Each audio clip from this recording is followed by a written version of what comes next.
watch me burn. Oh, so tell me I'm crazy.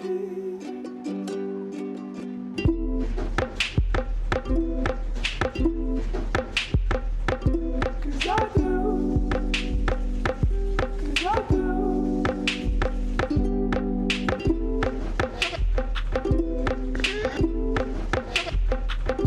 'Cause I do.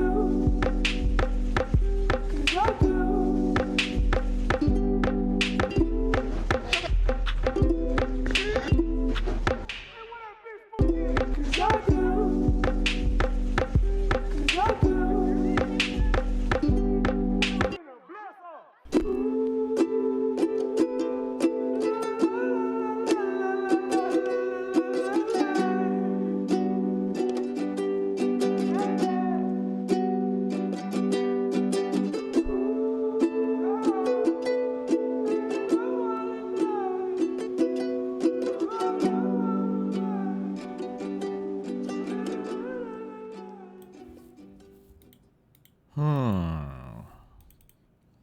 Somebody said Starmer is for sure out today.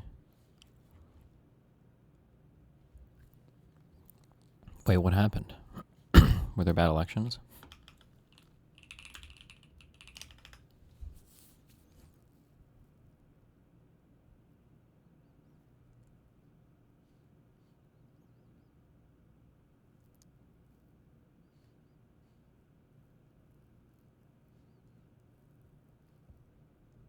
His rival inside the party won his election. Oh.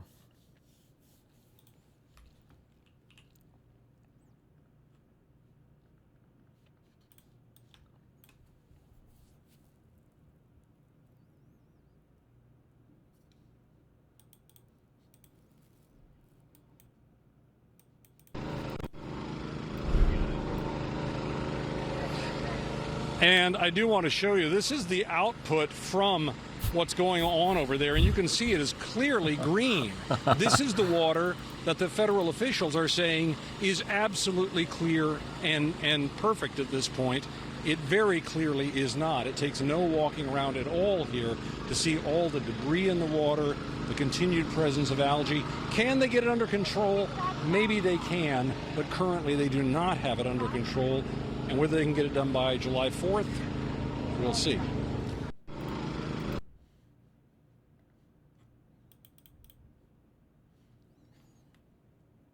Jesus.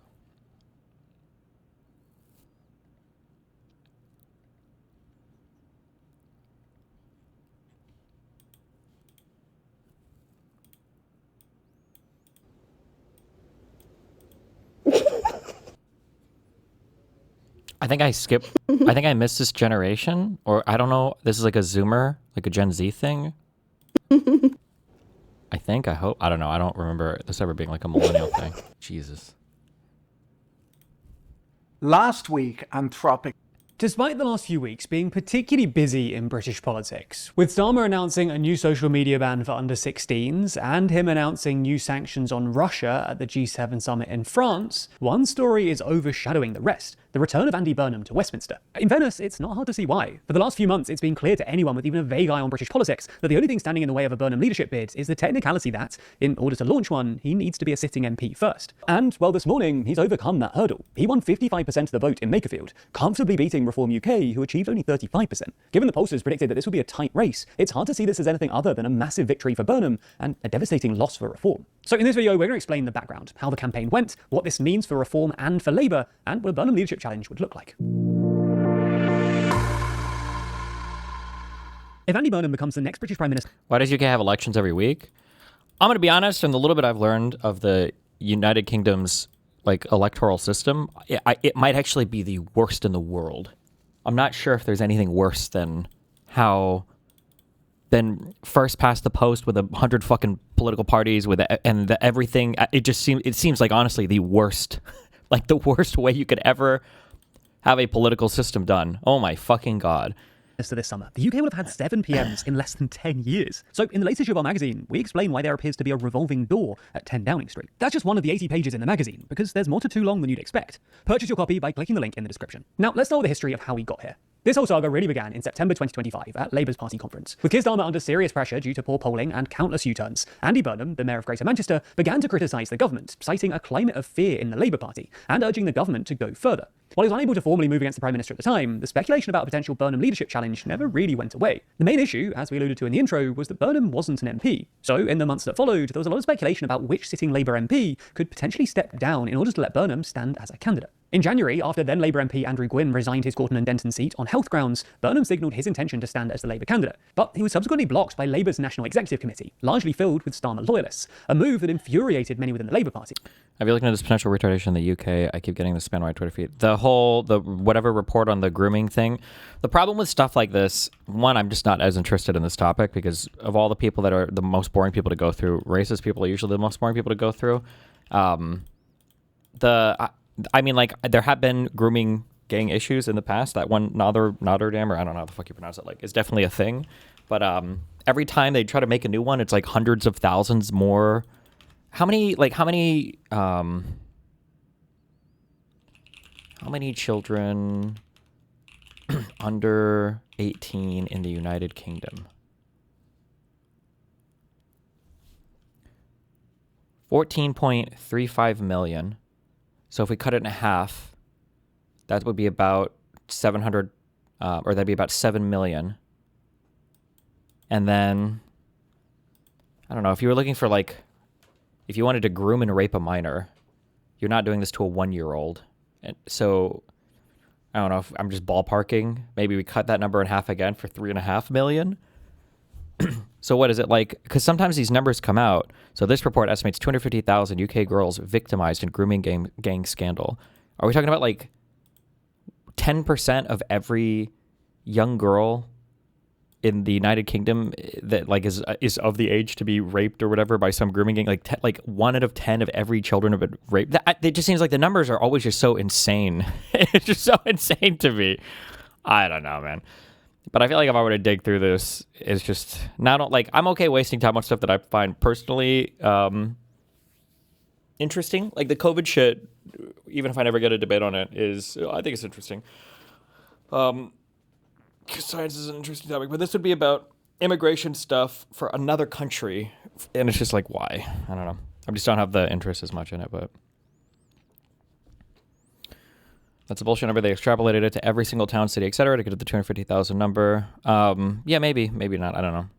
Here's the report. I'm aware that there's a report. I don't know if I want to go through 220 pages of this to like do the research on it. I just don't know if I care that much.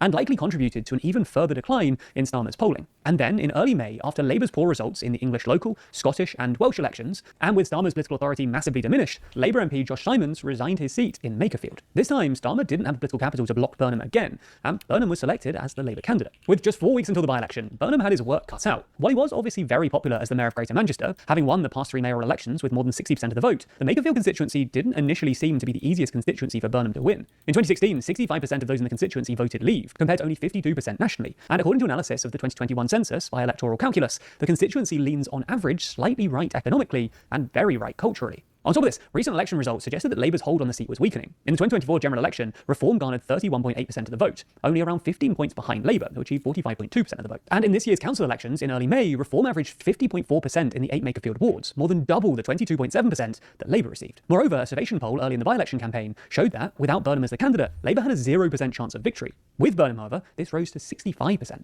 Victory for Burnham then was... Number is probably using extrapolation for reports. And it says maybe. I don't want to read. I'm not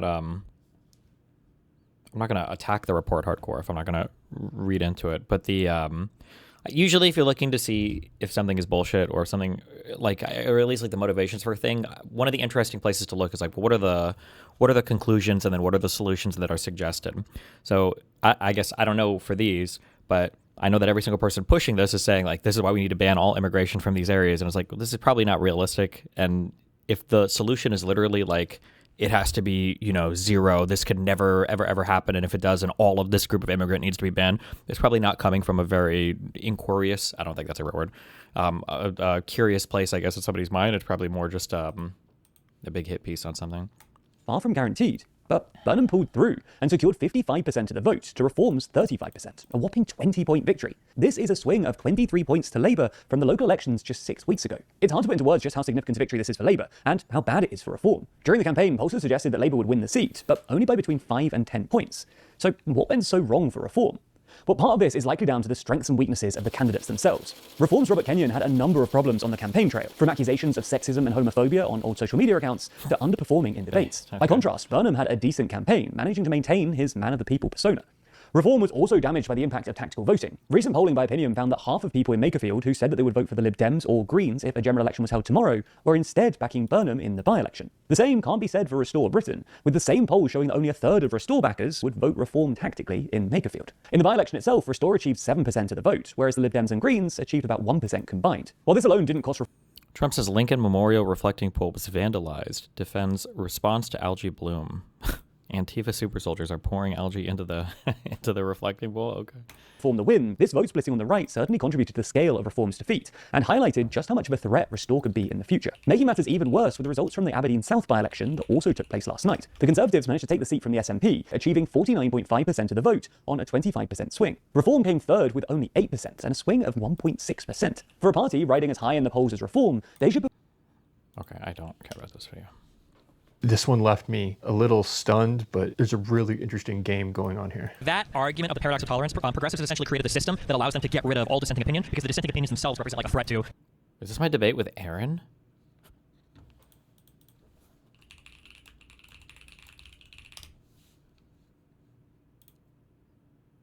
But now that you've got me digging... Show them on screen. As I go through...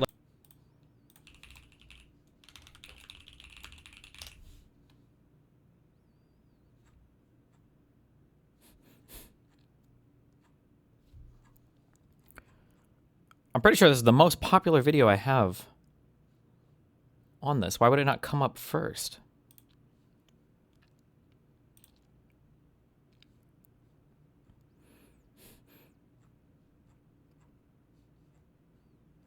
Oh, I don't know. Okay, maybe I'm just fucking retarded.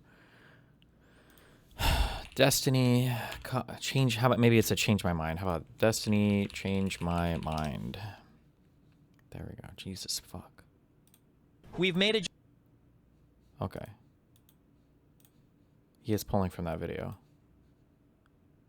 This video is almost 3 years old. Wait. No, we're in 2026? This video is 3.5 years old. This video is over 3.5 years old. This video is almost 4 years old. Okay.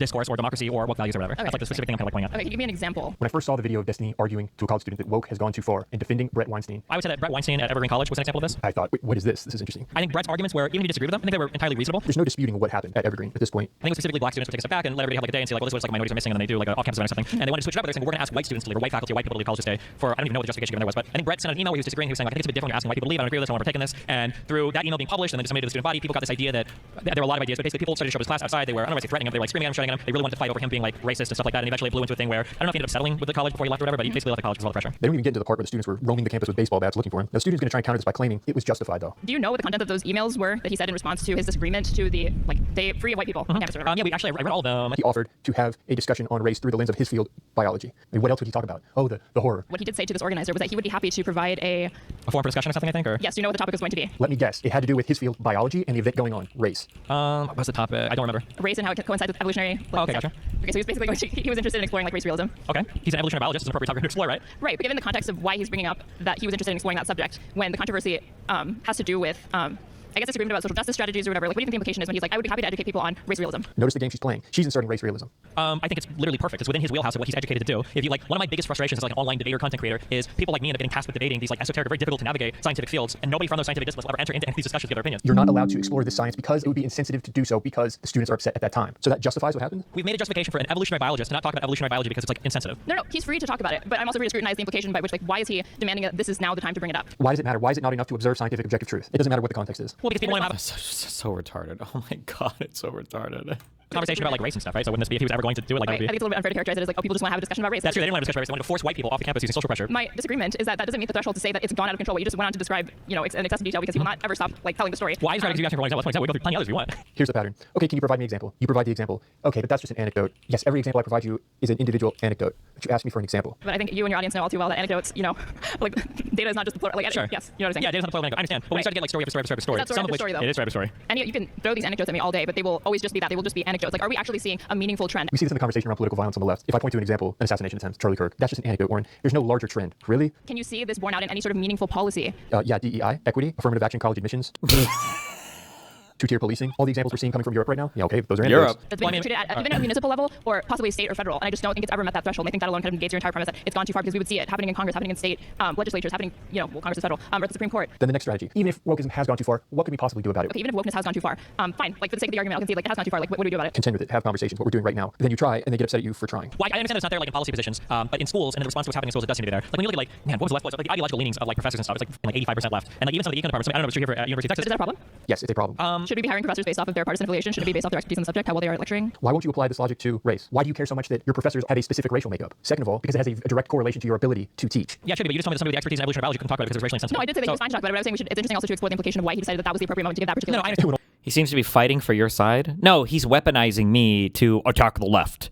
These whatever super woke shit things, this is like not really as relevant anymore. Like the affirmative action is gone. Okay, there was a Supreme Court decision that got rid of affirmative action between now and when that video came out. Trump has obviously completely butchered and neutered all the DEI shit, and all of our mainstream media platforms now are being raped by the current Trump administration. So the idea that like, oh, fine, and then for him to present this like, oh, Destiny's finally realizing how crazy the far left is. I complain about the far left for a decade.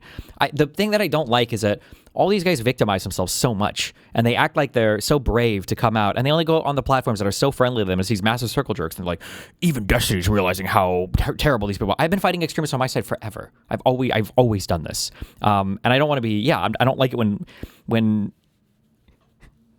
intellectual rugrats, okay, like Warren Smith, weaponize my 4-year-old conversations to pretend like it's some meaningful, current, modern criticism of the left, which is not.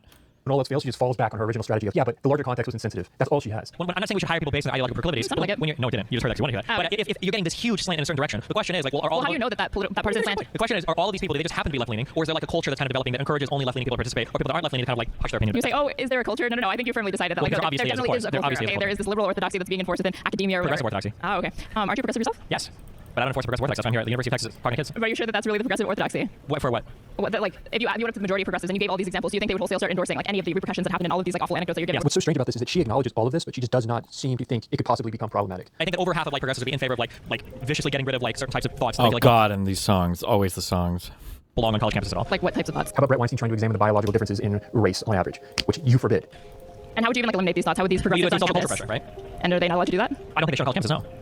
Enforce like because I think that a college campus should Which is what I mean. Is like wokeness just ends up turning into. I'm answering. You're only responding to questions. Wokeness is anything I don't like. To be fair to Destiny, he's been very specific here. He gave you a very specific example and walks you through why that's a problem. It's not just anything I don't like. There should be like a diversity of thought, right? I should be able to find on a college campus like the local fascist squad like talking about fascism. If I don't like what they have to say, I should be able to ask like my political science teacher like, hey, That's what those progressives are doing. No, they're not. What they're saying is we need to protest, boycott them, and get them kicked off campus so that in our own poli-sci class we can circle how ideologically pure and cool we are without ever having to address an uncomfortable thought or deal with At what point do your criticisms of the like your local white pride group, fascist group start, in your opinion, going too far? Like you can only criticize them up to a certain point before you're like, hey, you're heading into territory where you're like your wokeness greed. Yeah, I think the issue like is when you're not other people's right. We have the answer to that question. It's the framework of freedom of speech, the framework bound within the limits of the law. Yeah, when you refuse to platform it at all, I think that's an issue because people don't even know how to engage with those different strains of thought. I know, you know who was proposing stuff like this? It was liberals, not progressives. Like back in 2019 during presidential campaigns, Kamala Harris was the one who was going up on the debate stage and saying that she was making it up like a policy promise that she believed that Trump should be banned off Twitter. This was back in 2019. Kamala Harris is progressive, not a liberal though. What? She was like Medicare for all. She was way to the left of Biden. She asked. Oh, good job. Good. Yes. I was going to say, Kamala Harris ran as one of the most progressive people on stage, right? It was like, I'm trying to think if she was to the left of Elizabeth Warren. If not, she was close to it. She was like a Medicare for all person. I just said it, yeah. I'm not going to She was. She was. She was. But is she now? No, you know, she's on the line because Biden is the boss. Who's agreeing with her? What? The other progressive on the stage, Elizabeth Warren. Good. And now look where she is. It's a bit surreal. Like, who is this guy? Wow, he's making good points. Why is he not like this more often? It's crazy to look at. I hate this guy so much. Oh, I hate this. I can't believe this guy went on Joe Rogan, bro. Where's my country going? Holy shit.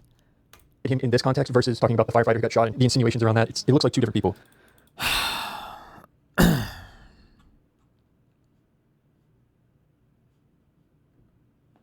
A man in Alabama wanted some ice cream, so he... This one left me a little...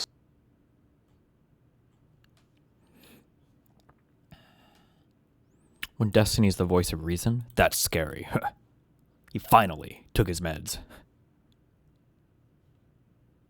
This was years ago. So why is destiny making sense now? Wait, what?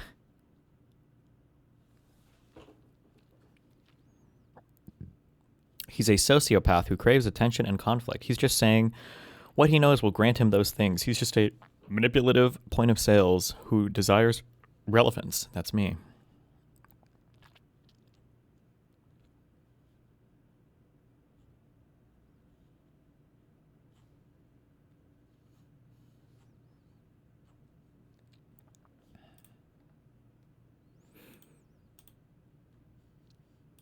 He's such a fucking loser. He like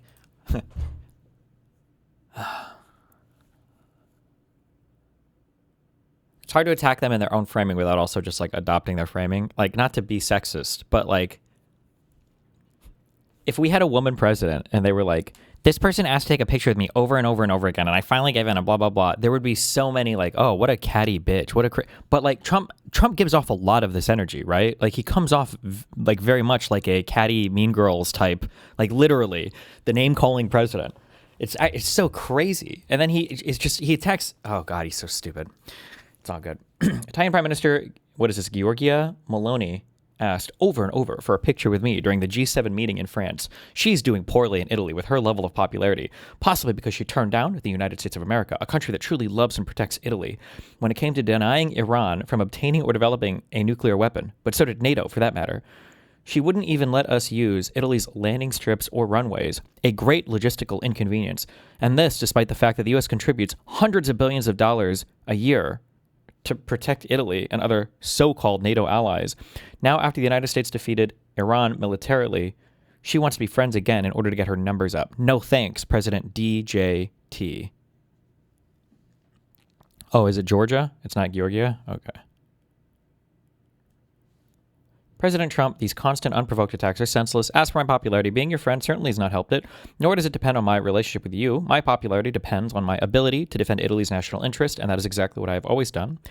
That is also what I did regarding the American military bases in Italy. Their use is governed by agreements that we have always respected, and that cannot be violated as long as I am Prime Minister. Italy remains a sovereign nation. In any case, my popularity is none of your concern. I suggest you focus on yours. Damn.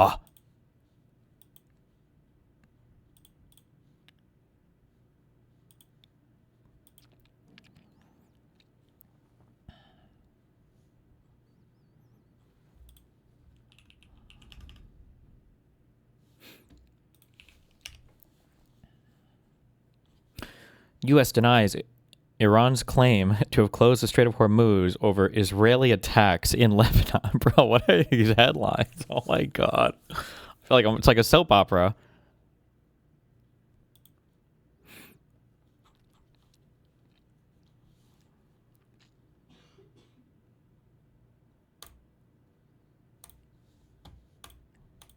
Jesus. Became the first company in history to be so good at building artificial intelligence that the United States government made them turn it off. Well, they made them turn it off for foreigners anyhow. Anthropic then turned it off for everyone because they couldn't tell who the foreigners were. So that went about as well as you could have hoped for. This all happened on a Friday evening. Anthropic were given about 90 minutes notice, and the timing was not ideal, as earlier in the month, Anthropic had confidentially filed paperwork with the SEC for an initial public offering. According to the Financial Times, the prospectus disclosed a revenue run rate of $47 billion and an expected valuation of $965 billion, so almost $1 trillion. But would part of the reason why you divorced Melina be because Sweden is dog shit at soccer? I don't watch soccer. I thought her family and everything was nice, and I don't like to trash my ex or whatever, but I think the main thing that was over the line for me was when we would go to Sweden to visit her family. The first time this happened, I was like, maybe it's a whatever thing, but it happened every single time. So sometimes we would stay at her dad's apartment, I think. That's where we debated Hassan in my Whisper stream. Every time I would show up, and then, you know, I would hear her dad say, I don't even know what it was in Swedish, but for like lunch or dinner or whatever, they would all go and eat. And then I would go in, and they would say, you have to wait in the room while we eat. And I'm like, can I take food back? Or what do you mean? Are there not enough chairs? And he's like, no, go to my room and watch TV while we eat. And I had to sit in the house and starve to death, okay, for days and days on end. Just kidding. This is a big meme on the internet 5 years ago, okay? to be modest about it.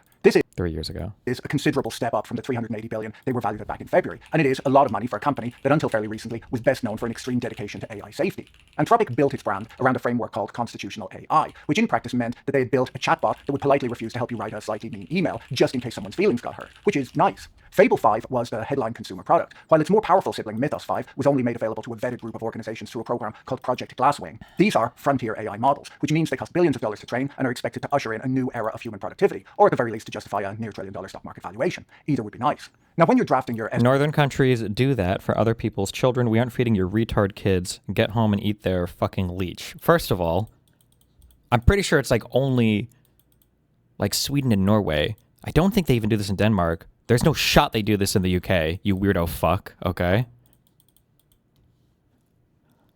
He is joking about the fact that Swedes are not very hospitable compared to Southern European. No, there's in the main meme was Sweden, although I think Norway people, oh, maybe not. Maybe is it just Sweden? Where if you're at a friend's house and then the family is eating, the friend doesn't eat with the family. They just sit and wait in the room while the family eats. It's just like a weird thing. Okay, maybe it's literally just Swedes then. They also do this thing. Okay, wait. Do you do this in Norway? Wait, I don't remember if I asked this. I'm sorry. Hearing like adults and Melina like defend this to me is just crazy. It's like some White Walker shit. Where when you go out to eat in the wintertime in Sweden, they park their babies behind the restaurant in the back. Do you do this in other places in Europe, or is it just Swedes?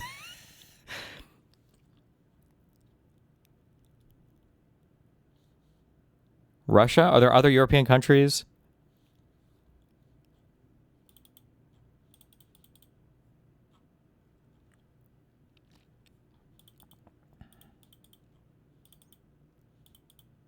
They do it in Denmark too. Finnish people do it.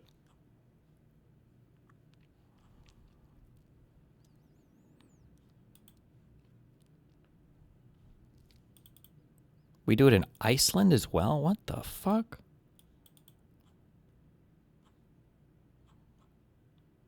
This is crazy to me.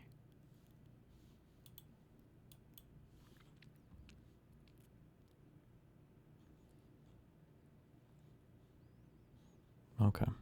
S1 and planning one of the largest IPOs in corporate history, you generally want your flagship product to remain available to your customers. It's difficult to sell shares to investors if your core business is illegal. In theory, the current US administration has a very clear policy on artificial intelligence. President Trump announced on his first full day in office that America is in an AI race with China, declaring, "We have an emergency, we have to get this stuff built." The stated plan was to deregulate the industry, get out of Silicon Valley's way, and let American tech champions dominate the global market. It now turns out that getting out of Silicon Valley's way involves the Commerce Department sending a letter to your CEO on a Friday evening, giving you 90 minutes to shut down the company's most advanced product. The letter that Dario Amodi received was what's known as an is-informed letter.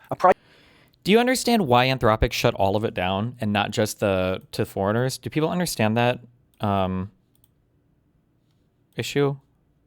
I've never explained this, and I'm not sure if people automatically understand it or not. No, I don't care. Okay. Minutes to shut down the company's most advanced product. The letter that Dario Amodi received was what's known as an is-informed letter, a private notice that the government uses in export control cases to tell a company that from now on it needs a license for things it didn't need a license for yesterday. It directed Anthropic to suspend all access to the FFVII and MythosVII models by any foreign national anywhere in the world.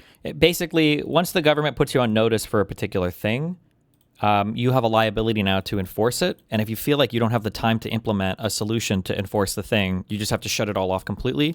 Otherwise, you're just basically trusting that the government isn't going to fucking destroy your company, right? So like, let's say today, Trump was to ring me up and he was like, "Steven, foreigners can no longer watch your stream. You've got 90 minutes. And if anybody watches it, I'm going to come and beat the shit out of you." Well, I would probably shut my stream off completely. You could say, well, couldn't Jader just ban foreign IPs? And I was like, maybe, but I don't know if there are other ways for them to get through. I don't know if VPNs are going to count or not. The U.S. government hasn't clarified their position on that. I don't know if my thing being restreamed by other servers counts. Like, there would just be too many questions, and I wouldn't want to continue to stream and risk that the government might completely destroy my entire business, right? So for Anthropic, I don't think they had a heads up on this at all. So they had no way to implement this in a way that they could guarantee themselves as not having insane amounts of liability should the government decide to enforce whatever arbitrary rule that they've made. The letter, a private notice from Commerce Secretary Howard Lutnick, gave no specific basis for why the restrictions were necessary, but cited US laws that allowed the government to impose export controls on civilian technology that could be used for intelligence purposes. It went on to say, until further notice, you must submit an application for an individually validated license prior to the export of the... There's another thing. I know I've said this a million times. Fuck, somebody in my subreddit was like, Tess needs to explain the basic things more. I feel like I do this so much. This is not a, even if you're citing laws here, this is just not real. This is not a real good faith request from the government, okay? When the government is going to implement massive changes or make an industry-wide thing that's going to affect a ton of companies, what you typically see is you would see the government would proactively reach out to companies, or they would make something known, and then the companies would begin to develop a solution, and you'd have like this back and forth. If it's a new federal rule, you've got like a 90-day public commentary period. Like there's stuff that goes on here so that the rule can be implemented. When the government just drops some breaking, earth-shattering rule in your lap like this, and you have like, what was it, like days to become compliant with it? That's not workable. The goal is to fuck you over there. The mythos or fable models to any destination worldwide or to any foreign person wherever they're located. It then threatened criminal and civil penalties if the company failed to comply. If you run a global tech business with hundreds of millions of users, verifying the exact citizenship and immigration status of every single person visiting your website or using your API on a Friday evening is difficult. The exception is probably Palantir. But because there's no foolproof way to instantly separate the Americans from the foreign nationals online, Anthropic had no real choice within 90 minutes other than to hit the kill switch for absolutely everyone. They abruptly disabled FableVII and Mythos-V globally, ensuring compliance by simply axing their own product. Now, the government insisted that this was a I have no doubt in my mind that the Trump admin has or is planning to tell Dario that they'll pull the export control ban for 5 to 10% of the company. Trump literally blackmailed Lip Bood Tan to get $INTC warrants worth like 10%. Was that like the Intel ticker? To get Intel warrants worth like 10%. I don't even know what that means, 100%. Or what do you mean Intel warrants worth? Reluctant but absolutely necessary step to protect national security. But when you actually look at the terrifying threat they were protecting us from and at who it was that tipped them off, it becomes a much stranger story. But before I dig into that, let me tell you about this week's video sponsor, Odoo. So here's a problem I think a lot of you can relate to. You start a business or even just a side project. Yeah, I love you. I just don't have much time today. What do we got? Free for life, hosting and support included. From there, you can add apps as your business grows. Not fighting with self as a deep access to control tech, boxing the standard necessary intervention to protect national security of this side the other country using support included. From there, you can add apps as your business grows. What is the Sure, Tourniquet. I understand what you were talking about. I didn't know what the word warrants meant there. Trump literally blackmailed, I guess, the CEO of Intel, warrants worth like 10%. To get Intel warrants, is warrants another way of saying stock or equity, or maybe? Those warrants, I believe, are 0.01 or 1 cent to exercise them into 1 share each. Okay.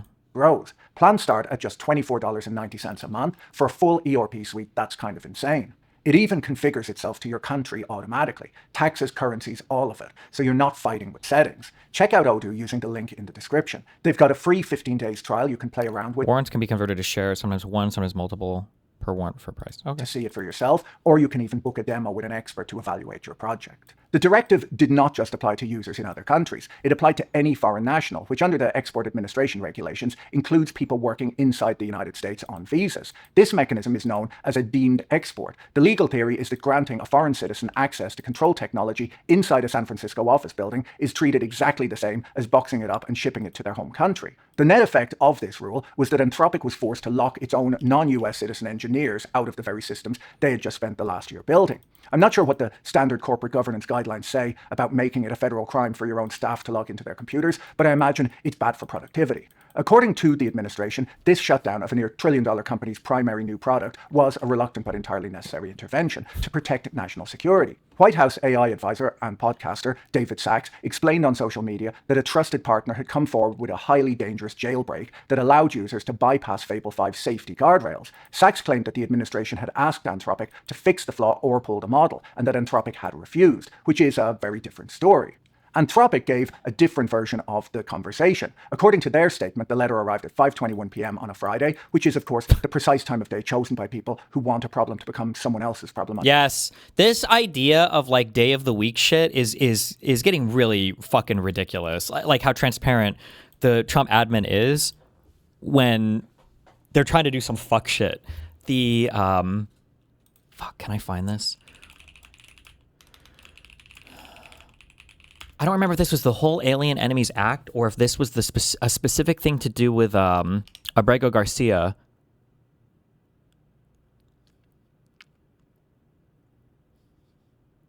But was it the Alien Enemies Act where he invoked it? It was like on a Friday evening, and I think that the assumption was that like no judge would come in and rule like on a Saturday or Sunday so they could start deporting people. Let's see, March 14th, 15th. The formal proclamation issued on the 15th on a Saturday. Yeah, I think it was issued on like the evening or the early evening of like the 14th, and then it went into effect officially on the 15th. And Boasberg actually came in on a Saturday. Must be nice. To make rulings or to issue court orders related to this.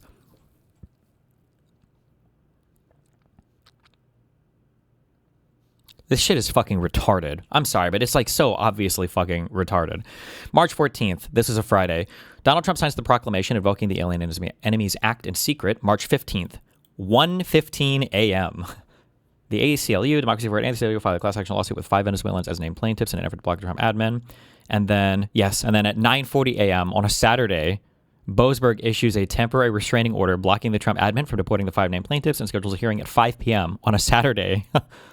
And then 3:53 p.m., that'd be early evening, right? Or late afternoon, Trump admin finally makes a proclamation invoking the Alien Enemies Act public. And then they try to ship everybody out before Boasberg's rulings can be read or take effect or whatever. Yeah, just all of it is just a fucking joke. Sorry. Until Monday. They say they hadn't been given any specific technical details of the government's concerns and that they certainly hadn't refused to fix anything. They complied immediately. Instead, they explained that after reviewing the report they believe caused the panic, the technique in question, and I'm quoting their statement here, essentially... This is also like just not, like immediately this is not believable from Trump's side, from the U.S. government side. You're telling me that Anthropic was willing to risk their entire company being shut down because they didn't want to comply with some fucking issue or from... some request from the United States government? Like, no shot. Give me a break. The report, Destiny, does he plan doing unhinged shit on weekends? Well, it's because there's a couple things going on. One, a lot of government buildings and offices are shut down on Saturday, Sunday. The New York Stock Exchange is closed on the weekend, so you can't see the stock market react immediately to unhinged things the administration does. And then just in general, it's just like deeply ingrained, I think, in our culture. It's like it's Friday. People want to go home. It's the end of the week. You start your big shit projects, whatever the fuck, on like Monday, Tuesday. The idea that like on Friday, somebody drops some huge fucking thing in your lap at like 3 or 4 p.m. is like the meme of like bullshit where it's like, not my problem. Get me the fuck out of here. It's just like, it's Friday. Okay. People want to go home. They want to do their weekend.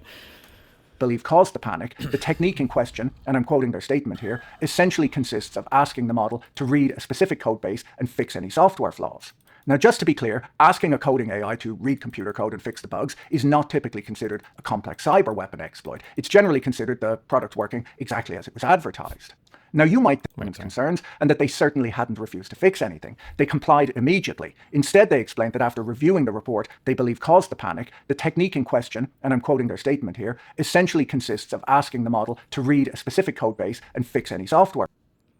To date, the government has only given us verbal evidence of a potential narrow, non-universal jailbreak, which essentially consists of asking the model to read a specific code base and fix any software flaws.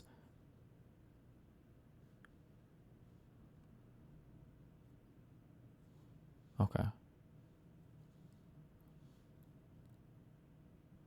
What are they jailbreaking here? The idea that they're identifying attack vectors on a particular code base? It's not supposed to be able to do that on the Mythos unit, I guess? Or flaws. Now, just to be clear, asking a coding AI to read computer code and fix the bugs is not typically considered a complex cyber weapon exploit. It's generally considered the product working exactly as it was advertised. Now, you might think that the cybersecurity industry, the literal people whose networks the government was trying to protect from these terrifying automated code fixers, would be thrilled that the state had stepped in to save them. But it turns out that they weren't happy at all. Well, yeah, I don't know if he's being just so sarcastic, because that is part of his shtick. But like, when you talk about like identifying code issues, that's a nice way he's not just saying that like, oh, the site is loading slowly. Identifying code issues could be, hey, if somebody like loads this legacy page, it doesn't do this security check, and you can access the entire fucking database or run malicious code on remote machines or whatever. Like that's what when you're talking about fixing issues in a code base, it could be identifying incredibly potent exploits that could cause tons of issues, right?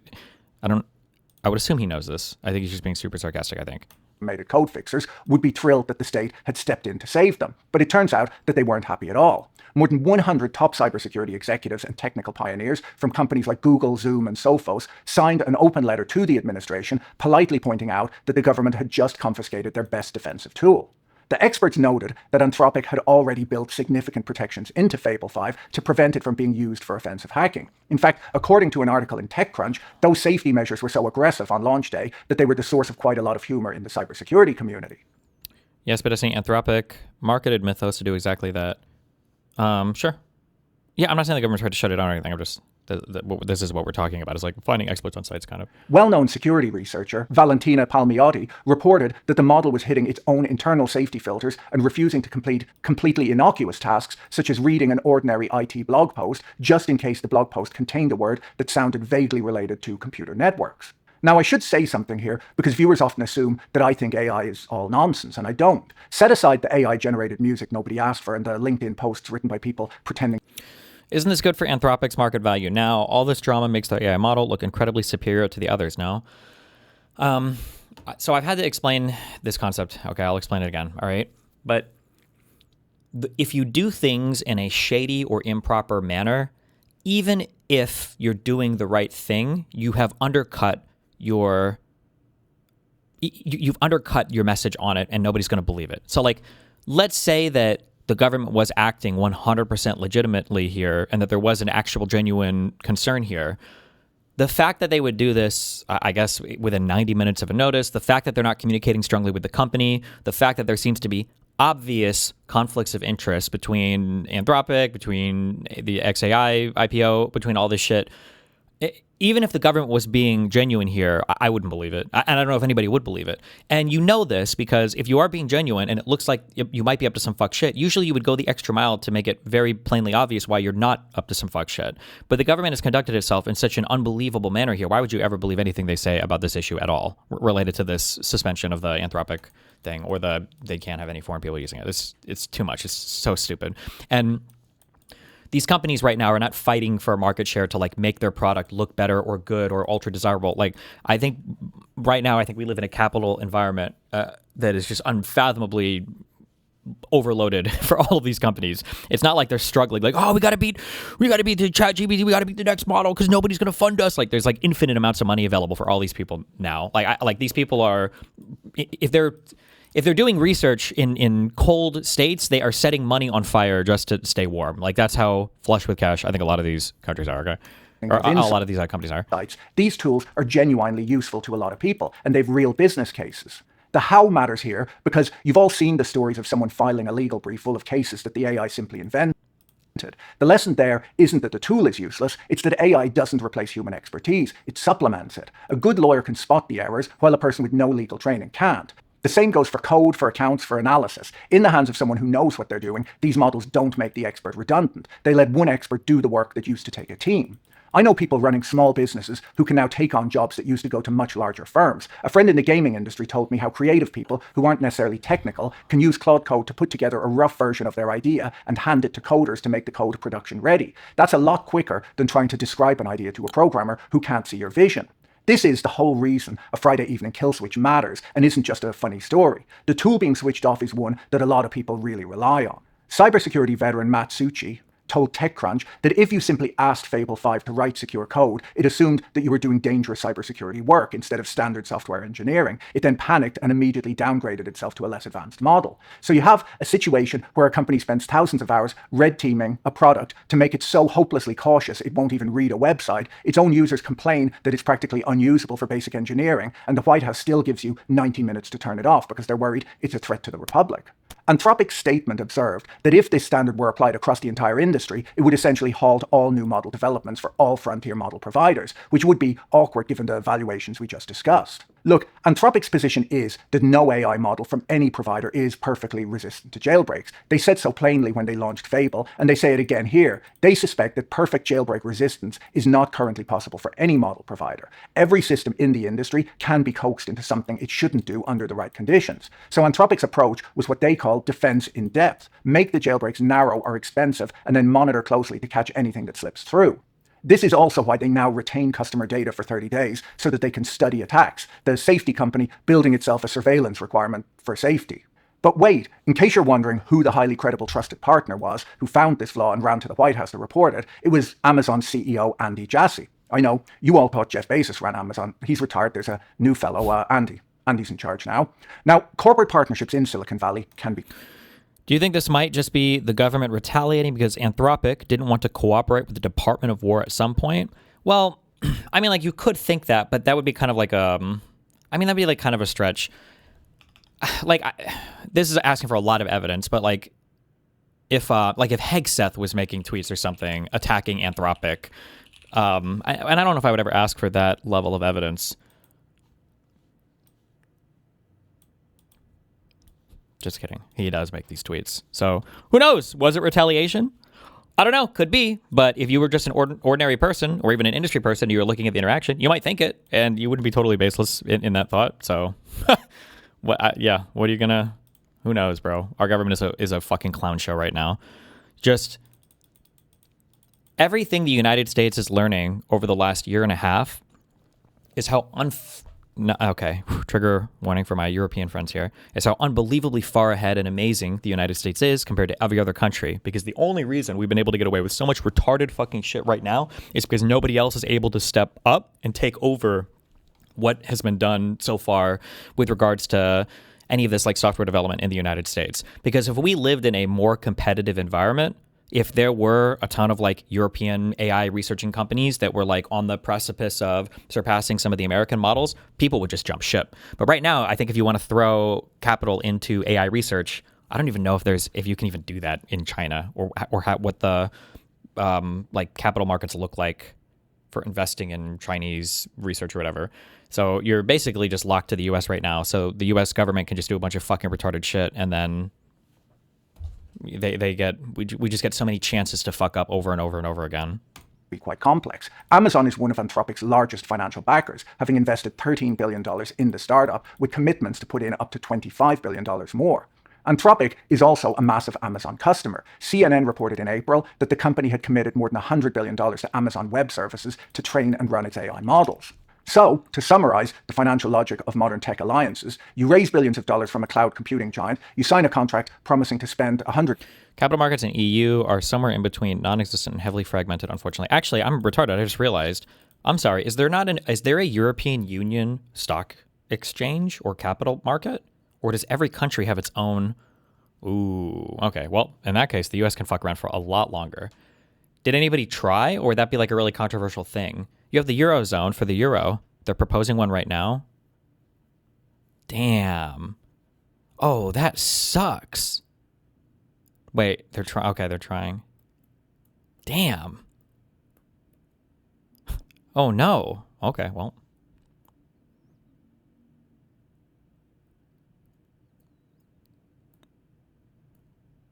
Oh, and they don't even have the London Stock Exchange now. Can you expand on that? Well, right now, if I've got tons of money and I want to buy stock in a United States company, or if a company wants to, let's say I've got a really big company and I want to offer stock to the public, I can sell my stock on a United States stock exchange, I guess, right? The New York Stock Exchange. Is that the only one? Are there other? I think NYSE is I don't know if there are other U.S. stock exchanges, but basically the New York Stock Exchange. Basically, any single person now in the United States, anybody that has, I don't even know if it's anybody in the United States. I think it's just anybody with USD can just open, they can go to a broker and then they can say, hey, I want to buy this stock. And now I have access to so many people's monies just because I'm listed on a U.S. stock exchange. I don't know why I assumed this. I guess I just never really thought about it before. I would have assumed that maybe there's the same way if I want to IPO a company for Europe, I could say hey, I want to be listed on the Europe Stock Exchange so everybody with the euro can invest in my company. But I guess you can't. You would have to be on a German stock exchange or the Polish stock exchange or the French stock exchange, and segregating out all of these is going to make all of it smaller, a little bit less efficient. There's going to be less volume. Like, it's just going to be harder for capital to find its way to companies, I guess. Are you going to implement the E requirement where people can refund their subscription for 2 weeks on your website? Or you're going to be non-compliant? I'm going to be non-compliant. I'm going to war with the European Union. Check Euro next. I don't know what the fuck that is, but okay. Destiny is also what really hurts EU startups. There's very little funding. Oh, sure, maybe, yeah. Part of it is also venture capital. An investor from Greece doesn't want to deal with understanding corporate law in other countries. Yeah, I guess in the European Union, do you guys have any kind of like corporate law harmonization? Or how do you settle the dispute between, like if you were a French investor and you were having an issue with a German company that you'd invested in, is there like an EU arbitration court thing that everybody tends to go through, or?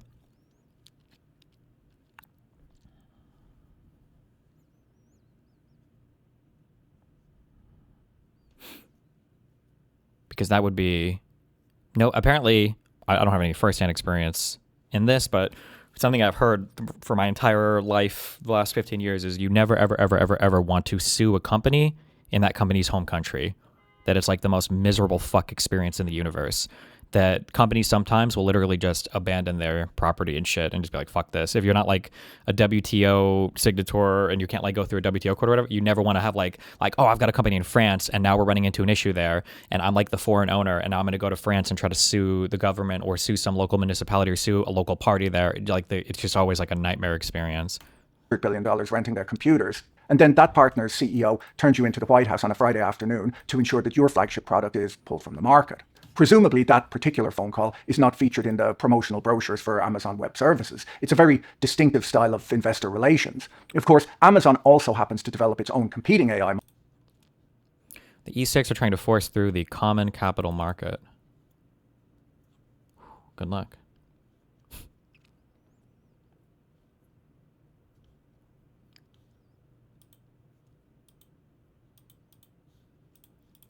Models, which means that by blowing the whistle on Anthropic, Andy Jassy managed to protect the civilized world from the dangers of automated software debugging while simultaneously kneecapping his primary corporate rival. It's a remarkable display of multitasking. When asked for comment, Amazon released a statement saying it's not uncommon for governments to seek our counsel on potential security risks. When they occur, we don't share the details of these discussions, which translated means we're not going to tell you what we've... Right. Amazon released a statement saying it's not uncommon for governments to seek our counsel on potential security risks. When they occur, we don't share the details of these... Is he quoting from, is this an FT article? I'm guessing because of the background of the page.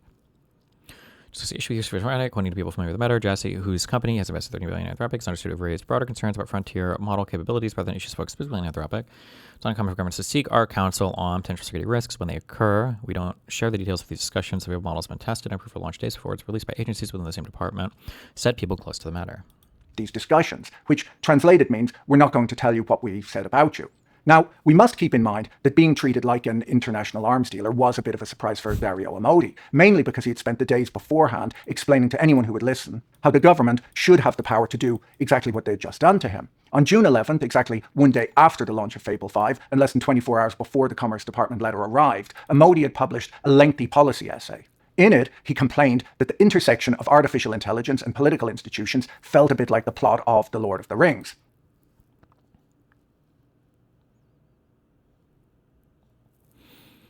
I don't know what it is with these tech guys and the wizard books, where the hobbits, he said, try to rouse Treebeard, the wise but ponderous sentient tree, to defend his forest. The problem, Amodei wrote, was that Treebeard operates at a very slow speed.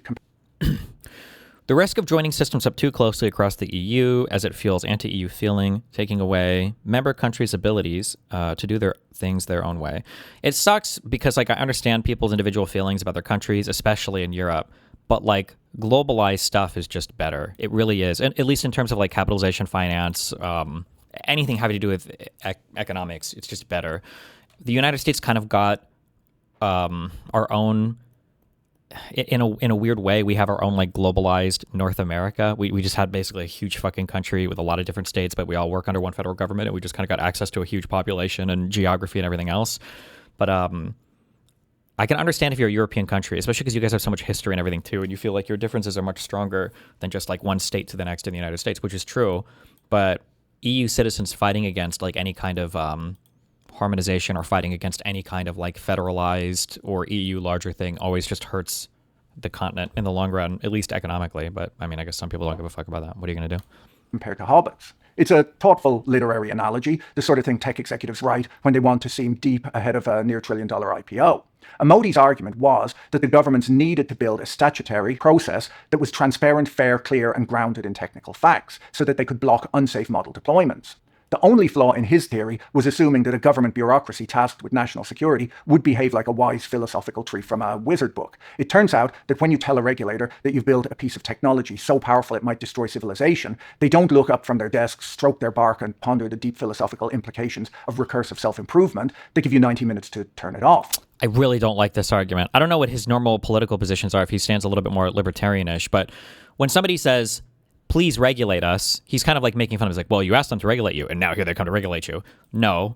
The government is going to regulate you no matter what at some point. When somebody says, please regulate us, what they're saying is, can you please give us like clear guidance on how you're going to regulate us so that we can comply in the future, right?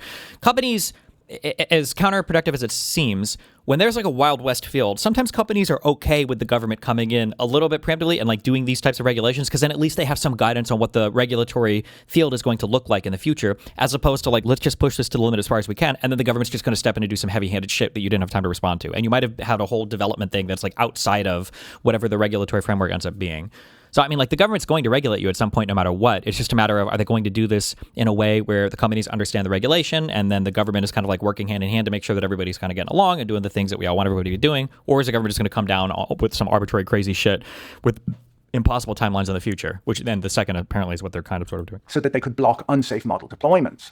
The only flaw in his theory was assuming that a government bureaucracy tasked with national security would behave like a wise philosophical tree from a wizard book. It turns out that when you tell a regulator that you've built a piece of technology so powerful it might destroy civilization, they don't look up from their desks, stroke their bark, and ponder the deep philosophical implications of recursive self-improvement. They give you 90 minutes to turn it off.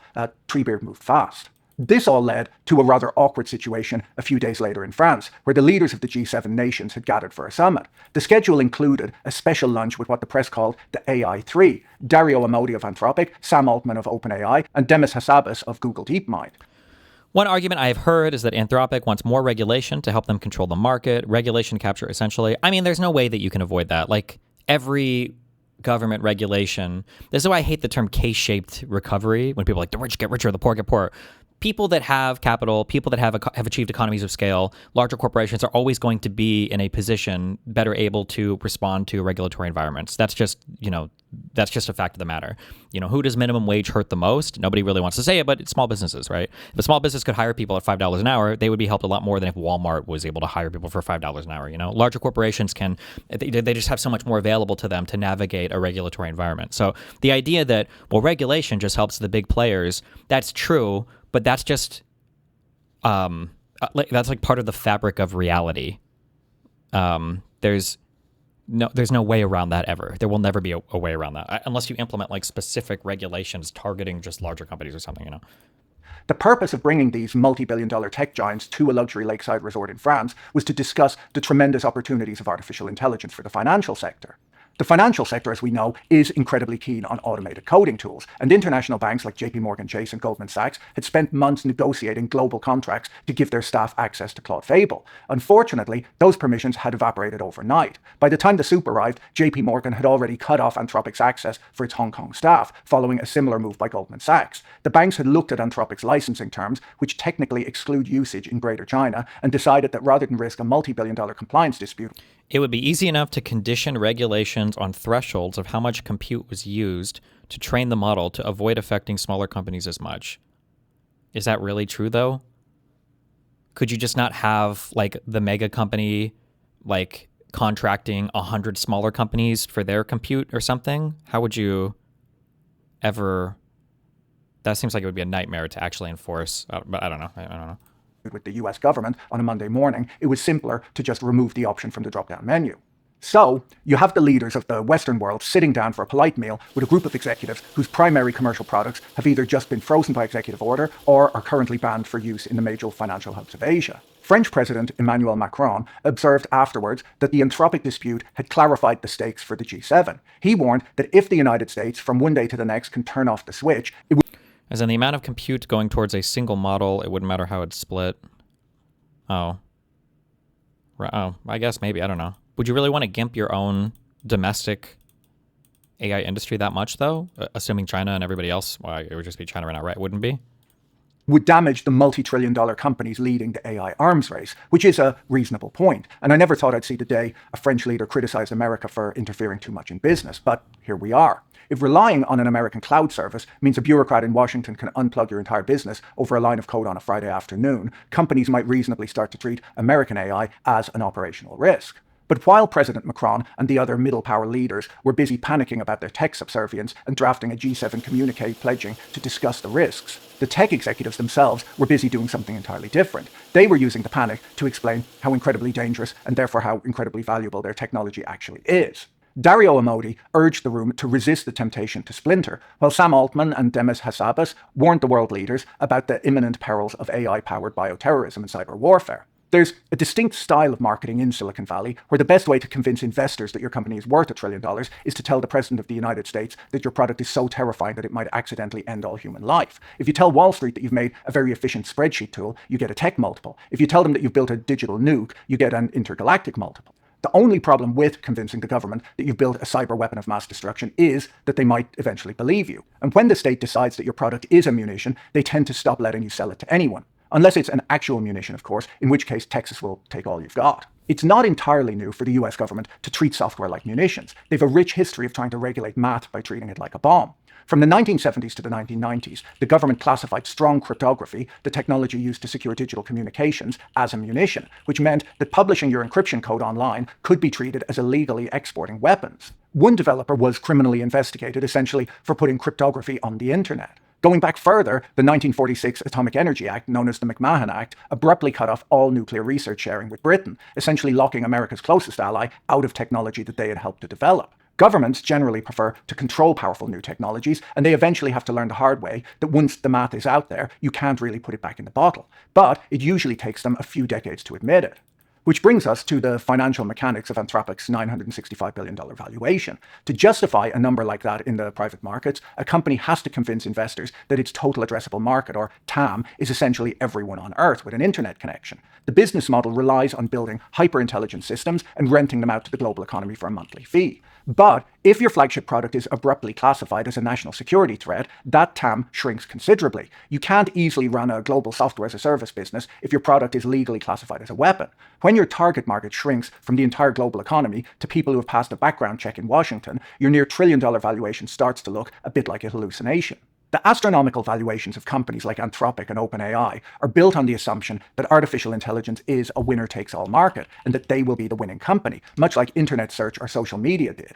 Google and Facebook were not the first companies to enter their respective markets, but once they arrived, they took practically everything.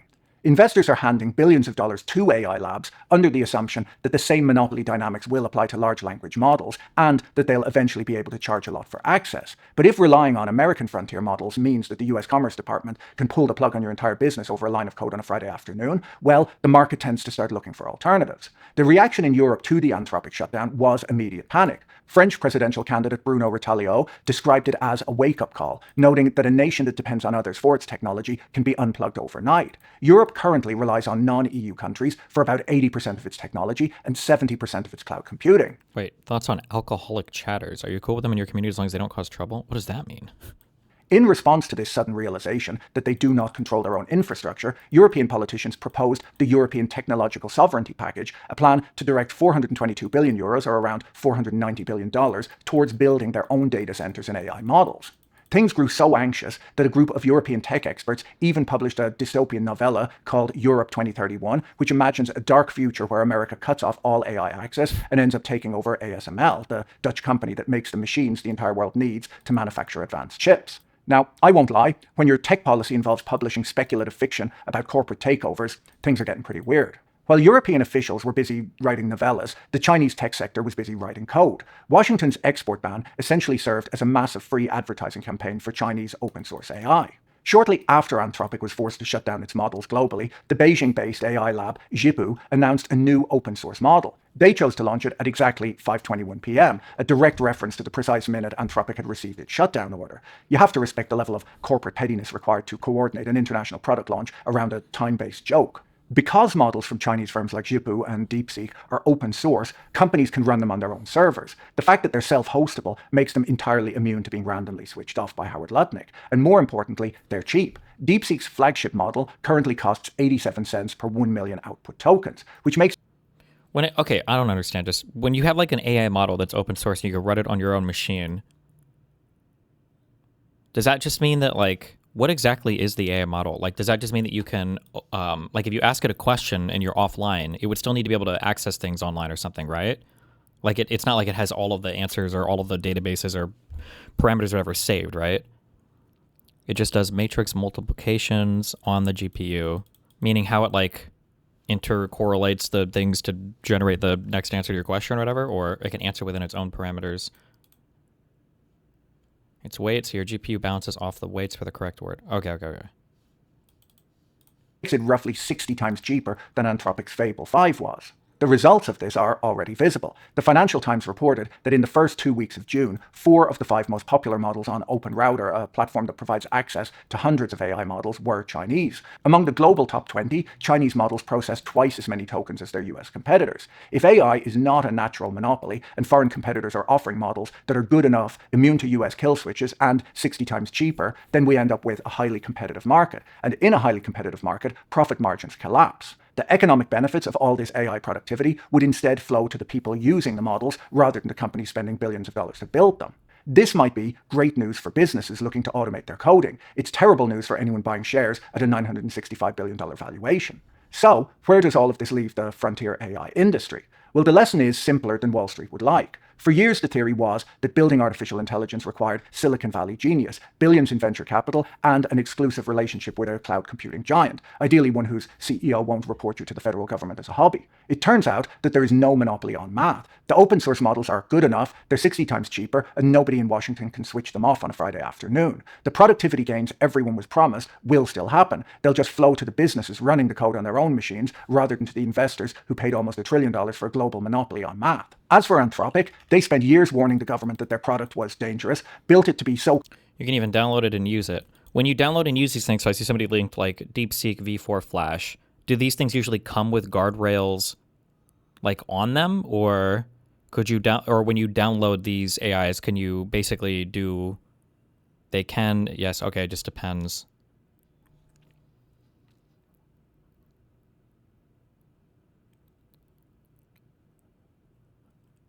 But you can find models without guardrails, depends on the model you downloaded.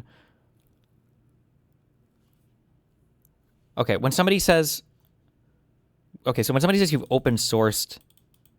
Did he use the term open source? It's not really open source, it's just like you get your own binary to run and you don't have to like run it off of... You don't have to like query somebody else's server or something. Is that basically what it means? Is that... Or what part of this is like open source? The correct name is open weights.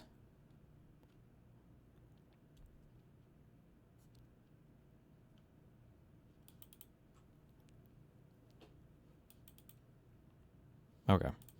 Cautious that it would refuse to read a blog post, and were then genuinely surprised when the government agreed it was dangerous and took it away. Telling the authorities that you've built a weapon and then being shocked when they treat it like one is, all things considered, genuinely considered a bad corporate management. Anyhow, that's all from me. I'd say more, but I might be seen as a foreign national, and I'm not sure I'm legally allowed to finish this sentence. Good one. If you'd like to watch something that hasn't yet been classified as a munition, my video on why inflation may be about to get a lot worse is right here. Don't forget to check out our video sponsor, Odoo, using the link in the description. I'll see you in the next video. Bye.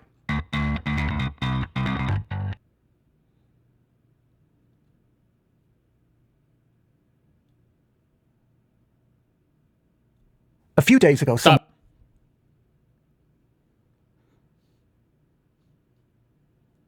Okay.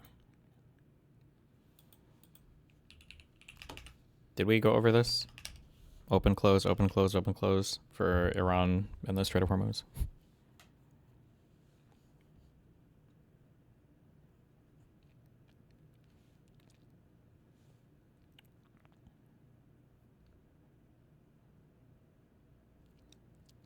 A weight is what the model knows after all the training on a bunch of data. You can think of it as the judgments and claims it will make on average for any topic. They release open weights without the data they used to train. Okay.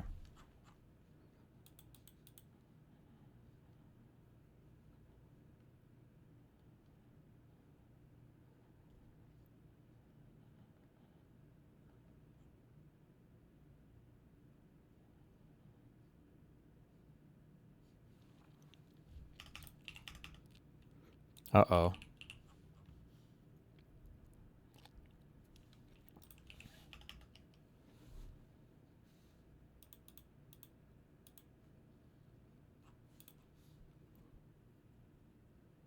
We have an update on Dennis Prager's health. Please continue to keep him in your prayers.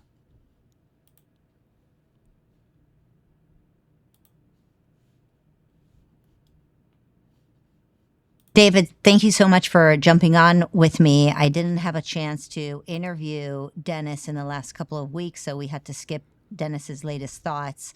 And I know we've been following that he hasn't been doing so great, so we would love to hear how your dad, Dennis, is doing. How's he feeling? Any progress on his health? Yeah, I'm sorry that he's not here. It's been a rough couple of weeks. He was rushed to the hospital, to the emergency room with a bunch of infections that culminated in him having major problems breathing, major discomfort. Obviously, as his son, who has seen him pretty much every day, it's been immensely difficult to have to observe that. What's also equally, if not more distressing, if it's possible, is that every time he comes into the hospital and is rushed, thankfully it hasn't been that often lately, a doctor looks at us with a very grim face saying, you know, prepare to say goodbye, essentially. And every time, I don't think they realize who they're dealing with, because every time that he's there, he completely beats the odds. And the same thing, thankfully, has happened here. He's back to really good spirits, smiling, watching, you know, now that hockey is over, he's watching the World Cup, getting engaged there. So he's now back, I don't say back to, but he's getting much closer to where all of you have seen him on these recordings with you, Marissa. He's not yet speaking consistently. That's just a precaution, but it is unbelievable to see how he's turned around. And again, I have to say, it doesn't shock myself. It doesn't shock Aaron, my brother, or Sue, or anyone else in the family, because we're so, unfortunately, at this point, pretty accustomed to him beating the odds, but he does blow away everybody at the hospital. He left a voicemail for some of us this morning. Are you okay if we share it with the audience? Yes, please. I know he'd love for people to hear it. Okay, so let's go ahead and play it. Hi, everybody. I'm going to give you an update on my condition. I had a very rough 2 weeks, and after a bronchoscopy, things changed 180 degrees. And now you can hear my voice, but I have to go back on the vent in a few minutes, unfortunately. And that means I can't speak again. But he is 77 years old right now. My voice sounds really normal and good. And thank you all for your prayers and for other help that you've given. I want to echo Dennis's gratitude for everybody's prayers. I do think the prayers are working. I know that they're lifting his spirits, but also, as you mentioned, Dennis continues to be an absolute miracle. And I think the miracles are happening because of the prayers and the love and the blessings that he's receiving. And so for those of you who are listening, I just want to thank you from the bottom of my heart for pouring into our Dennis. It is kind of weird. I don't know how many other societies are like this or what. Obviously, in the United States of America, I don't know if we do this as much anymore, but basically, anytime there's a TV show or a movie and it has to do with Mexico, there's like a 50% chance that they're doing like the Day of the Dead. What is it? Dios de Muerte, whatever the fuck it is. And then there's some conversation about how, like, in America, people really don't like dying, but in Mexico, we accept death and it's more friendly. And living room was the name for the dead bodies, and they blah, blah, blah, blah, blah. I don't know how true that is. The more I think about it, though, I do feel like in the United States, sometimes we have a pretty unhealthy relationship with death. Like, we fight it a lot. I mean, like, there's a normal amount, obviously. You shouldn't want to die. But then at some point, I think I'm going to keep saying this because no physician in chat has corrected me. When you start to come down with a lot of pneumonias and stuff, I think, like, generally speaking, healthy people don't usually get pneumonia. Usually pneumonia is like a byproduct of your immune system is either really weak because you had some other infection and then you'll develop a pneumonia afterwards. Or if you're approaching the end of life and your body is just kind of like generally weakening, your breathing is a little bit fucked and like complications are happening, like pneumonias and stuff, and breathing problems start to develop. And at this point, like, there's only so much that doctors can really do to kind of like stabilize you. Like, whatever they fix, you're probably going to be back in the hospital again in a couple of weeks. And then your general health is just declining, and it's just a really miserable state of affairs. And I think it feels like, at least in the United States, we have a really hard time letting go, where it's like maybe now it's time for, to morphine the fuck out of this guy and let him pass off into the next life, And let you know that it's really lifting all of us to know that you care so much about Dennis. Well, to give you some context, to piggyback off that, Marissa, to give you some context of that recording, he had to do a test today, and that required the use of his voice. And as soon as I heard that it was good, they said, well, we have about 3 minutes that you can have him speak, make it a good 3 minutes. And I said, given how much people are praying for him, people need to hear that those prayers are working. So I know that you'll continue praying because of that, because it is working, as you heard. Hearing his voice felt impossible a week ago, just to give you a sense of how dire the situation was. David, you mentioned that he's still in the hospital. Are the doctors talking about possible release? Do you think he's going to be able to go home? Yeah, they have been talking about release. They're looking towards, about 4 or 5 days from now. Releases are very rarely done over weekends. So we're approaching Father's Day weekend. So that's probably not going to happen through the weekend. But if the current trends hold, they absolutely feel comfortable with him going home. Well, that would be great. I know that he would very much love that. You mentioned Father's Day. It's hard to not think about Dennis also during Father's Day, as he's been like a father to our nation in so many ways. Some folks call him America's grandpa, which I think is a fair description. We are doing a huge Father's Day campaign because we think fathers are so important. I also want to recognize fathers-to-be, young men who haven't gotten married yet. Go get married and have children and build our nation. We need strong, amazing men to become fathers. And you're, of course, a father as well. So I want to wish you a happy Father's Day. And as you've been talking, I know yesterday to your dad about upcoming Father's Day, any interesting wisdom that you can share with us? Well, my brother and I were actually doing an event in one part of the country last month, I should say, and we were thinking about some of the lessons that our father imparted on us. Is it actually common for them not to release someone from the hospital over the weekend? I've never heard that before, but it's not like I have a ton of experience with whatever hospice or whatever the fuck this all is, so I don't know. As we were thinking about fathers. So the two things that came to mind when we were discussing this was, for me, number one is not to outsource your parenting. I think there's this sort of belief that at one point or another, well, if we just fix the schools, everything will be fine. If we just get everyone to watch PragerU Kids, everything will be fine. I mean, definitely do that. But that's not the only thing you should do. You definitely can't outsource parenting, and values are undeniably going to come from your parents in many ways. Your father, obviously more so even in some cases your father. I would say number two is that kids will mimic and mirror your behavior. I think that's one of the great benefits of being a father is that you learn that very quickly. They will do as you do, not as you say. And that forces men, myself included, to have to be much more upstanding people because we know that we play a significant role in crafting human beings and how they will ultimately be moving down the road. If I may, I just have to share a great story because one of the things that always blows my dad away, blew him away with me, blew him away with my brother, is that we would tell him something that we learned that stuck with us, and he's like, that's amazing, I can't believe that stuck with you after all these years. So many years ago, 30 years ago, my dad had a very short-lived television show, national TV show, and one of the reasons it was short-lived was because the people who wanted him who had him do shows said, Dennis, you got to do the shows with the bikini-clad women, you got to have crazy families on your show, things that get ratings. And he said, I want to talk about God, ethics, and morality, and not necessarily up until PragerU a ratings boost. Okay, my internal medicine friend said, no, that's absurd about not discharging patients over the weekend. I just discharged 4 people this morning, LOL. And all of them died, LMAO. Oh, no, I'm just kidding. I made the last part up. So, okay. I don't, for that one person. That's what they said. So, he ultimately said that sticking to my values and doing what I was put here on earth to do was more important than wealth and fame. So, wouldn't you have it, a few weeks later, we were flying to New York, and because he forewent all of this money from this television show, the entire family flew coach class to New York. And as we're walking into coach, who should we pass? Oh, my goodness. What a sacrifice. Doing what I was put here on earth to do was more important than wealth and fame. So wouldn't you have it, a few weeks later, we were flying to New York, and because he forewent all of this money from this television show, the entire family flew coach class to New York. And as we're walking into coach, who should we pass? Jerry Springer, for those of you who remember Jerry Springer, for doing shows about screwed up families and bikini-clad women. And I just remember thinking, what an amazing distinction that my dad chose, the noble route, which led us to coach class, versus the route of just, easily fame and fortune, and he could easily justify itself. So even though that was 30 years ago when I was, Internal medicine, what does she do? All her medicine indoors? No, internal medicine just deals with medicine inside the body instead of stuff outside the body. So you have dermatologists and then you have internal medicine. There's the two different things.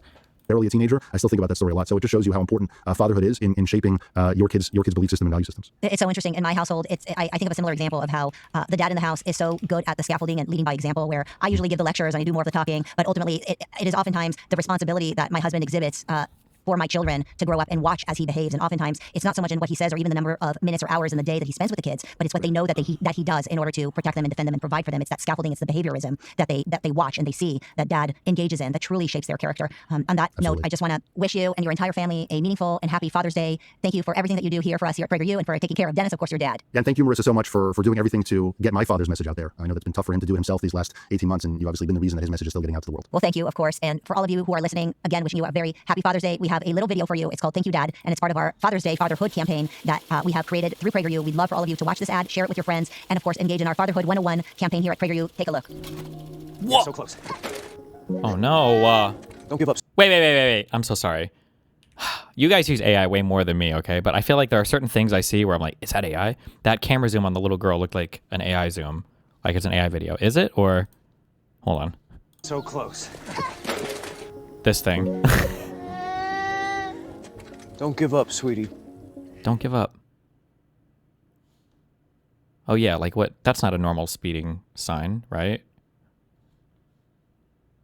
Fuck, if I had a tree expert in here, they'd be able to say like, oh, you can't have these types of trees. An incredible battle in the elite women's race. Today will be enough to hold on for a world championship. Oh, hooray. Oh.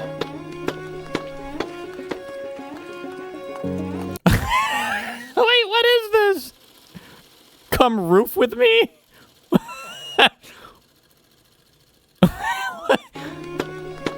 Was that a hole in the roof? What happened? A meteor hit their house?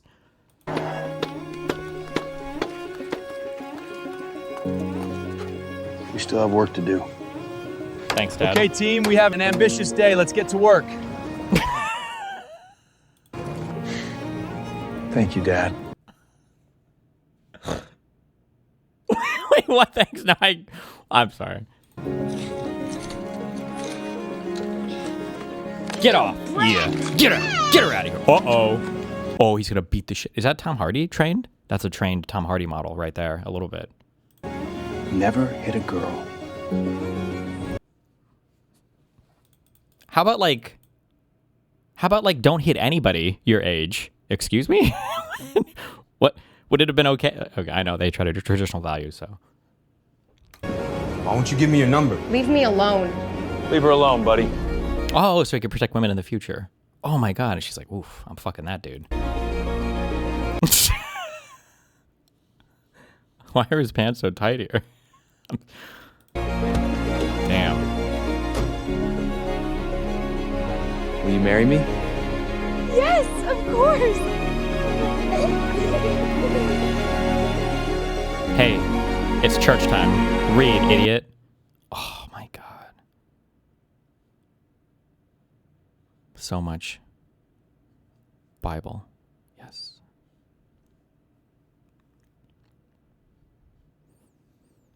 $148, $149, $130, $131, $132, $133. Maybe that's supposed to be a 5. They just like cut off a little bit, I guess. Never mind. Okay, whatever. They're lucky. Prayers up. We're reminded that every good gift comes from you. Amen. Prayers up! Prayers The up! electric atmosphere. He's a leader on this team, and his faith is really inspiring the whole team. I think you mean the whole stadium. Thank you, Dad. Dad, I'm an airplane.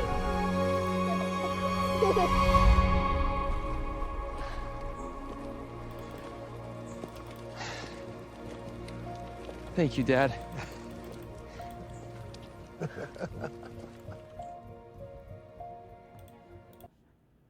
I don't know if it's just like if I'm having like a boomer life or whatever, or if it's just because it's light at night and that's when you get the most doomer thoughts or whatever. But on your, I don't know if this is on all TVs, but on my TV, if you leave it on for like 60 seconds and nothing actually, you don't do anything with it, it always switches to some fucking like lo-fi channel with like a background. But it's like pretty obvious now that the background is all like AI stuff. And it just kind of feels, yeah, I don't know, it feels weird. Question mark, your TV is haunted. It's like a Samsung TV. I don't know what it is. Does your background have ads? I don't think so. Like if I were to turn my TV on and I were to just like be in the menus, not like if you're watching something, but if you're in the menus, you don't do anything for like a minute or two, it just automatically switches screen to start playing. It's like a screensaver, some weird AI generated background with some, I guess I don't even know if the music is real. It could be AI music. Is it Roku? No, I don't have a Roku.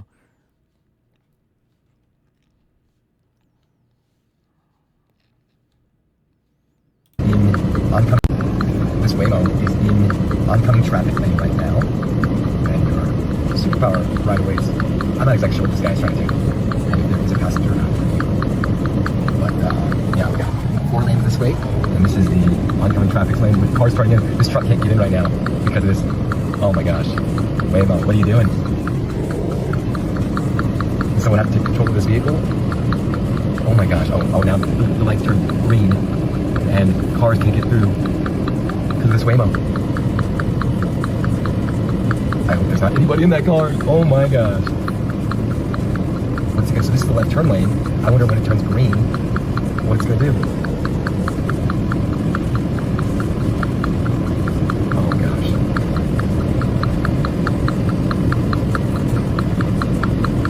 Okay, oh no. So is it gonna try to turn to my left lane? Oh, please. Oh my god. Oh wow. King shit, fixed its own problem. Oh wow.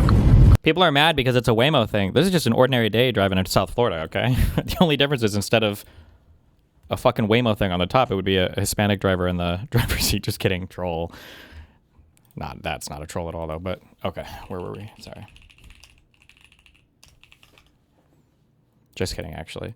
If it was a human driver, he would have been honking the entire time, even though he was in the wrong lane. That's what would have actually happened.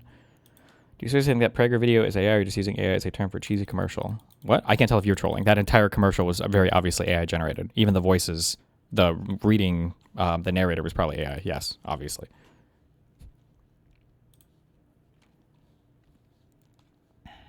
Blue state Dems versus red state Dems. Republican voters, really, Republican voters are just brainwashed. They're good people. Political change can only happen through the barrel of a gun. Okay, but you have to understand the economic anxiety that Trump voters are going through. Trump supporters are an affront to God. Really, when you think about it, Democrats and Republicans are basically the same anyways.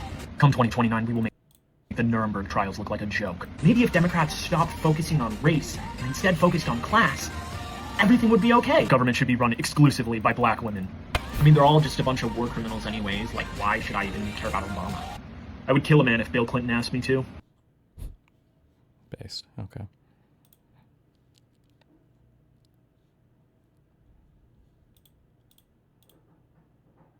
It's true. Republicans have tried to turn liberal into a bad word. Well, liberals ended slavery in this country.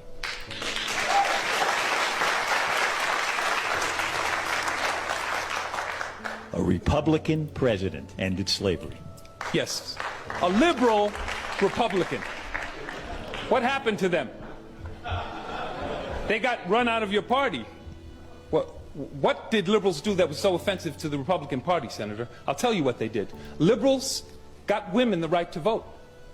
This is like a TV show, right, or something? Yes. Okay. What? Why do we need fic? Okay, I'm good. It's West Wing. Okay. Which do you prefer, Democrat or Dumbocrat? In one case, you simply exchange the E for U. So simple and precise. Many people don't know or assume that dumb ends in B. In the other case, you spell out dumb, but it seems to lose some of the identity to Democrats.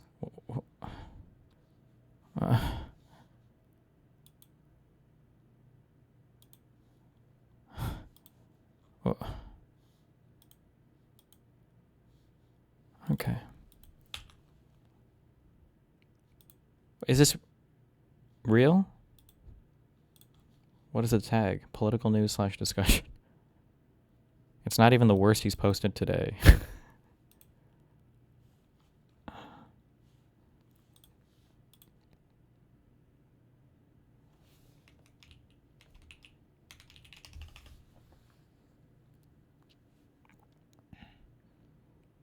This fat, traitorous fuck is trying to spin the war as anything other than humility and just Jesus Christ. Is it really that bad? God damn. Give me some of that wow. What have we learned? 39 minutes. What have we learned from the war in Iran? What went right, what went wrong, and what can we do to improve? What did we learn, Palmer? What went right? What went wrong? Okay, that's okay. Man, we're starting off optimistic here. I don't know, sir. I don't know either. I guess we learned not to do it again. Yes, sir. I am recording this on Monday, June 15th, 2026 at 10:26 in the morning. As of now, a memorandum of understanding, not explicitly a peace treaty, is scheduled to be signed between the United States and Iran Friday the 19th.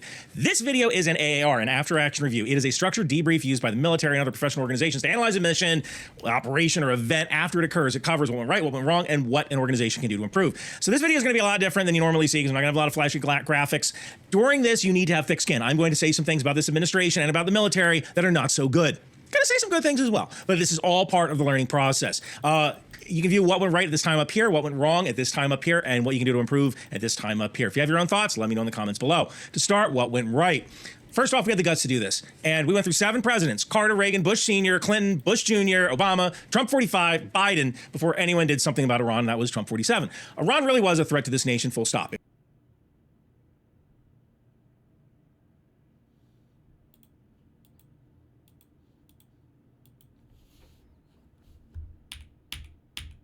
Start, what went right? Clinton. First off, we had the guts to do this. And we went through 7 presidents: Carter, Reagan, Bush Sr., Clinton, Bush Jr., Obama, Trump 45, Biden, before anyone did something about Iran. That was Trump 47.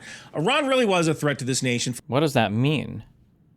Before somebody really did something about Iran, okay. Full stop. If they had developed a nuclear weapon or the mechanism to deliver it, they would have used it in order to bring about the return of the Mahdi and the subsequent Day of Judgment. I have a whole video about that, which I'll link below.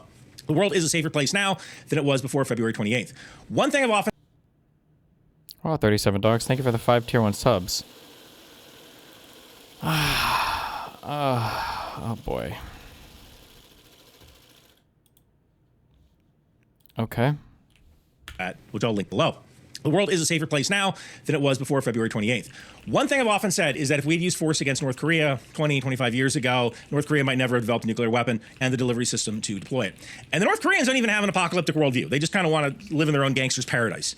But since we didn't deter the North Koreans, we had to spend billions on like the ground-based mid-course correction system in California and Alaska. And now North Korea can threaten its neighbors.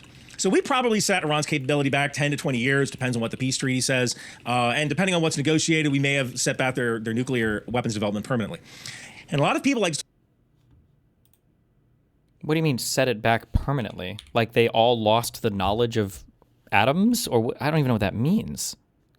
Okay, I think I'll go to like 5 minutes in this video. I don't know how much of it I can handle. Spend billions on like the ground-based mid-course correction system in California and Alaska. And now North Korea can threaten its neighbors. So we probably set Iran's capability back 10 to 20 years, depends on what the peace treaty says. And depending on what's negotiated, we may have set back their nuclear weapons development permanently. And a lot of people like to talk about how I don't even know what that probably set Iran's capability back 10 system in California and Alaska. And now North Korea can threaten its neighbors. So we probably set Iran's capability back 10 to 20 years, depends on what the peace treaty says. And depending on what's negotiated, we may have set back their nuclear weapons development. 10 to 20 years to get a ballistic missile that can travel from what, Iran to Israel or Egypt? Would it even take 10 to 20 years if they had no sanctions and were just free to do all of their own testing? Okay, I don't know. That sounds crazy to me, but what do I know? Permanently.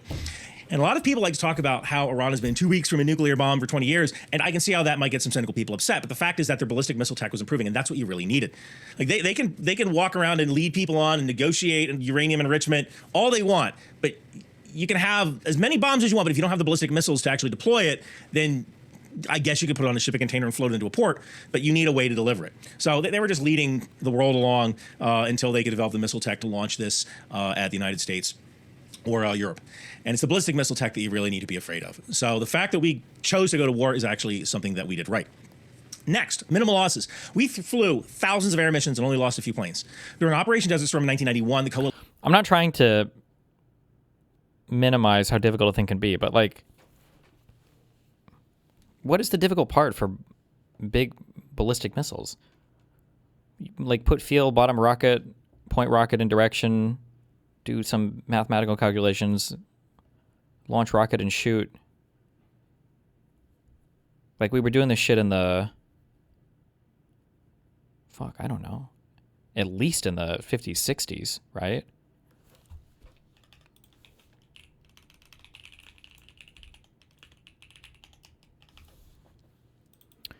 He's slightly right for talking about nuke miniaturization. Maybe I can understand like handling the nuclear warheads and everything, sure. And then obviously the uranium enrichment and everything too.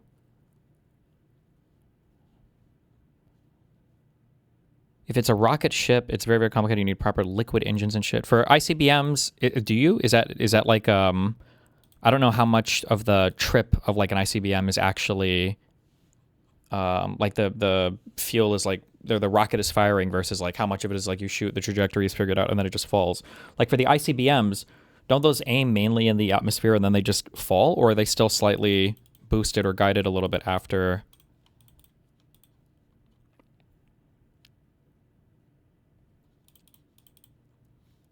Why not just ask? True. How do ICBM work?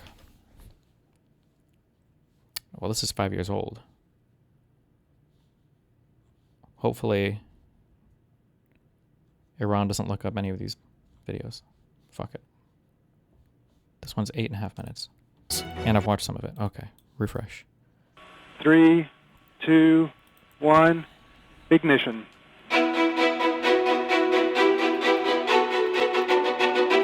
Also, do you need the medium range ballistic missile? Does that have to like go up and deal with like atmospheric stuff, or I don't know how high those need to travel. Like if you wanted to fire a missile from Iran to realistically, who is their furthest target? Would it be Israel, or would they want to be able to shoot at people in Europe, or? According to the Federation of American Scientists, a ballistic missile is one that has a ballistic trajectory over most of its flight path. Does Iran want to develop missiles to shoot at the United States? That seems like a big war to... What that means is that once the missile burns up the fuel that propels it, the missile keeps moving, the same way that a bullet... According to the Federation of American Scientists, a ballistic missile is one that has a ballistic trajectory over most of its flight path. What that means is that once the missile burns up the fuel that propels it, the missile keeps moving, the same way that a bullet does after it's been fired out of a gun. Once the fuel is gone, the missile's direction can't be altered. It follows a path determined by the speed of its launch and the force of gravity trying to pull it back towards the Earth's surface. Eventually, gravity guides the missile and its payload. An intercontinental ballistic missile, ICBM, is a guided ballistic missile with a minimum range of 5,500 kilometers, 3,400 miles, primarily designed for nuclear weapons delivery. Ballistic missiles are suborbital flight. Well, if they were orbital, wouldn't they just go into orbit? Doesn't that have to be the case? What? Delivering one or more thermonuclear warheads. Similarly, conventional chemical and biological weapons can also be delivered with varying effectiveness, but have never been deployed on ICBMs. Most modern designs support multiple independently targeted re-entry vehicles, Wait, hold on.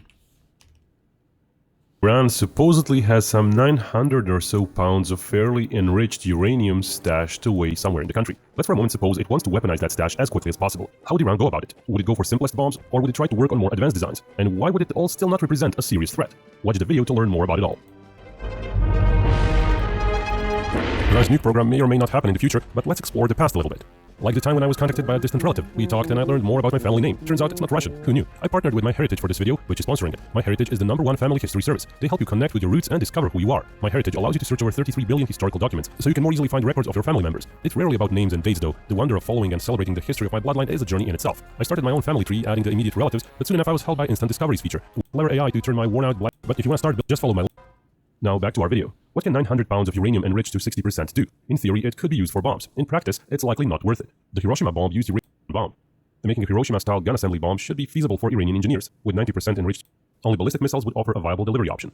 Some of Iran's newer missiles like the Khaybar-Shakhan and Qasim-Bashir use solid fuel, which makes launches easier but reduces range and payload compared to liquid fuel. These compact missiles offer limited payloads. Their warhead sections are about 2 feet in diameter and 3 feet in length, fitting up to half-ton warheads. While they have fins for steering, their unpowered re-entry vehicles may not survive Israeli missile defenses in large numbers. A more advanced missile, the Fatah, unveiled in 2023, is similar in size to the Khaybar-Shakhan, but has a liquid fuel-powered re-entry vehicle, further trading payload capacity for better evasion. But there's no evidence Fatah 1 is widely deployed, and Fatah 2 appears to be more propaganda than operational. We will explain later why just one missile isn't enough. Two heavier liquid fuel missiles, Imad and Khorramshahr, are more promising for nuclear delivery. Imad is older and longer. Khorramshahr is more compact and easier to launch. Both have a diameter of over 4 feet, making them more suitable for large nuclear warheads. Imad uses steering fins on its re-entry vehicle, Khorramshahr does not, possibly because it uses cluster munitions where pinpoint accuracy isn't needed. Launched near Tehran, these missiles could carry a 1-ton payload. Launched from closer to Iraq, 1.5 tons might be possible, but that would come with increased risk due to proximity to Israel and Iraq. Israel could monitor the pre-launch activities and intervene. That's another problem Iran has. Israel has already demonstrated the ability to monitor missile launchers being prepped in western Iran. Khorramshahr missile might be the better option for gained by such a move. For Iran to produce nuclear bombs quickly within a year, it would need to rely on missiles already in service or near deployment. Khorramshahr 4, as mentioned, might be the least unsuitable option. Using US weapons development as a benchmark, Iran would likely need about 7 years of testing to miniaturize a warhead for its missiles. That timeline hasn't sped up for others either. 1980s Pakistan and 2000s North Korea took even longer, lacking US-level resources. Without external help or years of testing, Iran can't move from a crude large device to a small efficient warhead. And given the Israeli threat of possible further attacks if needed, Iran is unlikely to test and develop uninterrupted. But let's assume Iran can get to 600 pounds of uranium enriched to 90% and can't add more uranium quickly due to Israeli strikes and technological limits. It could theoretically theoretically build around 10 bombs using 55 pounds of uranium per warhead based on the Fat Man implosion design. That design used in Nagasaki yielded about 20 kilotons. However, Fat Man is too large and heavy for Iranian missiles. As previously discussed, designing more efficient weapons takes time. Fat Man used 32 implosion points, which needed to work perfectly to detonate together around uranium. 5+ years later, the US developed the Mark V with 92 implosion points and a novel pit design. This reduced diameter by 33% and weight by 70%, while increasing yield 5-fold. That would be marginally suitable for Iran's largest missile. Still, Mark V used both plutonium and Is that a nuclear human? Iran, limited to uranium only, would end up with a similarly sized bomb, even if optimized for just 20 kilotons. Achieving this would require years of trials and refinements, including transitioning from solid to levitated pit designs. If pressed for time, a more realistic option for Iran might be to opt for a gun-type design. By 1952, the US had miniaturized this approach to a 280mm artillery shell under 5 feet long and weighing 850 pounds, while achieving the same yield as Little Boy. That would suit many more Iranian missiles, expanding deployment options significantly. However, even that miniaturized gun-type design took the US years to develop, and it would take time for Okay, I don't care that much. Okay, watch a couple more minutes of this guy. Coalition lost 75 aircraft, 52 fixed wing, and 23 helicopters. By my count, we lost 4 F-15s, 1 refueling tanker, 1 E-3 AWACS, 1 A-10, 1 Apache, 2 MC-130Js, and 2 MH-6s, and those last 2 were self-destruction. From a tactical standpoint, this is a success by any measure of the word. And I can tell you this, Secretary Rubio laid out the objectives very clearly. He's one of the clearest objective statements I've ever seen. Number 1, destruction of Iran's Air Force. Number 2, destruction of Iran's Navy. Number 3, destruction of their missile launching capabilities. Number 4, destruction of their missile and drone facilities. When was this? Also, I thought the issue was when they were saying like destruction of missile launching capability, like the way that they phrased this initially, I thought was like very, very, very broad. Wasn't it like the destruction of their ability to like manufacture weapons, which could theoretically mean the destruction of every single manufacturing thing in their entire country? But and I think it is clear that we accomplished those 4 objectives to an acceptable level. They'll always be able to create some missiles, but we severely degraded their ability to do so. Next, Patriot and THAAD, they actually worked. You know, there's this guy named Ted Postall who loves to go around the podcast saying that the Patriot missile system doesn't work. I mean, if the missile system didn't work, why the hell did 19 countries buy it?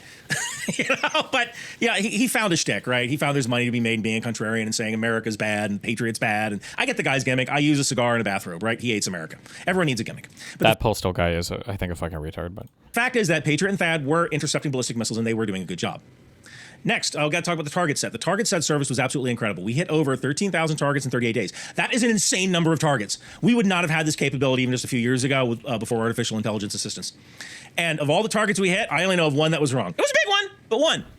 And that is a testament to our complete dominance in the battle space of ISR, intelligence, surveillance, reconnaissance, and the doctrine of any sensor, any decider, any shooter. We saw a target, we got that information to a decider, that person made a decision to strike, and we hit it. And that's what we're going to use in the Pacific to defeat China. Next, we will come after you. I want to talk about the destruction of leadership in Iran. Our ability to find, fix, and finish regime leadership targets was incredible. And one lesson our adversaries likely learned is that we will come after you. Not just your generals, but you, the leader of the nation. This is a warning to China. You want to invade Taiwan? Cool. But you, as an individual, are going to pay the price. We will find you. We will attack you. Is the implication here that if China was to try to invade or launch some strike on Taiwan, that we would assassinate Xi Jinping, that we would try to kill? That's crazy. I'm good on this. Okay. Stop. What? Okay.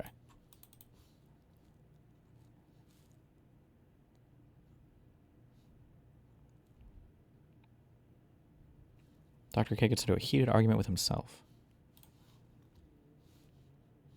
Gets into a heated argument. I'm going to toss out a word. Do you feel inadequate?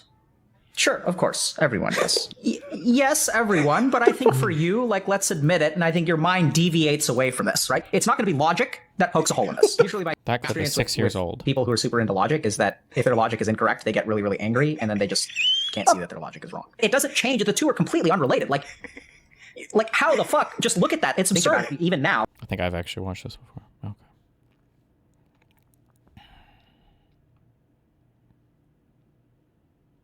Destiny reacts to Hassan and Adam's video. He's setting up IDubs for the worst video created. Locked. Why'd I get locked?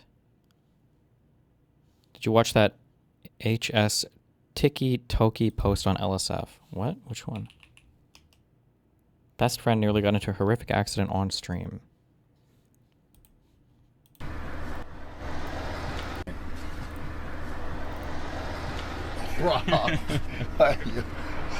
Whoa! God, oh my god! Oh my god!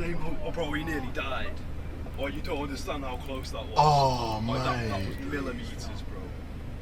I don't know if that was on camera or not. Nah, bro, that was... Justin, I think it's more so we have the ability to do incredibly precise strikes as to go after individuals.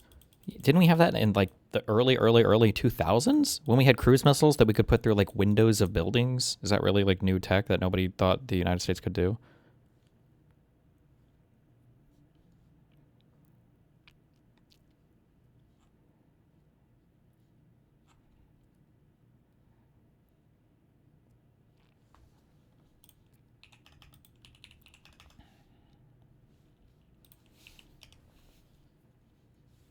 We need to focus on. I don't, Chad. We This know one what- is from the. what is Oh happening hell on no! the I map. don't We need know this what at they all. are doing. It's about making plans with each other and doing what is expected. This is kind of the, one thing I was bringing up is your guys' run through stage 3. Like, this isn't to take anything away. Un site qui était bien défendu. Le B par contre était lock à fond. Bon, je viens de me prendre un truc dans la gueule, nickel. Guys, please, we are on live. You can. Je viens de me prendre un...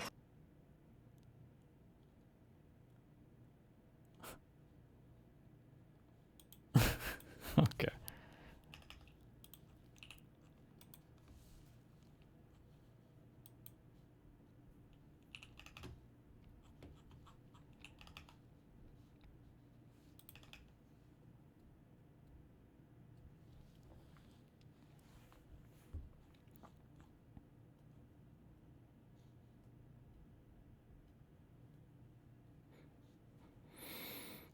Did Asmongold really read the whole 200-page thing?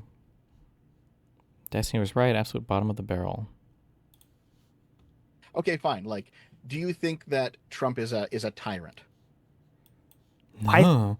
Both of these guys are terrible. Some retards in my chat who just haven't learned yet will still defend, I think, Sitch. Because I'm like, well, Sitch isn't as bad as Adam. But, like, if you're willing to tolerate this much retarded shit, you're just as bad.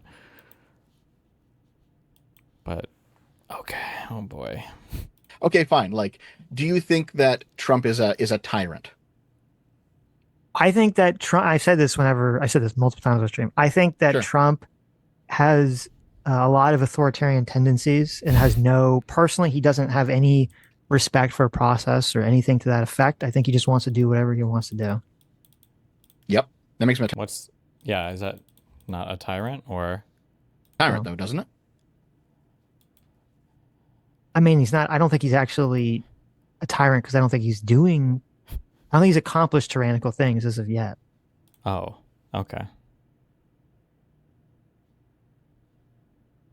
Okay, so he's not going to use violence to stay in power. I mean, he's already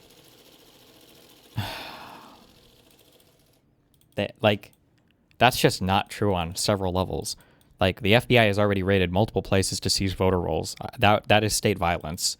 The ICE deployment shit and everything I don't know if we're going to be trying to scare voters off of future polling places or not, but I mean, they've talked about wanting to do that. So he's talked about wanting to use violence at polling places. I mean, J6 obviously was Trump called on violence to try to stay in power. But whatever. Right? Well, you think he is? I don't know about that one. So you think he is going to use violence to stay in power? Then you think Trump is going to take order over the National Guard to start shooting and killing Americans with it? Yeah, the government. He's putting together a violent coup. Pete Hegseth is his guy. He's going to come in and control the military. I think if he could, he would. Yes. But here's the thing. I don't know what guardrails still remain in place to stop him. So for example, I remember actually I read an article today where Stephen Miller had a meeting with some other staffers in the executive branch. So look, you're admitting that you're admitting that he can't. When you say you think he, so he can't be a tyrant. True, got him. This is the most severe cognitive dissonance I've ever seen in real time. No, this is what people imagine me to be when they call me like a contrarian. Like these guys have like carved out such an incredibly niche, like perpetually high on their own farts room where they're like, we can criticize Trump, but we don't have Trump derangement syndrome. Like, we're fair critics of Trump.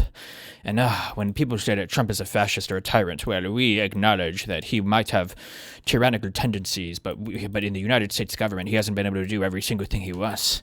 So he's not a tyrant. So we're not MAGA because we acknowledge that he has problems, but we're not unhinged like the rest of. They're like these types of people. He would, but you're admitting that he can't, which obviously says that the system is working. So However, he's not destroying the institutions. Oh my God! Like but it's all good. I don't know why I'm getting mad at these people. These people are not worth watching seriously. However, the fact that the institutions are slowly eroding before... I wouldn't even say slowly eroding. There has been significant damage done so far to a lot of the government institutions. USA Department of Education is gone. The mass firing and layoffs in a lot of our intelligence community. The new norms that are being established, that who knows if the next Democrat will probably not follow through, but will the next Republican, right? The idea that you could, when Kash Patel was just firing every single FBI agent that had been involved in any of the Trump investigations, this is big damage. All of the defunding of all of the grants to some of the universities over DEI shit, I guess. I don't even know. All of this is severe damage to our bureaucratic systems, but whatever. For him means that he actually may be able to. Things are getting worse in the United States. God. You think Sitch, you think Pete Hegseth is going to command the military forces to take over? What's he going to do? Bomb the Democrats? No, as I said,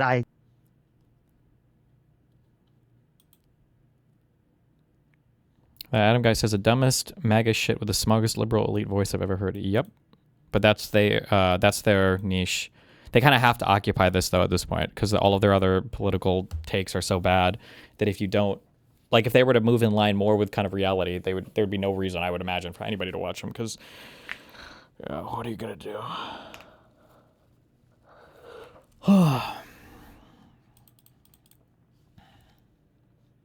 I don't agree. I said demonic is far too extreme on the spectrum for my taste, but okay, fine.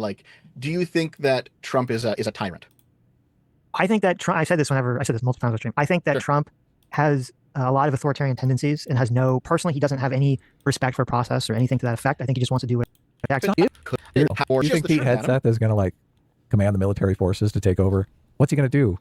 Bomb the Democrats? As I said, I think Trump, I think there's no way Trump can try to run again. I think he's far too old. So, I mean, I don't think there's any third term Trump on the table. This says a lot about your state of mind, though. Someone in the chat just said, I think Sammy is a demon. I don't think Sammy's a demon. Sammy wants to come in here and yell at you. So she's advocating hard in the chat to get in here and shake things up. Yeah. Sammy is not a demon. Thank you. Sammy is not a demon. I just think she's wrong about everything all the time. I mean, listen, Sammy is a little demonic. Okay, I'm not going to. He's a little impish. Okay. No, it's okay. So the issue ultimately is that I don't think Trump has any sort of internal limiting principle on what he wants to do. He wants to do what he wants to do. He does. No, he does not. That's ridiculous. Show an example of that. What's an example of that? Absolutely does not. The only thing stopping him. What limiting principle does Trump sometimes say no? You have underlings and staffers. Now Adam's gonna be like, well, that's his limiting principle, is what the courts will let him get away with, and he's gonna think he's so enlightened for saying it. To sometimes say no. So that is a limiting principle. I'm done. I can't. I'm sorry. They're too predictable. I can't listen to people that are that stupid, that are too easy. I'm done. Okay. Let me just, I'm just going to play games for a couple hours and then go do other stuff today, okay? That guy is king of the retards. Unironically, one of the dumbest motherfuckers in the universe. I can't. I'm sorry. I can't do it.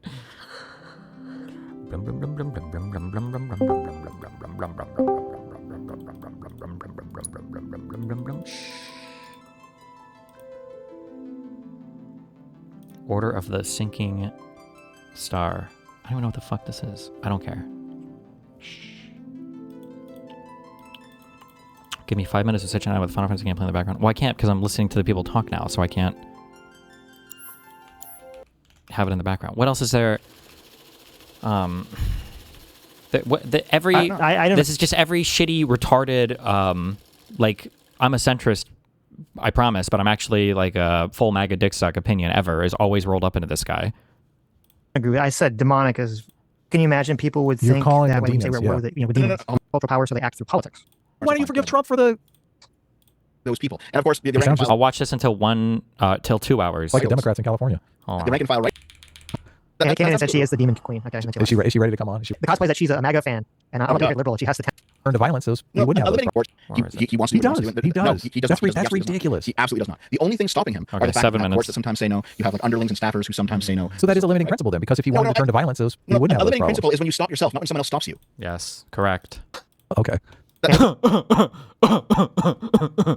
Okay, Dev is correct, obviously. And said she is the demon queen. Okay, is she ready to come on? Is she ready to jump in here? That'll be later. That'll be a later stream. When is that the cosplay you two do? Is it like she comes in and she has? She's dressed as a demon. The cosplay is that she's a MAGA fan, and I'm a liberal. She has to tempt me to become a MAGA fan. That's the. Oh my god. Anyway. So no. So the thing is, Trump continually cycles through staff looking for people who will, one, do what he wants, and two, not oppose him in doing what he wants. And that's really fucking bad because there are actually, like, there should be people in the executive branch saying, hey, we can't do this, it's illegal. Hey, we shouldn't do this, it's actually bad. And Trump has just been purging those people. And of course, the rank sounds just like the Democrats in California. The rank and file right-of-ways, they say, Why did my let's lights- get rid of the rhino-is. oh Like, my when they say God. rhino, what they mean is somebody who doesn't suck Trump's dick. Like, that's what a rhino is at this point. It's someone who's willing to tell Trump no. You have a really interesting perspective on conservatives, but I think it's maybe just the people you're hanging out with. Well, actually, I don't think they're conservative. It's really fucking bad because there are actually, like, there should be people in the executive branch saying, hey, we can't do this, it's illegal. Hey, we shouldn't do this, it's actually bad. And Trump has just been purging those people. And of course, the rank and file. My lights all just reset, and I don't have the fucking settings saved. I'm gonna kill myself. Oh my god.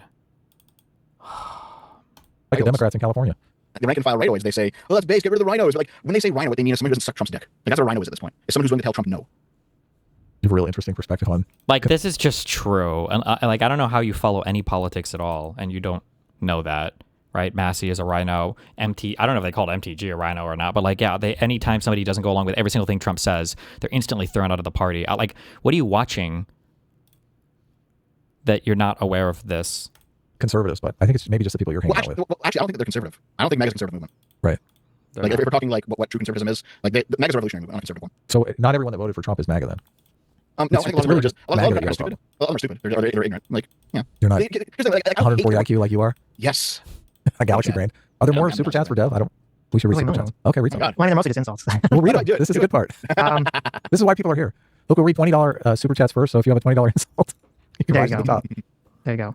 Okay, I'll do that. So go through the 20. Well, this isn't. I don't know what that was about. Oh, you read that one. That was Shinzo. Sella for $20 says, Dev, you said you don't want to gun emoji MAGA voters, but can you imagine how people think when you say, quote, we are at war with this evil faction? Also, why did Pippa ban you from her chat? Sitch, I DM'd you the receipts. Oh my god, the receipts. I don't know what that means, but probably about Pippa banning from the chat. Well, I know, but I don't know what that means. No, so here's the thing. I mean, if you want me to rehash that fucking long I don't. comment, I don't. Yeah. The first part about the first part we'll hear about. How can you imagine people would think that way when you say we're at war with with demons? We got to get rid of the demons. I want to be very clear again. I want to reiterate this, even though I already said it before. Right. Is that I'm talking about like the Republicans who are part of the party. Who are, I think you should just own this stronger. I will in the future. I think I've been trying to. Like, I'm sorry. People are like, oh, well, don't you think that this type of rhetoric is like really damaging when you talk about like MAGA as being demonic and blah, blah, blah. And it's like, okay, no. I think the damaging thing is them acting like demons. Maybe they should not act like demons. Like, you don't get to have, on one hand, a total aversion to any type of responsible rhetoric and then get mad or ass-pained when people call you out on it. Again, I'm sorry, Alligator Alcatraz. How are you going to name things the most what do you think it means to name something in a provocative manner? Why would you do something provocative and then get mad when people are provoked? Like, it's stupid. Who are currently in power, who are aiding and abetting Trump. I'm not talking about your rank and file MAGA voter. Okay. Just even people if on the inside. Even if those MAGA voters are going to vote for, get those people in power, right? Well, yeah, because like, here's the thing: do you really want to live in a world where like because you cast a vote for a candidate and that vote, the candidate does something bad, and now you're personally responsible for that? Like, that sounds kind of crazy to me. No. Yeah. Okay. Joe the Make for $20 says the Democrats are propping a history buff who has a Nazi SS tattoo on his chest, openly wish for a fellow veteran to have been killed instead of wounded, and has friendly ties to open anti-Semites. The Democrats have learned nothing. Yeah, it doesn't really seem like they've learned a lot, to be honest. Remember, don't ever fall into this trap of letting them beat you over the head with your own rules, because these guys have no fucking value. Don't worry about Plattner. If Plattner is so bad, then go beat him in that race, okay? Don't lecture us about ties to fucking Nazis or whatever when you literally have Bannon, running Trump's campaign for 2 years. Get the fuck out of here with that retarded shit. Plattner? That was a Plattner comment, yes. Yeah, so here's the thing. I've always been good on forgiveness. Plattner said he's on Nazi. Well, then why don't you forgive Trump for the electors thing? He hasn't apologized. For the what? Good on forgiveness. Plattner said he's on Nazi. Well, then why don't you forgive Trump for the electors thing? Trump doesn't think he did anything wrong, and Trump to this day maintains that the 2020 election was stolen. What are you talking about? What is there to forgive? He hasn't apologized yet. He's doubled down. Plattner's apologized. You actually, you don't actually believe Plattner, right? I like how this Adam guy always thinks he's cooking. He's like, oh, so that's the difference. He always like does this smug laugh where he's like, what, 2 + 2 is not 5? And then Dev's like, 2 + 2 is 4. And then Adam's like, so circles, how many edges do those have? None. So your bicycle, it's just like so, God, I don't know. Oh my God, dude, I can't. Oh my God. That's another Flatters aspect. feel like he's totally full of shit. Like So you're just waiting for a that. Trump apology and then you're ready to move on? You're not. Like, so this is, how do you engage? This level of engagement is mentally retarded. You understand this, right? That like, this would be the type of thing where the teacher would whisper to the other teacher, like, we need to call his parents. Like, this guy needs some extra testing. I don't think he should be in class with the other students. Like, That's another Flatters aspect. feel like he's totally full of shit. Like So you're just waiting for a that. Trump apology and then you're ready to move on? You're not. You're going to drop all this tyranny nonsense if he just comes out and says, "Oh, I'm sorry, I shouldn't have done that." I mean, there is also a difference in what Trump did because he actually had power. So you're not going to forgive him. So you're not. Dev shouldn't. Dev is getting let her out a little bit. Like, it's, if Trump were to fully apologize for it, he won't. Bet him. I bet 10-1 odds on whether or not Trump apologized for it. $100, $1,000. Like, Trump is never apologizing for this, bro. Like, this is a center point to his entire existence, was the denial of the 2020 election results. And I like how he acts like this is some trivial thing. So if Trump denies, or I'm sorry, if Trump apologizes for 2020, then you'd be on board with it. That's like saying like, oh, so if Christians admitted that their God wasn't all powerful, you'd suddenly become a Christian. Like, it's kind of a central tenet of their entire belief system. But to you, it's just some trivial thing, I guess. Whatever. It's retarded. Wait, before you jump down my throat, give me a fucking second, Adam, okay? Like, with Plattner, like, here, you know what, if anyone comes to me and is like, listen, man, I was a Nazi when I was younger and I'm kind of proud of that shit, I'd be like, you know what, okay, it's done. But like, he's always low. He always thinks he's cooking, dude. If he's like, I was a Nazi when I was younger and I also killed a few Jews, I'll be like, listen, I need more from you than an apology at this point. Because now it's not just you having tattoos and thinking weird things. So the electoral scheme is past apologies, but being a Nazi's not. Oh my God, bro, I can't. How many? 1.5 minutes. All he was just a Nazi and then nothing else happened? Yeah, actually, yes. Ethan Rogers Badar says the problem with the statement is Dev now has no recourse but to call the plan against the UFC event based in the proper course of action. What's that? They stopped the terrorist plot for someone who wanted to use like exploding drones and snipers to kill a bunch of people at Trump's birthday UFC event.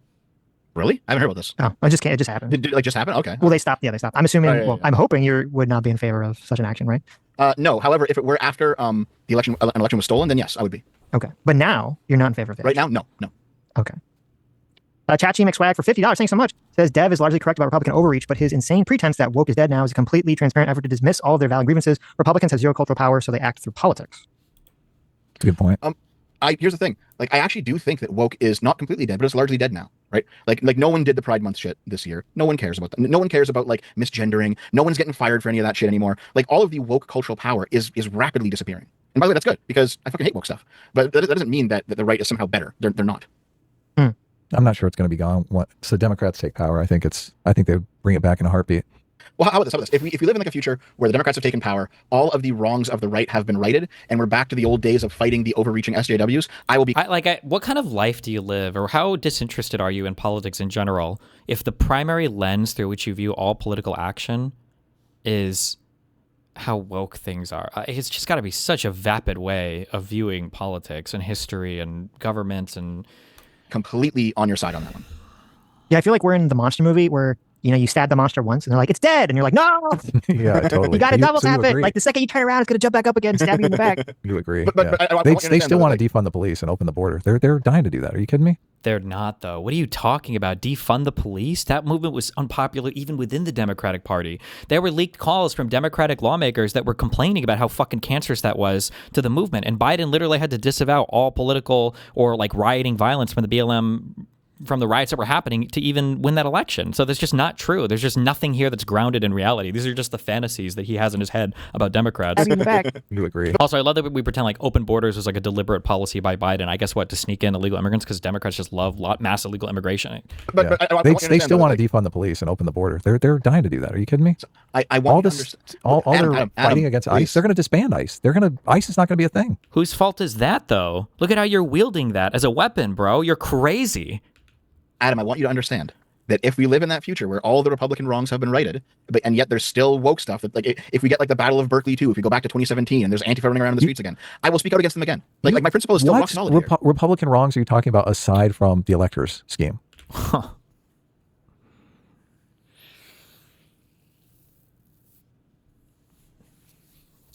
How about Trump trying to control school curriculum, the things that Republicans have accused Democrats of forever, via pulling grants from the schools? How about Trump writing executive orders to target individual law firms and appoints individual lawyers because he's mad that they worked with Hillary Clinton? How about Trump pulling security clearance privileges from all of those law firms and from people that he doesn't like? How about Trump pulling all the extra security Secret Service detail from Kamala Harris and political people in the past that he doesn't like? I mean, the weaponization of all of our agencies. This isn't even touching the corruption and everything. The whole, what is it, World Liberty Financial that Witkoff is a part of, where he travels the world cutting deals with all these people to enrich the Trump family to dollar amounts that supersede the collective enrichment of Congress and the entire history of the United States. All of it is a pittance compared to just Trump's personal enrichment. It's just like, there are so many things. What are we talking? What do you want to talk about? What Republican wrongs are you talking about? Well, I did maybe an hour ago lay out a whole bunch of things that Trump has done that has been terrible and unprecedented. That are just, but that's singularly Trump doing corrupt things to enrich himself. It's about that one guy doing corrupt things to enrich himself. I also pointed out the use of the government against. It's not just the one guy, though. The entire Republican Party, all of the Republican Congress has stood by and watched. It's complete and total inaction. It's abdication of your congressional duty, of the oaths that you take in office.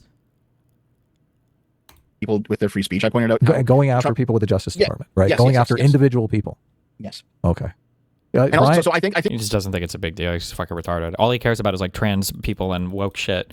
This is, dude, white people, man. Just kidding. Sorry. But like, really though, like white men, like white cis men are just like, I have nothing to do with my life except obsess over the same like 2 or 3 issues for literally my entire fucking life. Like if this guy were to fall out of bed a little bit too hard and has a little bump and he wakes up and he was like sucked back to 2016 in his mind, he would sound exactly the same as he is today. These people are perpetually trapped in like the Gamergate world of 2016 where trans people are trying to cancel people online for not using pronouns in their bio. And that's it. That's like the extent to their worldview. It's crazy. I think that Trump himself has to answer for every single one of those crimes, and I think that anyone who helped him do it has to answer for every single one of those crimes. It's just such a small number of people are being affected by this situation. What about the Anthropic thing from a few days ago? I don't know if that had happened yet. And a situation where we disband ICE is going to affect a very large number of people. And you putting them on some sort of equal playing field is bonkers to me. But Brian has a super chat for $20. $90 billion the Trump admin fought for ICE. What an unfathomably fucking huge number. It's just... Sitch. There's a bunch still here for Dev.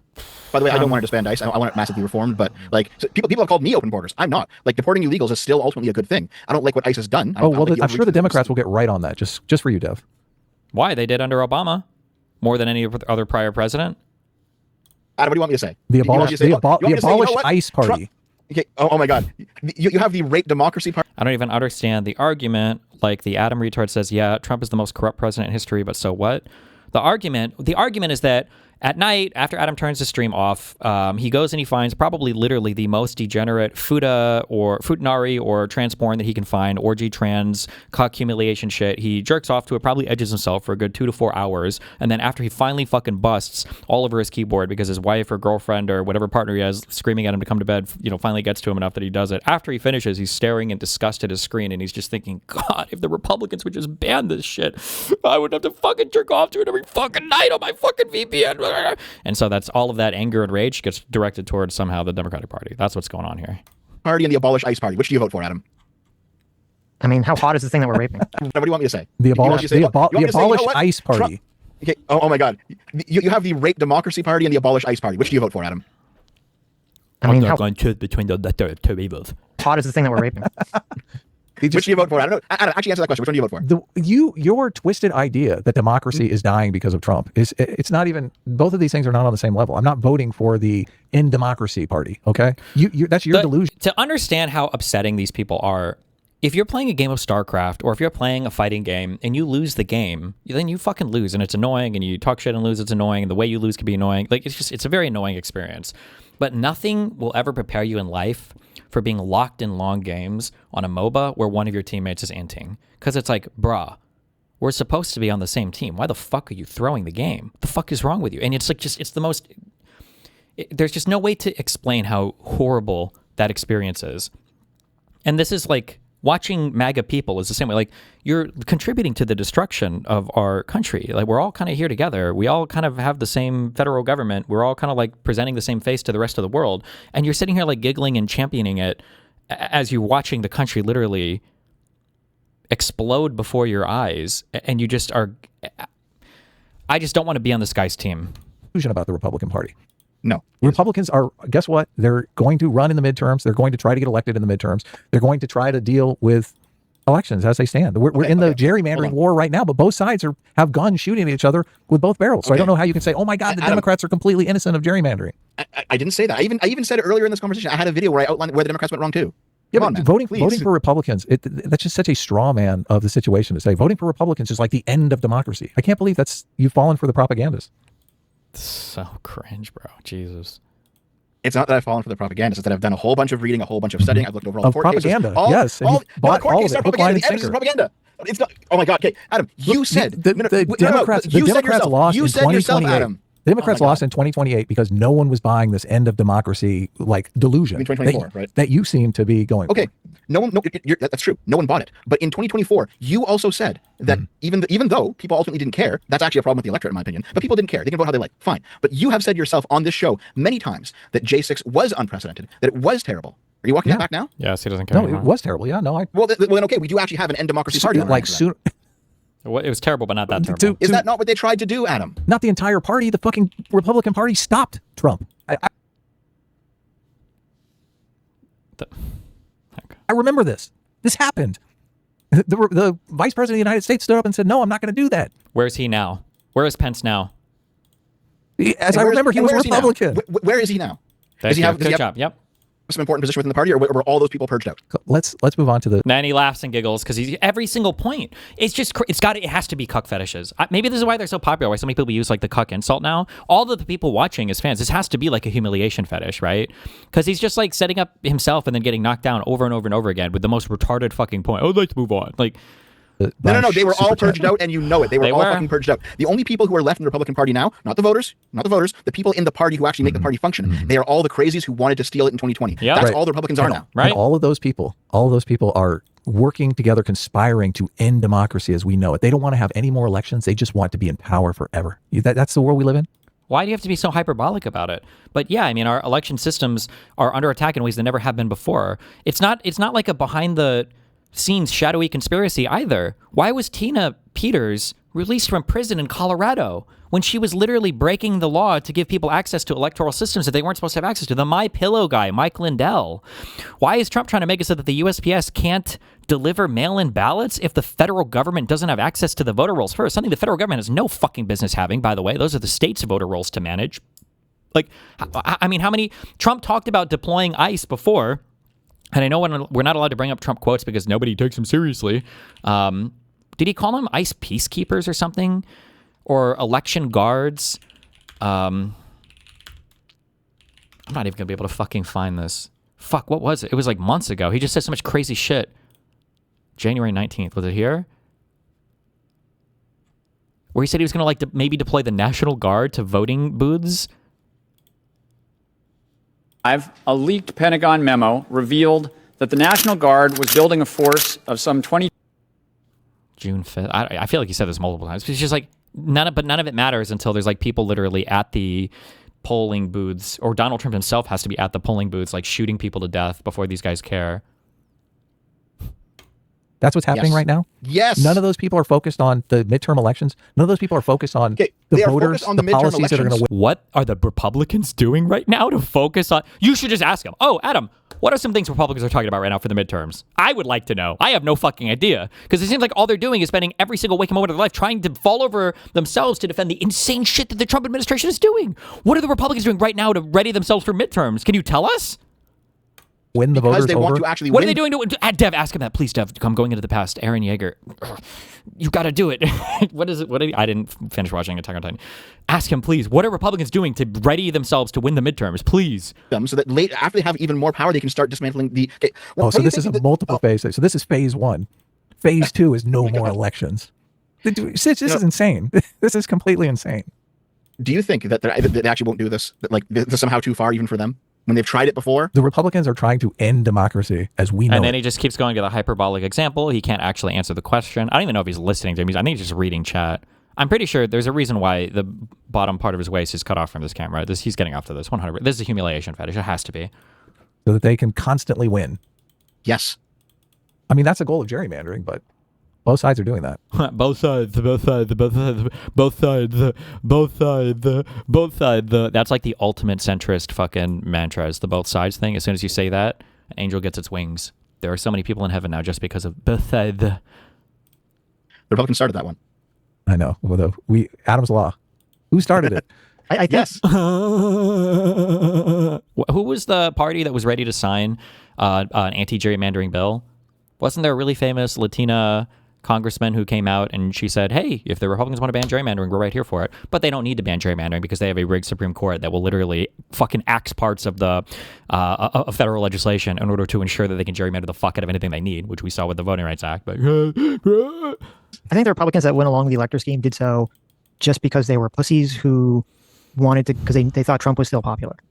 I don't know if it was the ideologically we're like, yes, we want to be, in charge forever. That's a great point. Yeah. That's how I feel about it.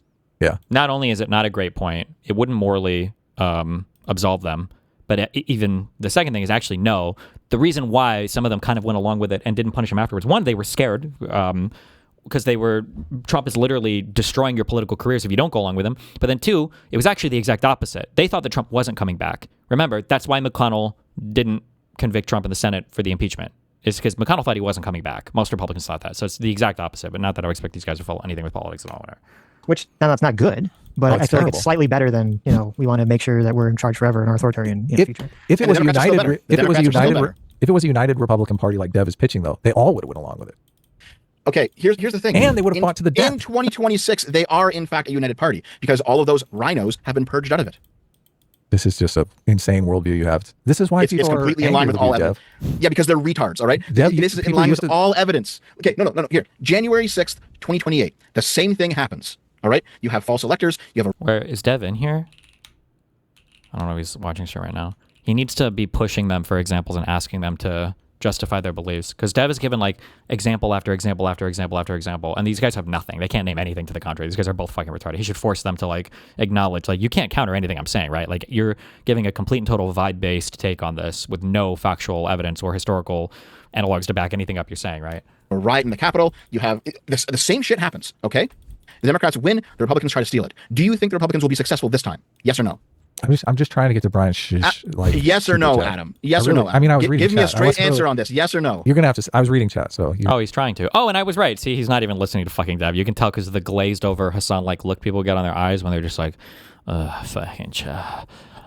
You can tell they're like totally fucking zonked out. You're gonna have to say. Okay, it's January 6th, 2028. Okay. And we have false electors. Right. We have false electors again. They already closed the loophole, though. We have false electors again. There was no loophole closing. It's fucking retarded. They already thought they were breaking the law when they did their last elector scheme. The idea that they closed any loophole because they amended the Electoral Count Act is fucking retarded. It's just said by somebody that wasn't following the situation at all. The reason why they kept saying that Pence has the constitutional power to do what he was going to do was because they were planning on breaking the ECA. They were going to break the law already. You cannot create a loophole in a law when they said that they were going to break the law already. That's why they kept saying it was constitutional, because they were saying the law was unconstitutional. But it was whatever. Just listen. Let me say it. Okay. We have false electors again. Okay. We have VP Vance who's counting them, and we have a riot in the Capitol who want things overturned. A Democrat has won the election. Do you think the Republicans will actually get away with it this time? I don't know. Why? Even if everything happens the same way it happened before, it's going to play out the same way. Because why would it? Because the fallout from what would have transpired if the elector scheme actually went through would do serious damage to the country. Because the fallout, the reason why it won't work this time is because the fallout from what would have happened if it worked last time would have been so bad. Then why did they even try it last time? And it would ruin the political aspirations of too many people who are invested in a future where America goes forward as a strong nation. So it would be too high risk for people. Yes. Of course they care. This is where you're completely delusional, Dev, because you think they do. The Republicans have no care for America, and they'd like to do things that will like tangibly destroy the institutions of America. That's the Democrats. The Democrats are more interested in destroying institutions than Republicans are. So examples? What are we? The Republicans under like during the Obama years, I would completely agree with you. They had all this respect for American institutionalism and republicanism. The Republicans now, no, not even really, but okay. The Republicans will destroy everything if it serves their interests. Trump has fundamentally transformed the party into something demonic. If they could, they would destroy the entire country. Yes. Even if you're correct at the voter level, and we're talking about voters who are like, yeah, we just getting rid of the Democrats would be good. Then we have our policies and they're never a threat again. They would literally vote for an authoritarian. You could be right at the Republican level, although I wouldn't say all Republicans, but there might be enough to be a majority. You would still have people in the Republican Party that would realize this would permanently lock. What did this person say? Is Dev Canadian? Dev is the perfect example of someone who isn't from the US and gets all of his information about it from terminally online weirdos on X. As opposed to being an American and getting you walk around all of America and then you see information firsthand. What does that even mean? You're probably getting your information from the same places you can get your information from, but okay. Okay, also, never mind. These guys don't have like the lay centrist audience anymore. These guys are all just MAGA dick sucks, I think. Or at least all the donators are. Jesus. Them out of power. And the whole goal of the party is to move up in status through the party. The representatives want to become senators. The senators want to become president. None of those people want to freeze the system in place. So that would be the problem with what you're pitching here, because that's effectively what they would be doing. They would be locking themselves out of power, which they would never do. The whole reason, and look, we argued about this, Sitch and I argued about this when the elector scheme happened. The vice president, who's the vice president? Pence. Yeah. Pence. I said, look, Pence is not going to do it because he has aspirations himself to be president. He's going to run for president. And Sitch told me, oh no, Pence is not going to run for president. Pence ran for president. He ran for president and pitched himself as the guy that saved democracy. And what happened? He got fucking obliviated. He got obliviated. I almost said obliterated. He got obliviated. Who cares? Obviously, it didn't work. Dev's theory here is correct. If you want a future in the party, you have to go along with the Trump sycophants. To be fair, I said he'd have to be delusional if he thought that would help him win. Well, they're all delusional, Sitch. They are all delusional. I understand your position. My argument is sound. I get it.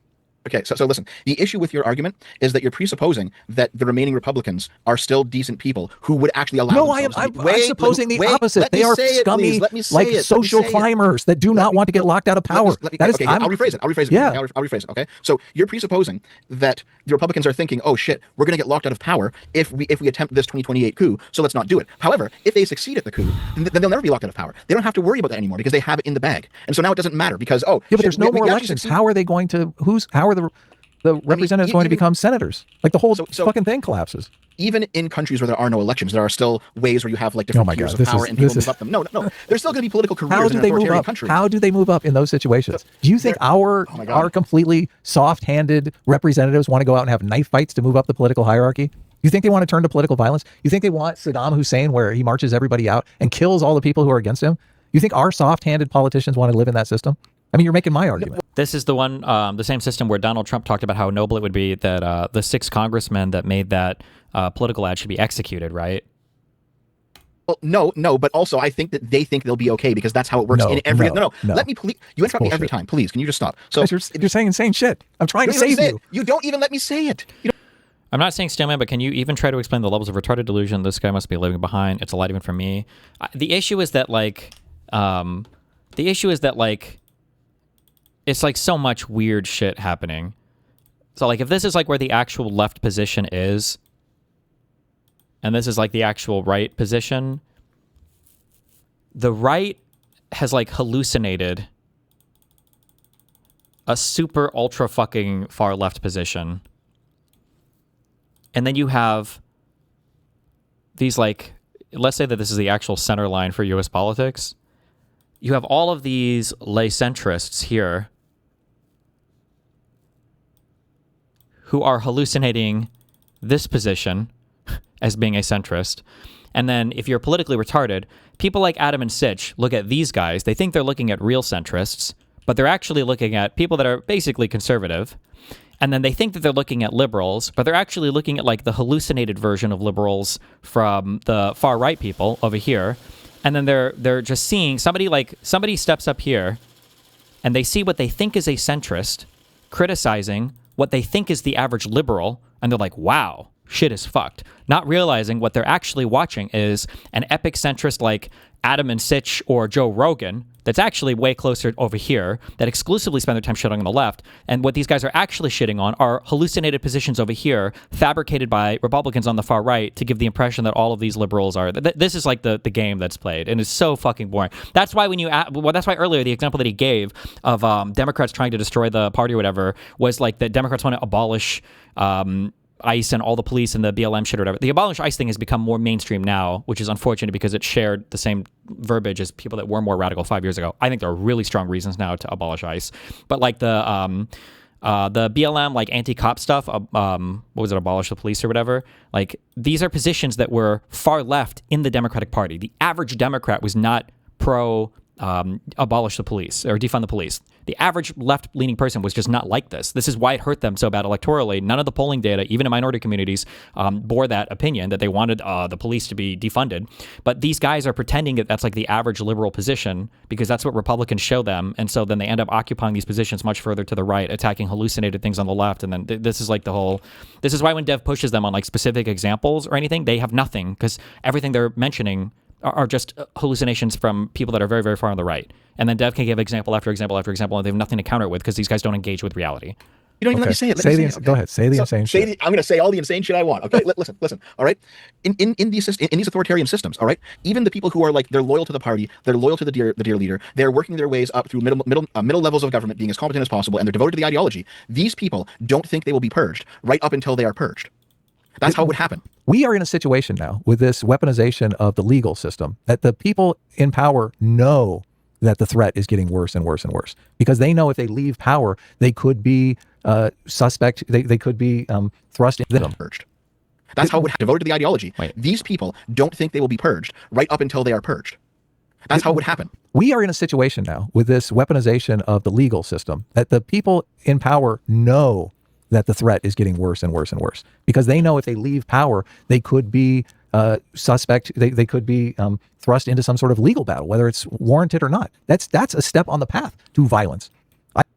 They're gonna say this started under Biden. They always say this, but they can never give it a good example of it. I think they would like to dial it back from that path. And you're saying they want to dial it back when Trump has been worse. He's been more egregious with the weaponization of the DOJ than any president in all of U.S. history. Okay, bro. No, they want to go forward on that path. They think the path to violent transfer of power is actually better. That's what they're into. So just so I know that I understand what you're saying, are you saying that like mid-level Republican officials are currently looking at the situation? They're thinking, oh my God, the Democrats are going to win next, and the Democrats are going to go. At what point do you think stop being worth it to engage these people? Oh, these guys? For me, it was years ago. I don't engage. These guys are retarded. These guys are absolutely not worth engaging with. Unless they want to do like a formal moderated debate or something, in which case you can shit down their throat for an hour or two to show people how stupid they are. But on their own platform like this or whatever, no, these guys are deeply unserious political actors. But this is kind of the norm for centrists, so what are you going to do? Go after everyone. So I better not be a part of this? But you have people advocating for this. I think you advocated for it earlier in the stream that every single Republican should be subject to some sort of investigation. It's so crazy, like this thing. You should just own it. Yeah, they should be, and him too. Just kick them all out. Get him out. Get him out of my country, bro. It's so like a group of people comes over and they all start beating the shit out of the other people, and then you're like, guys, we gotta fight back. And he's like, you're saying you should fight. You're saying that you guys should fight. You're saying the same thing. You're saying you should. It's just like it's the most brain dead. 5 minutes at 2:20. I'm done. I can't anymore. Okay. But that's not, for that. Yes, but that's not answer my question though. So you're saying that right now the average mid-level Republican staffer or a congressman or whatever, these guys are saying, oh my God, the Democrats are going to come after us when they win, and they are going to win. So I need to not be involved in this. So I'm going to be clean. I think would they debate Trump corruption or court expansion with you? I don't know. My guess is probably not. I would debate Trump corruption 100%. Court expansion, that topic is too AIDS to debate. But Trump corruption would be an easy one. They're definitely, I think it's on their minds, yeah. And I think that does push us in the wrong direction. I completely agree with you. However, if the Republicans steal the election, it doesn't matter because the Democrats won't be in power. I'm saying that they don't want to go down that road because this does get us closer to a zero-sum game in politics that none of them want to compete in. They want. But it's okay because there are always retards like you to tell the Democrats stop. So they actually never have to go down that road. They go down a different one where they get to constantly aggress on our side infinitely. And then our side has to come back in power and try to rebuild the country while they get ready to, they're cooking up their next devious schemes. Want to compete in a game of politics that is zero sum, but based on elections where the loser walks away and maybe runs in another election someday. You're saying that they're going to get rid of that system altogether. Yes, I do not think the elites in the Republican Party right now, like Trump and the people around him, I don't think they want that system. Yeah. Now you might have lower level Republicans who are doing exactly what you say, but the ones at the top, no, they want that system gone. I think the electorate could care less as long as the society functions, the crime is low, prices are low. I disagree with them because I believe in democracy. I mean, we argue that on the channel all the time. But I think the elected officials, I think they like democracy where it's a fair, above board fight that people aren't resorting to violence. and aren't resorting to lawfare, which is unfortunate. I'm sorry, SFO. I love you, buddy, but you're so fucking wrong and retarded. I love you. You will eventually catch up to me, okay? You and the rest of you guys, okay? But Sitch, I would never view Sitch as a good faith liberal here or whatever. I don't care how much he fights the audience. Like, there's no way. I can tell that Sitch is not a real liberal, because if he was, he would have committed suicide after being on stream with Adam for this long. I'm sorry. You can't be this tolerant of this for this long. It's just too much. There's just no way. There's no way. We're going more and more in that direction. Anyway, can we just read Brian's upper level of the super chat Republican already? Party? I don't think the upper level of the Republican Party actually holds these values the way that you think they do. I need to put up. Can I put up a poll? Is Dev delusional, or is that too? No.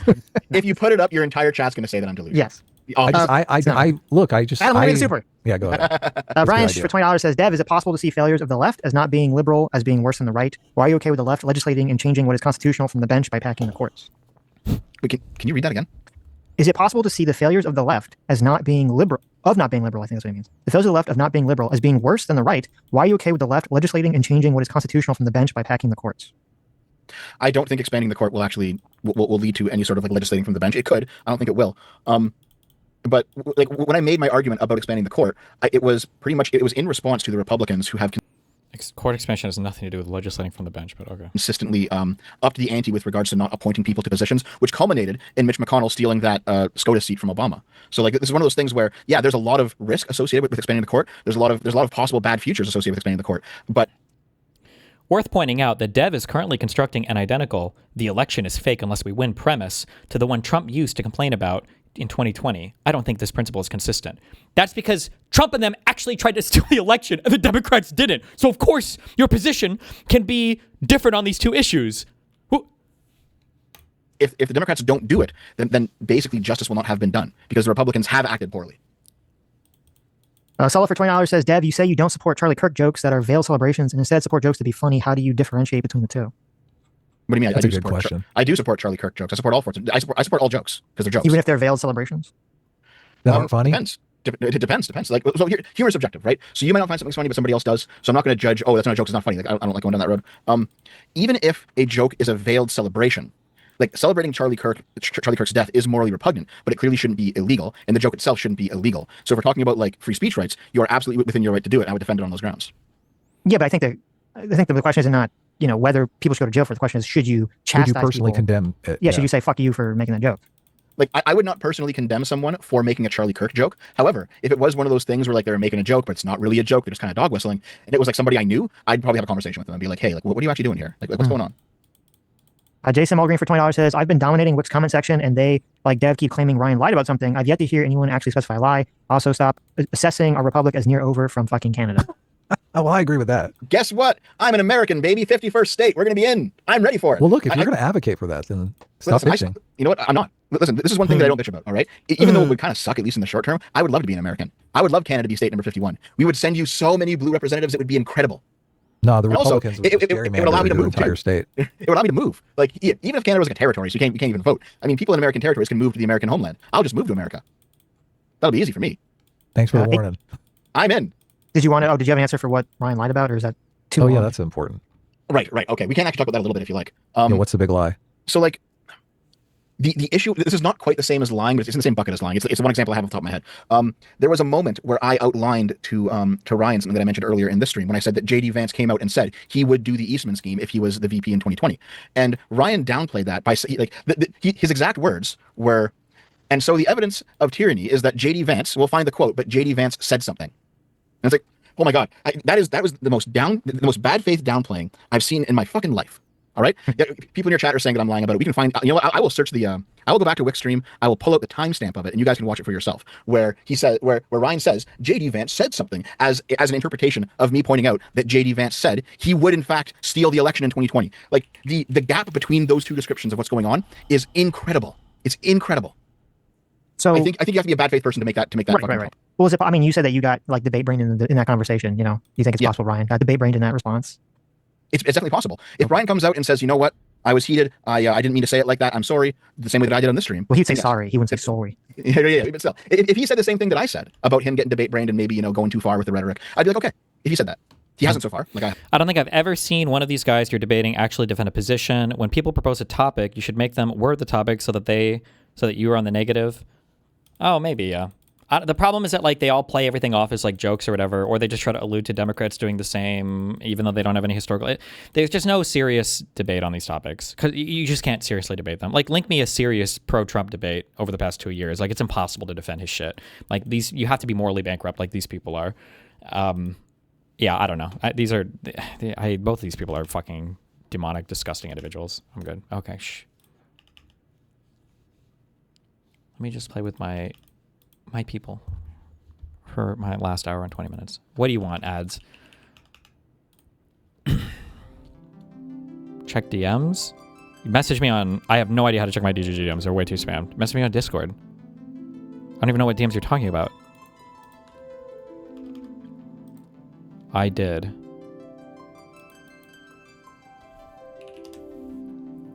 Your last message to me was 17 hours ago. Oh, now you sent me a message. To expand the Supreme Court. Would it... Oh, you DM somebody different. What? You're linking me up my own VOD? What is this? To expand the Supreme Court. Would it be helpful for me to read the? I found it in my notes since we were talking. I have my notes for the Pisco debate, so I do have it. I just don't know if you want to hear it or not.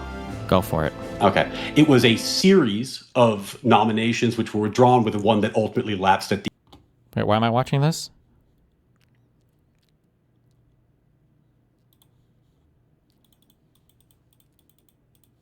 end. So I'll just read the 2 paragraphs. On February 14th, 1853, President Millard Fillmore, a Whig, nominated McCow to fill the United States Supreme Court vacancy created by the death of Justice McKinley. Fillmore had attempted to fill the vacancy twice before, but was unsuccessful. The Senate tabled the August 1852 nomination of Bradford. The January 1853 nomination of Badger was also postponed. Fillmore offered to nominate Justice Benjamin, who had been elected to the Senate for a term beginning on March 4th, 1853, but he declined the position. One thing I also don't like, and Dev proved this with this example, like if I'm going to learn an example, I don't know, I'm always so paranoid about like missing something about it. Like I'll read about the example. This guy will rip like one, unironically what people accuse me of doing, this guy will just rip one paragraph off Wikipedia and then start, oh, hold on, I just realized what you did here, never mind. And then just read it through, like he has a comprehensive understanding of the topic. And is he not paranoid at all that somebody might know more about this particular example than he does? But Dev did here and called him out on it. I understand, I'm sorry. I thought this was a delisted VOD or something. Hold on, let me read 1 second. To expand the Supreme Court. Would it be helpful for me to read the? I found it in my notes since we were talking. I have my notes for the Pisco debate, so I do have it. I just don't know if you want to hear. I found it in my notes from the Pisco debate. Also, why do these guys all they LARP me? I have notes. I take notes. You can look at my notes. You can watch me on stream taking notes. Why do these guys LARP me so hard? And then they do all the same things that they accuse me of doing. All of his notes are just copy pasted from Wikipedia. They're literally not. Like I'll use Wikipedia as a source for starting on things, and every now and then, would I ever just lift? I might copy paste a thing. I don't know if I will. I don't think I usually do. Usually I'll just rephrase it. But his notes are literally just reading the Wikipedia. That's all he's doing. Hear it or not. Go for it. Okay. I thought this was a VOD. That's why I don't know. But I understand now. So he says, let me pull up my notes that I made from my last debate. Okay. It was a series of nominations which were withdrawn, with the one that ultimately lapsed at the end. So I'll just read the 2 paragraphs. On February 14th, 1853, President Millard Fillmore, a Whig, nominated McCow to fill the United States Supreme Court vacancy created by the death of Justice McKinley. Fillmore had attempted to fill the vacancy twice before, but was unsuccessful. The Senate tabled the August 1852 nomination of Bradford. The January 1853 nomination of Badger was also postponed. Fillmore offered to nominate Justice Benjamin, who had been elected to the Senate for a term beginning on March 4th, 1853, but he declined the position and recommended McCow. McCow's nomination was not acted on by the Democratic-led Senate, as it was late in the session, and Franklin Pierce, also a Democrat, was scheduled to succeed Fillmore as president on March 4th. So not acting on McCow's nomination would give Pierce the opportunity to submit a nomination of his own. Pierce ultimately nominated John Archibald Campbell on March 21st, and Campbell was confirmed by the Senate on March 25th. So what you had was a string of unsuccessful attempts to nominate.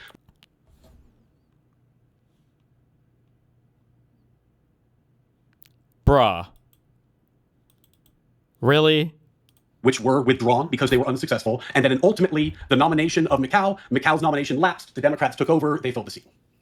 And I agree with you, by the way, the time period is shorter, which Why couldn't bro just cite Wikipedia? Because he doesn't want to seem embarrassed or whatever. I guess that he's reading. God, fuck me, dude. Said, it felt like an hour ago because talking to you was an endless eternity, but I think it was only about 15 minutes. What was the time period between the nomination of McCow and shorter than McConnell, which I've already said. Was it 12 hours, or was it like 3 months, or? It looks like And now he's trying to scan the Wikipedia to find it. because I'm asking a clarifying question here, but he doesn't know anything about the example he just cited. That's so crazy to me how little work people do for any of these debates. And then how can you feel confident going into debate without even knowing, like actually knowing any of the subject matter? Like Macau was a period of like a few weeks. The previous ones were, I don't quite know from this text. It doesn't quite say. I don't. They were withdrawn. They didn't lapse. So I'm not sure. Go ahead, Dev. I want to hear from Dev. Yeah. So it turns out that Macau was a few weeks, but also he was in extremely poor health and he died several months later. Bro, I can't believe this. Okay. So sorry. That motherfucker he was dying. And he's like, well, they didn't listen to this guy. He died. They didn't let him. Trying to get Palpatine in the Supreme Court. Like, Merrick Garland, dude, kill me.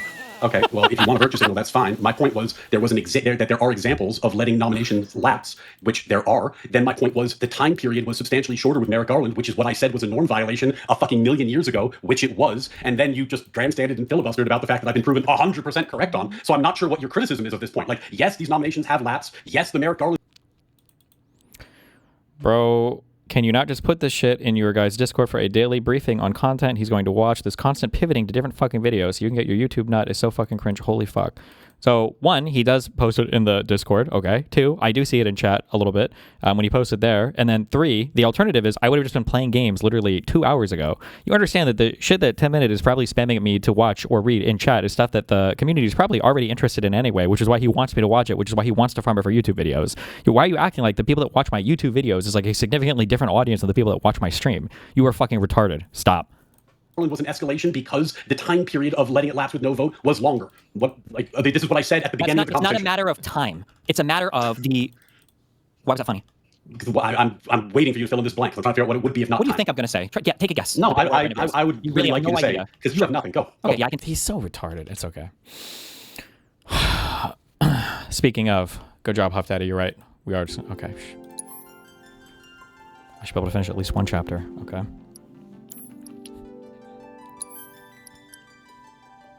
You need to be more boldly confident in mirroring the accusations MAGA people have of you. I guess. I don't know. I'm just always scared of, like, I feel like the problem is that, like, I feel like I have, personally, I have, like, integrity, okay? And I have credibility personally with myself, and I would hope with at least my audience or other people. So, I don't know, the idea of, like, so confidently calling out something like that and then just being completely fucking wrong, that would be kind of humiliating to me. I wouldn't want to fuck that up so bad. But these guys have no integrity at all, so they don't mind if they get something like that wrong over and over and over and over and over again. I don't know. That's just crazy to me. That means more security officers, so we'll be safe, right?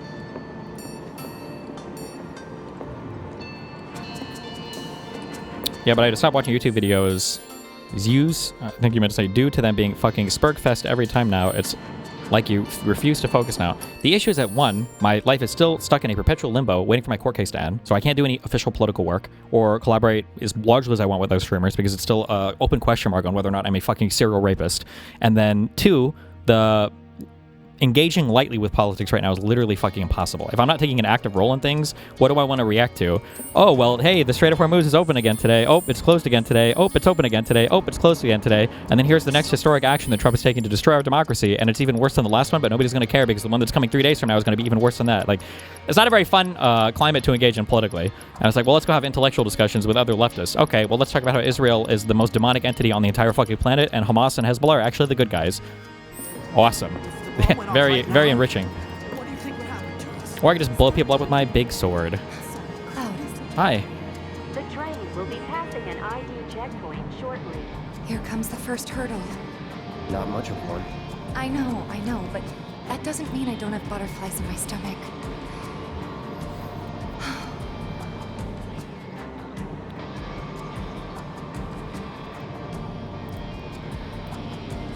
Hey. Would you mind keeping an eye on things the next car over? I'm worried there might be trouble. Why's that? Barrett's always on edge before missions, but you know he's a good guy underneath it all. The people on this train don't. He'll be fine. Maybe, but I won't be until I know for sure. Be right back. Thanks. Anything for you, babe.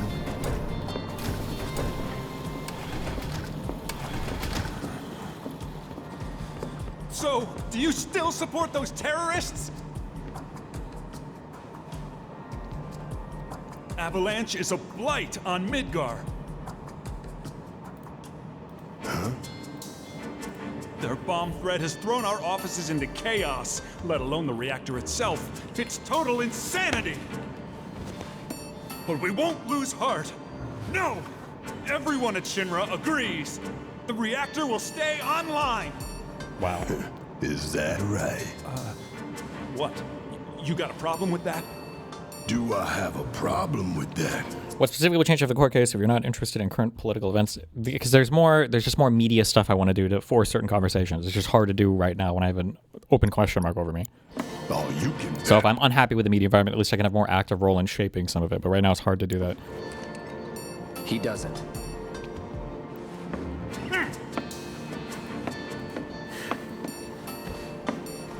Wow, good job, dude.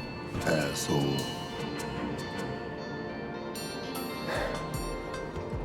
Did Destiny go over Tulsi's COVID report? Yes. I'm glad we finally got to the bottom of it, that Fauci was behind everything.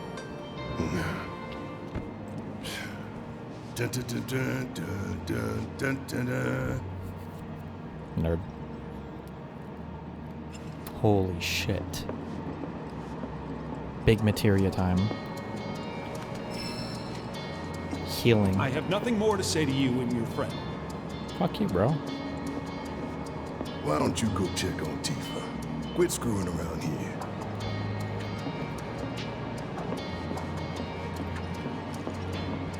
To keep Midgar running, it takes vast amounts of population. Hey, this ain't no joyride. What is Ryan's last name? Mullally or whatever, right?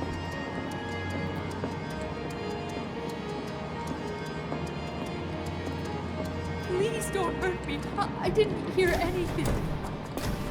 This is SSN 123456789. Your mom. ID scan in progress. No way! Emergency ID scan in progress. Unauthorized IDs detected. Threat level critical. Inspection and containment sweep initiated. Commencing at the rear of the train. Not good. Get over here! Now!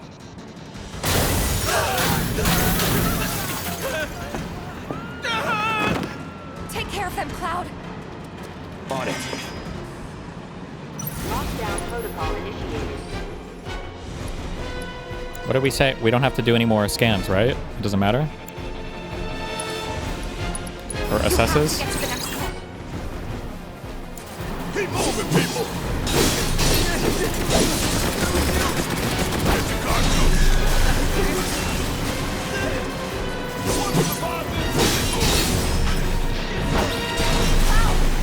Lockdown protocol initiated. This train car will enter lockdown shortly. Move it! Am I supposed to go the other way? Wait, am I retarded? Oh, separate ways. Okay. Wait.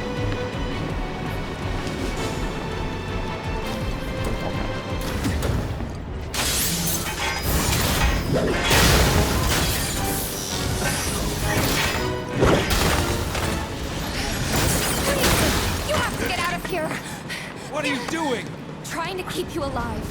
But I work for Shinra. I'm the enemy. I don't Oh care. my God. I don't want anyone to die. She's such a good person. I'll look after the others. Why would the robots kill friendlies? Are they just like murder machines? Is this the Matrix? There's no end to them. 3 unauthorized passengers successfully contained neutralizing drugs. Looks like you're right, soldier boy. Screw this. The station will be crawling with security. Palantir We gotta AI? jump. Screw that. Or AI? Need to slow the train down. Sounds like a big plan E.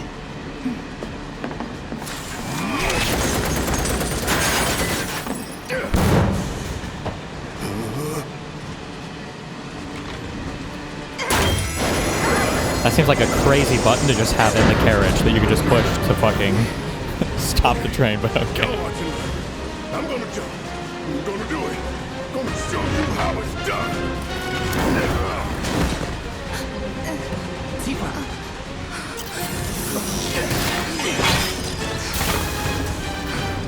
Or was that just a door open switch? Wait, what was that? What does that button do?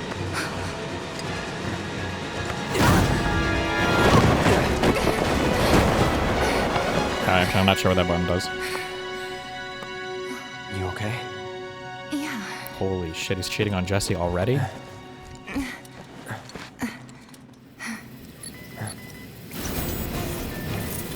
All right. You ready? Ready.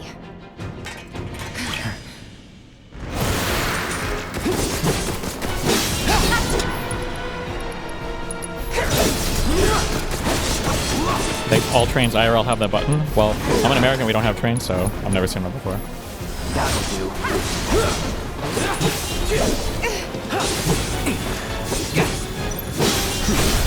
You're done.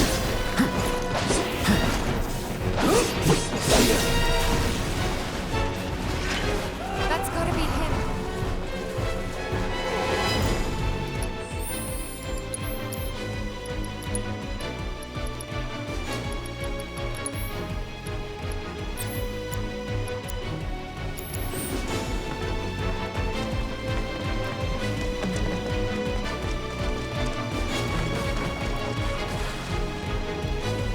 Do you have strong opinions on trains or public transport? I mean, I feel like most people that have experienced them generally like having them available to you, no? Are there controversial takes on public transport?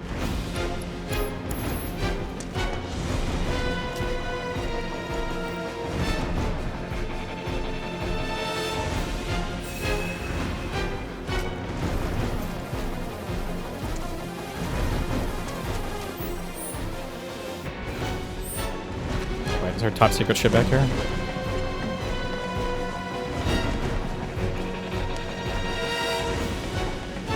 Hey, Cloud, where are you going? Shut the fuck up. Look, what's that? You think Barrett can hold him off by himself? He'll be okay.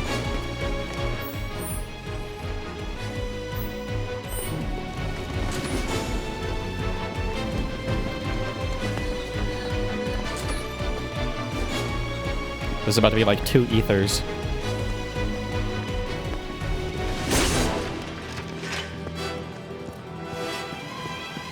Really?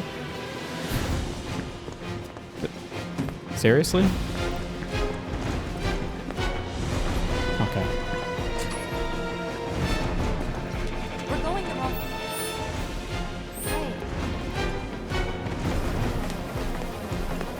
If we keep wandering around, we're gonna get lost.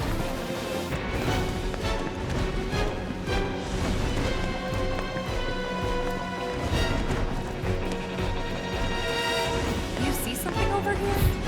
She's so annoying. We gotta help Barrett right now. I've been streaming less because of gaming. Do you not like streaming the game that much? No, I do. I just had friends in town, so I've been doing stuff tonight and tomorrow. And the day after will be normal streaming again.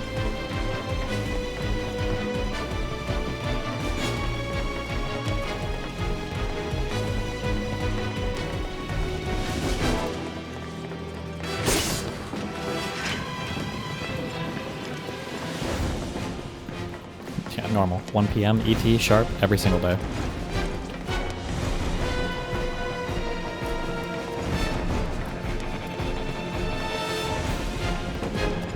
I have to hang out with friends more in the summertime because they all go back to...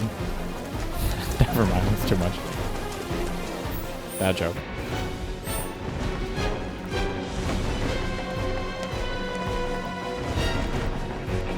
Hey, thanks for when we jump in the train. No biggie. Anyway. Holy Always know simp. what to say.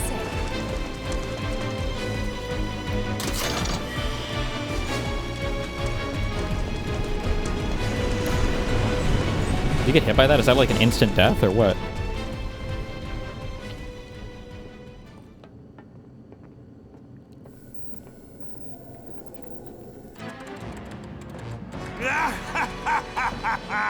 Well done, well done. I felt sure we had them, didn't you? Sir! Born survivors, these surats. Speaking of which, where's the third? In custody, sir. Return it to the wild. Yes, sir. Right away.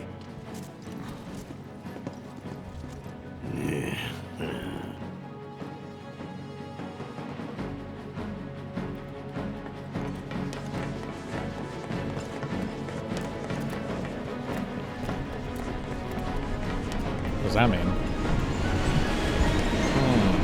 It's them! We have a visual on the target. Requesting immediate assistance.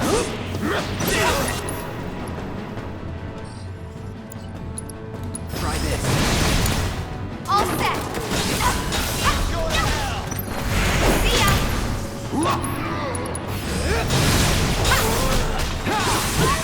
Sloppy. Yes. Okay, let's go. Watch yourself. That it?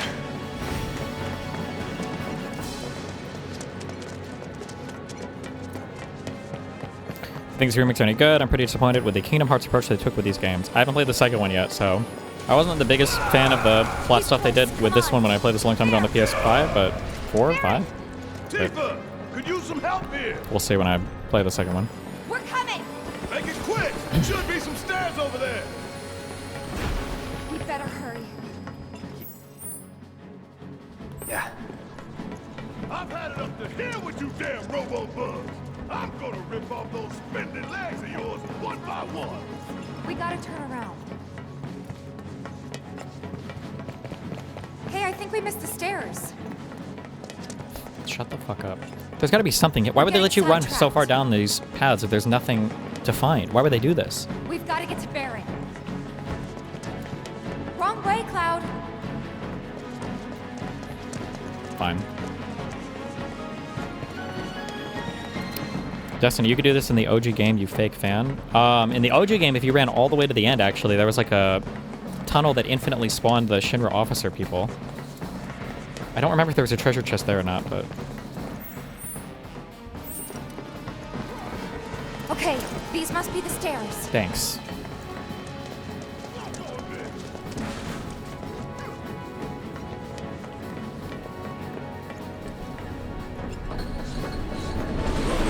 I ain't going down without a fight. That doesn't sound good. Let's go.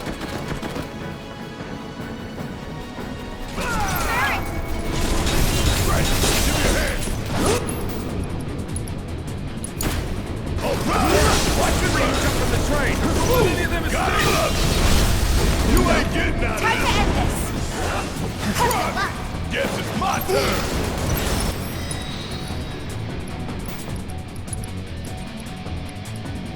You're up. All set. Gotcha. Watch yourself. Oh, this calls for a song. Da-da-da-da-da-da-da-da-da. That's gotta be the last of them, right? Is it worth running down here to check? Or is this gonna be another dead end with nothing? Look, there's a side room over there. Hold on. No. There's gotta be... Wait. No, we wouldn't walk back over. Hold on.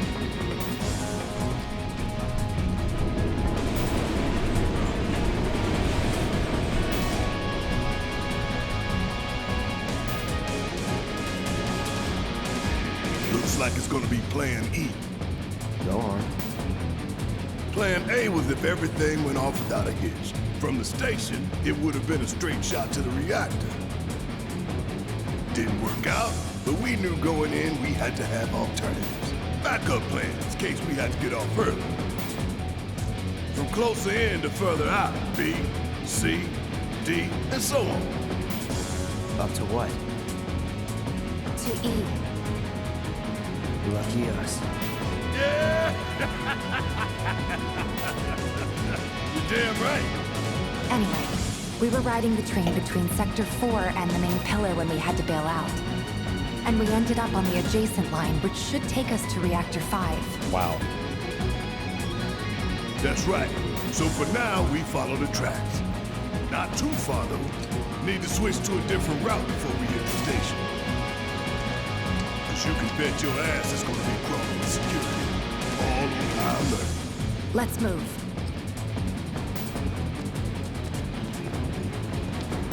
Our friends in Sector 5 marked the route, so don't worry about getting lost. It's a straight shot to victory, people. All we gotta do is take it.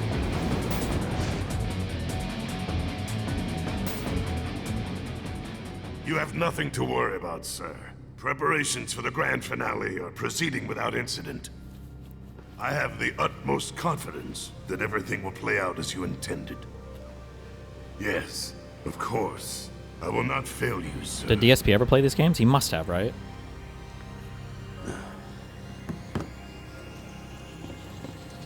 Sir, analytics reports that the results fall within the admissible range.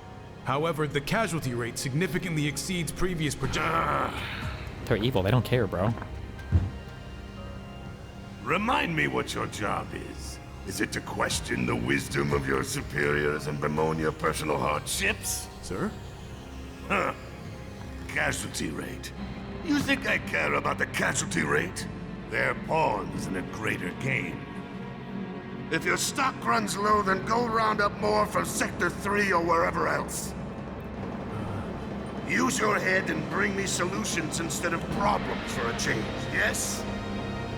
Sir. Now that's... wow, so evil. It is so hard to find good help these days. Which is why the President ought to count his blessings. What would he do without me?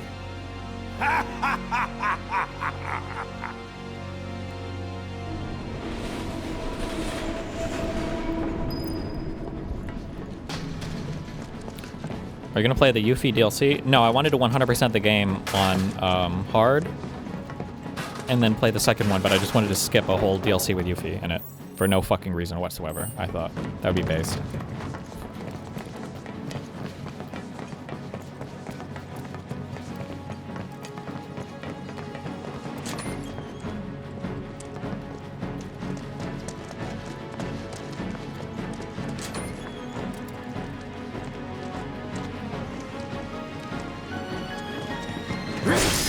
Okay, these are the worst side rooms. Oh, hold on. 1 ether, 2 high potions, 1 elixir. Ooh. Okay, these are the worst side rooms ever.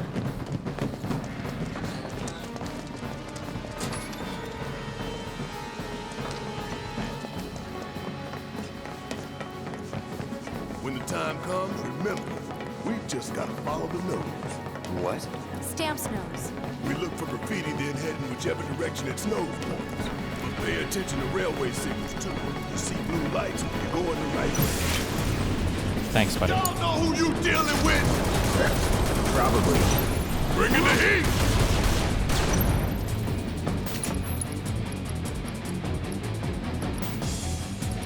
You bring it home! Okay, let's go! Come on! Good luck!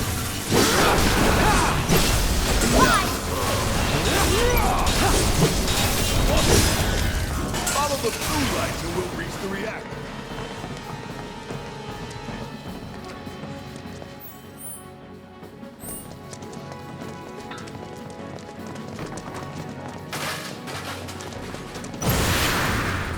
Okay, let's go. All right, watch and learn. Get your ass out of here. I'm I'm waiting. Just like that, okay? I gotcha. Ooh. A worthless accessory no one cares. Where does Barrett get all the bullets from? They come from his life force, my dude. He wills them into existence. You gotta check the signal, son. The signal. I didn't even go the wrong way. Shut the fuck up.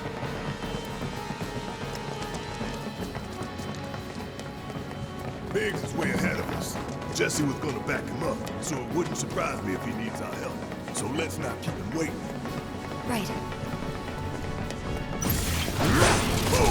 You're not going anywhere. Bring it on. About damn time. Bang, bang. Stay down, asshole. Give him hell. I got this. Watch yourself.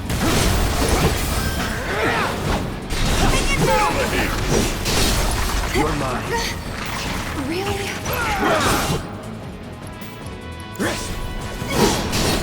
Enough. Let's kick it up a notch. Bring it on. those gloves up. Sure thing, Coach. Good job.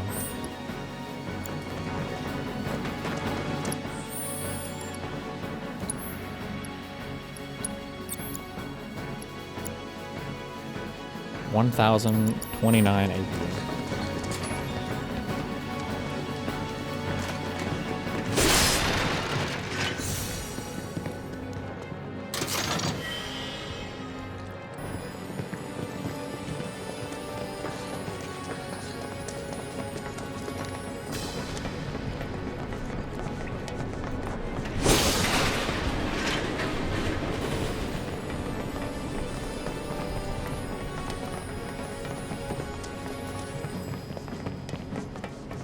There's one. Thanks, Gravy Train. Is it worth running down the ends of these? There's nothing, right? This would be a waste of time, right? hell you off okay. to? Well.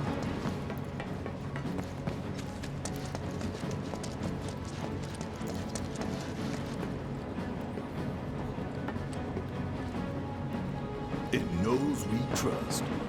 Good thing our colleagues put up all that stamp graffiti. Without it, we'd be lost for sure. True.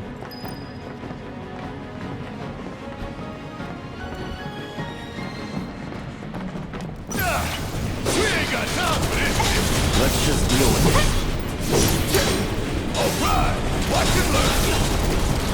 Yeah, ain't no thing. All set. That was easy. Sure it was.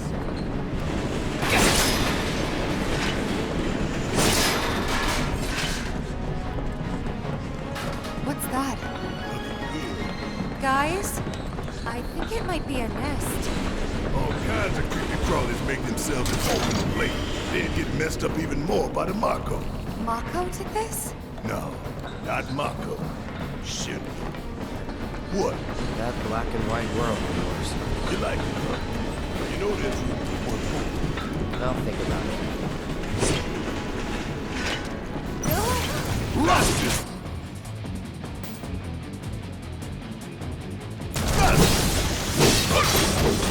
Bring it! I got your number. Line up! Need my help, do you? Get your ass out of here! Would kill for a shower.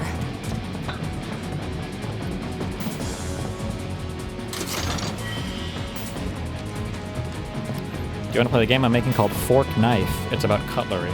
Sure thing, bro.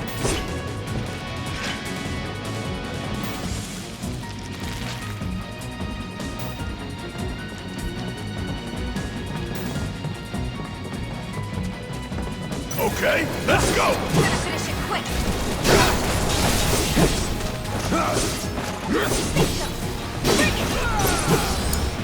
All right, watch and learn.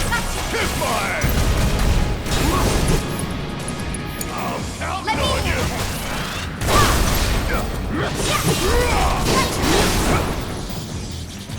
Now that was something else. That was nothing.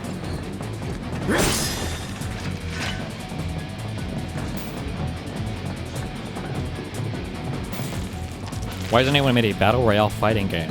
Good question. But my guess is it would probably be way too laggy for fighting game mechanics.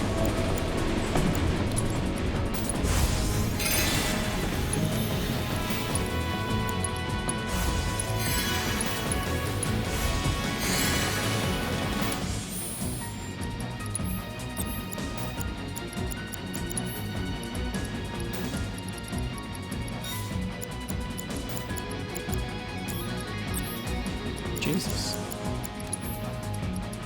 Are you gonna get into fighting games? Never.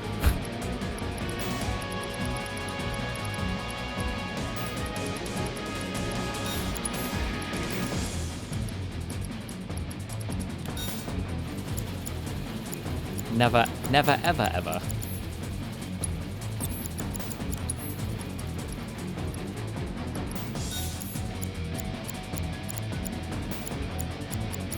More of them? What is this, a science experiment? What now? It's huge. So you must be the queen, huh? So now,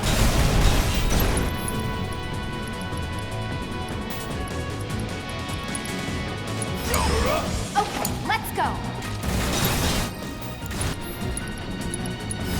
Too bad.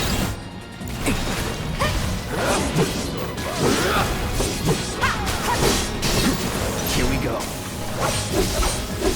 Now, it's on you. Damn time! Come on! Let me handle this. Let's do this. Bingo. No holding back. That's it. You're done. That's that. I know it's why I gotta kill all these. Damn, if I'm going through that, gotta look somewhere else. A train's gonna get derailed by one of these days. Shinra should do something. After an accident, for real. When Sitch will be dead.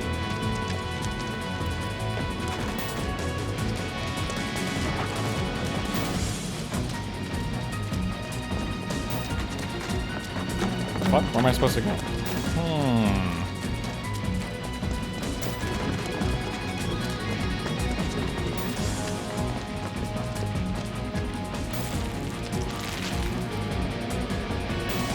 Sick puzzle. If you're ever gonna have a DGG themed game, what would it be? Like what style of game? Probably RTS or Factorio or something, right? Could you imagine how hard a Factorio DGG game would go?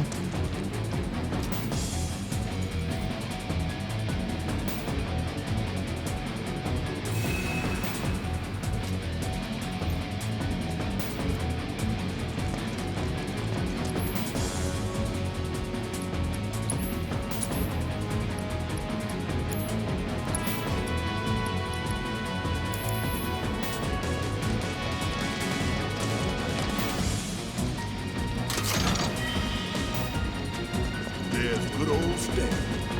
Check his nose. This isn't bad, you know? Yeah, they really captured the essence of corporate propaganda. Check it out. I guess Shinra's doing something about those monsters after all. Doing a half-assed job, How do we get such a shit team? Nothing's ever good enough for Barrett. He's just an anti-corpo once over and call it a day. fucking clown.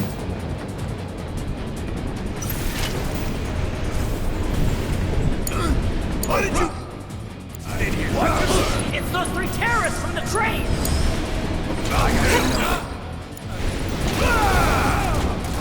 Bang, bang! Bingo! Bring it!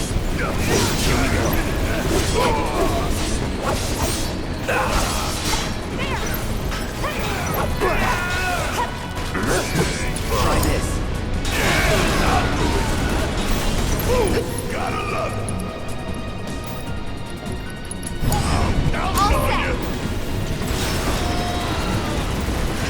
You're good at this. Told you so.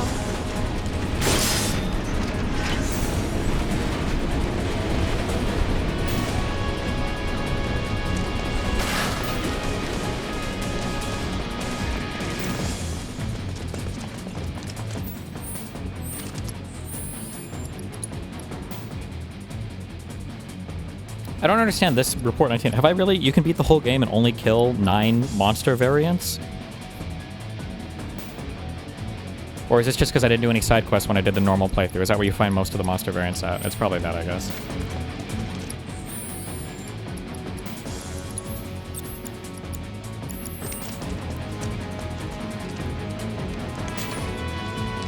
What's wrong with asthma frogs? Let's figure out where the hell we are.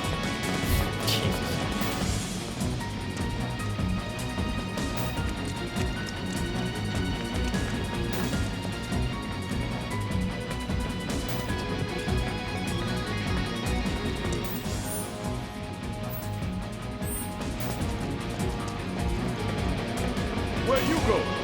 Okay. Variants are tied to quest? Yeah, okay, okay.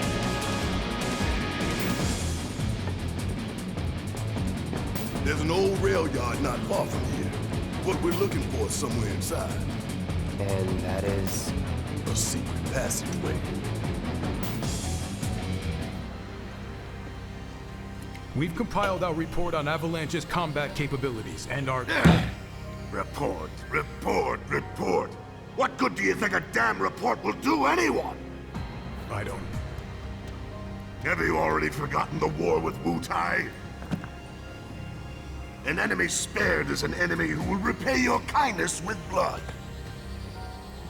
We must crush them thoroughly and completely, without hesitation or mercy. Shinra cannot and will not settle for anything less. Will you? But sir... It's Asmongold. If so, I can only assume that you and your men no longer wish to serve in your current positions. Is that correct?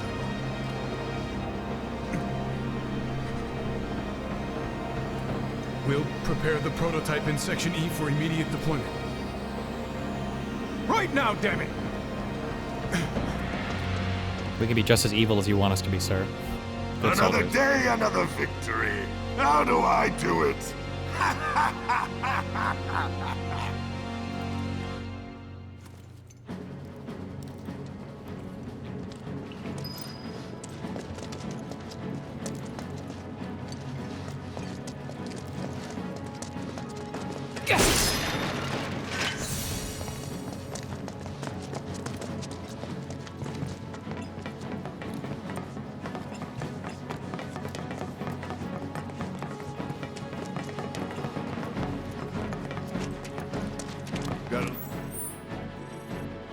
The irony of Shinra's smarmy lapdog leading the way to its master's destruction.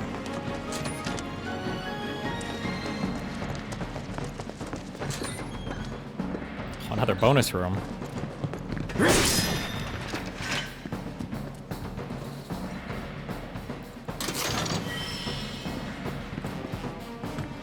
Wow. Intruders! Guess it's my turn! Worked up a good sweat. We're going to the river.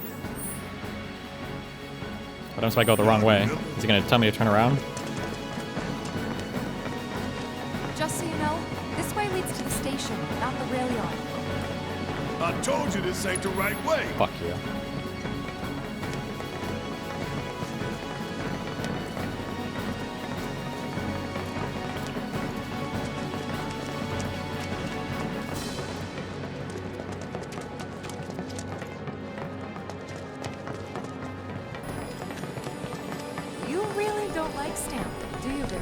It's not that I hate it. I hate the fact that Shinra took a loyal animal like that and co-opted it for their own self-serving agenda. Poor old Stan. Starting to remind me of one of Marlene's picture books. The one that's full of nothing but mazes. Think you're making progress, and then you hit a wall. Knock it down. You're starting to sound like Baron. Never mind. It's a good plan. Hey, hold up. This way. Who are we hiding from? Oh. Security is a lot tighter than I thought it would be. If they want to stand between us and the rail yard, that's their choice.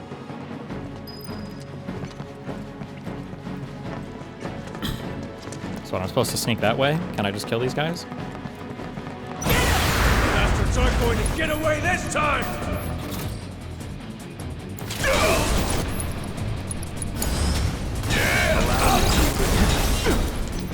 So now! That is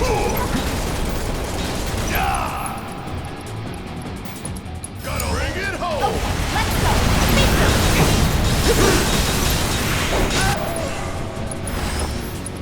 You're up! Burning everything! Need my help, please? I'm still king. Jesus. Already back. All set!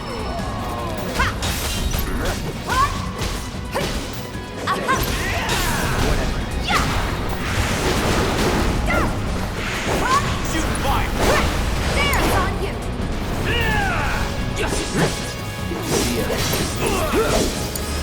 Let me handle this. You're up. All set. There. See ya. No getting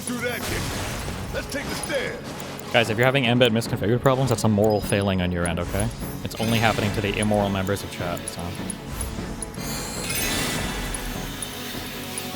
Talk to God.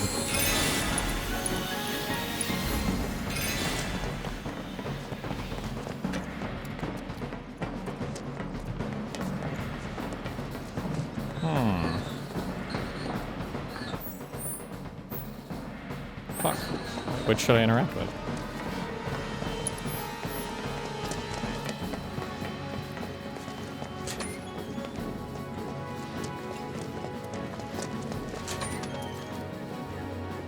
Oh, another bonus room. Oh, boxes.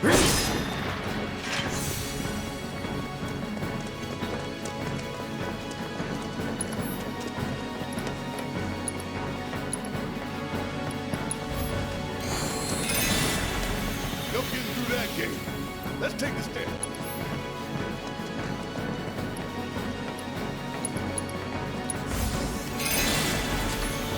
We should be reaching that secret passage real soon.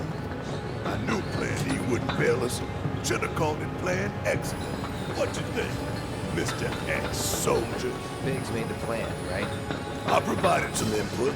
I hope not too much. What's that supposed to mean?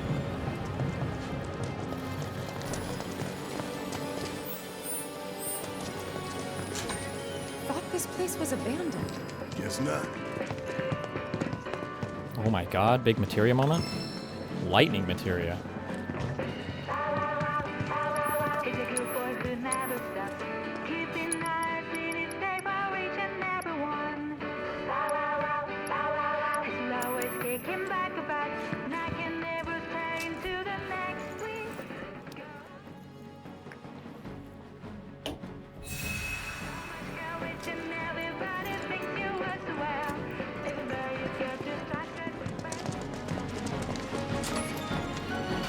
Give it up, assholes, or we'll blow you to hell! Surrender! About damn time!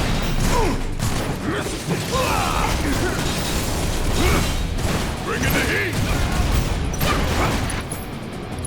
I'm counting on you! Let's go! I'm okay! Yeah! You're good at this. Told you so.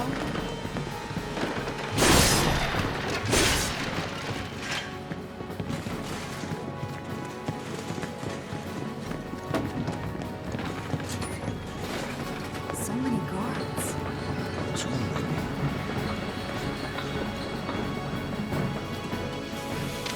Keep looking for faithful little Steady. He'll lead us to the basket.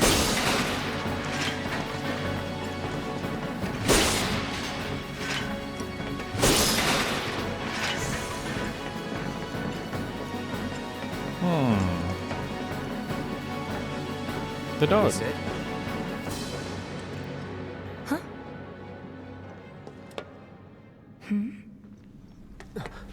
Get back! Idiot.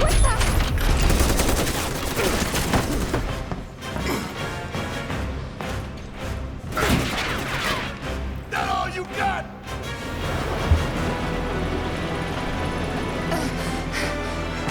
Someone's dead. Take your best shot, asshole! So it's that tough bastard. What do we do?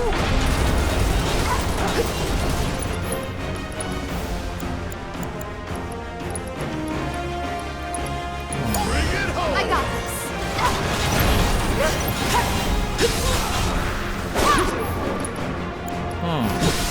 I think you got it together now. There! Take that! Watch yourself!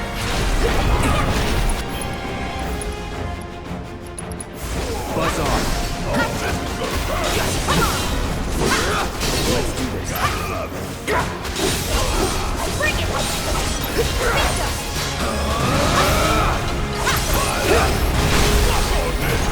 Hey, see that? Get the egg,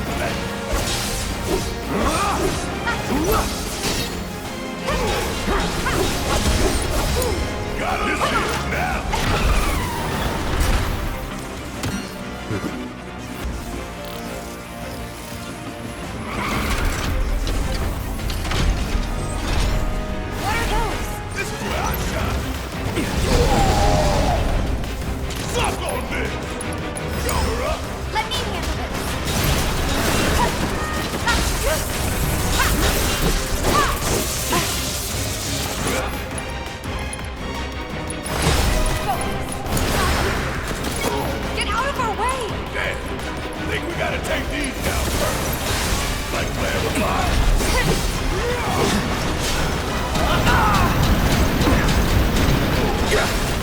Okay. Alright, watch and learn. Hit my ass. Golden opportunity right here. Bring it home. Let's go. Yeah, there. Bingo. Bring it. Good luck. There.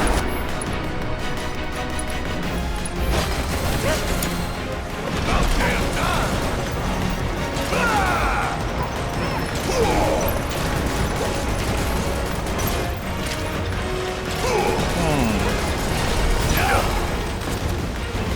You got this. All set.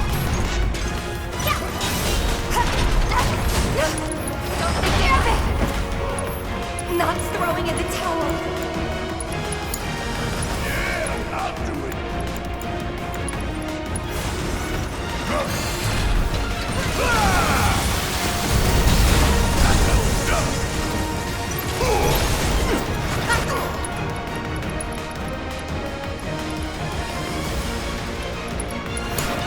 I got this.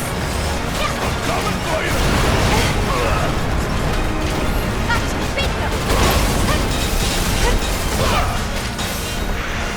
Get down. Having the best shot.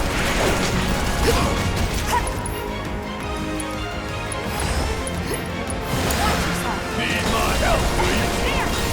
Bring it. Back her up. Okay, let's go.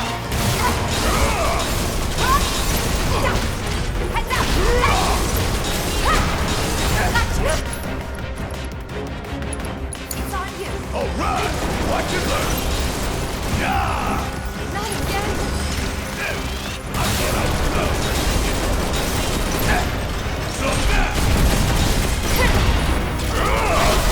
Give him what's coming. See the opening. Don't look now. This is about to get big.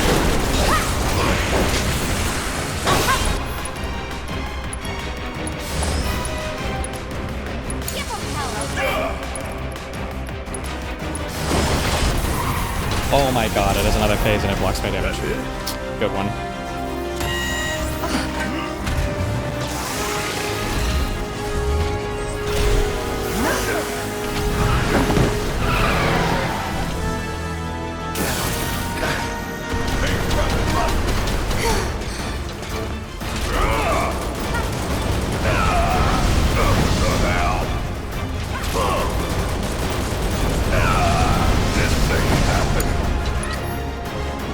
Tifa's got this, no problem.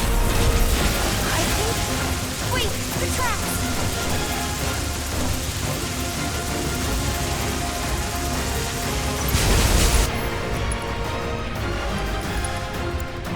Oh, nice. No heals. Okay.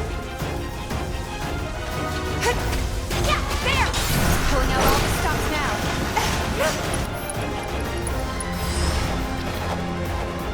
Don't hold anything back!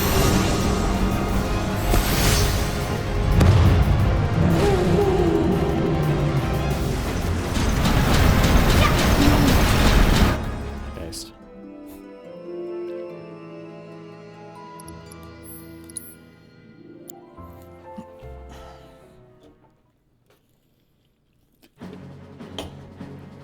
You only have one revive material? No, I have more. We were careless. This it? So it's busy. Bring it! Tough bastard. What do we do?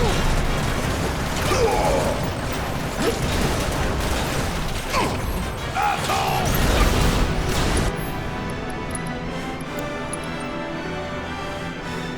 You got this. All set!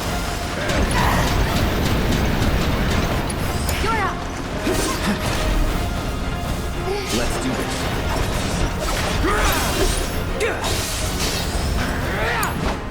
About damn time. I think you got it potential now. Want some more? Bring it home. Let's go!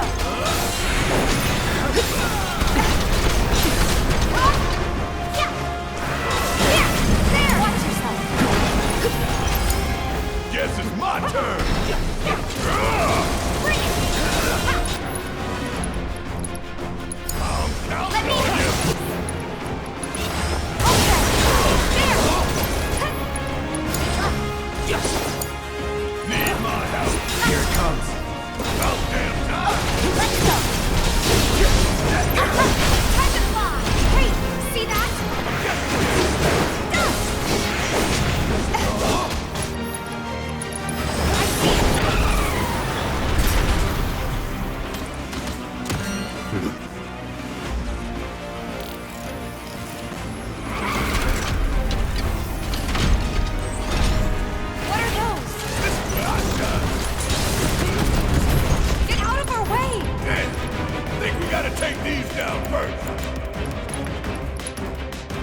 No holding back. That it?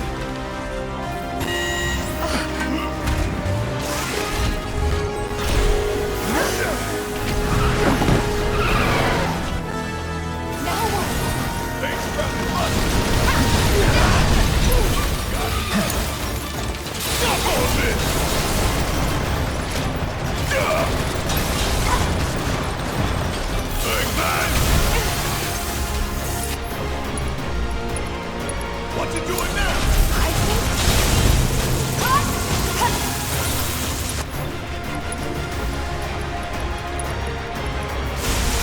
Give me your best shot.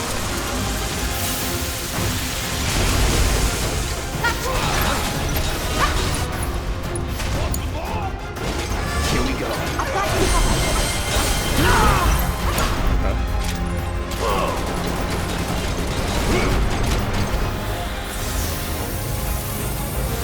You ever played the game in Japanese? I think when I played it on PS4, I think we did a Japanese run, but I need to honor my American culture this time.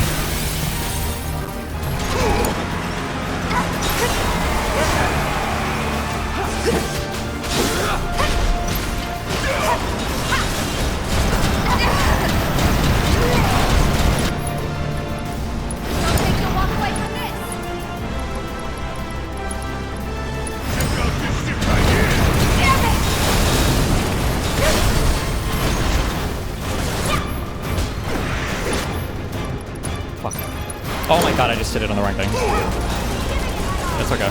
It'll do damage to the main boss too, right?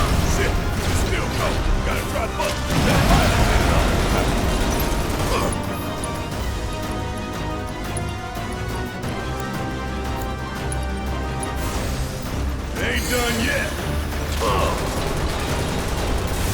Don't touch the rail.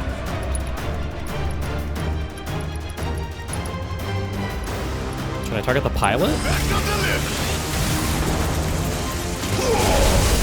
Am I even? I don't even know if I'm hitting the pilot.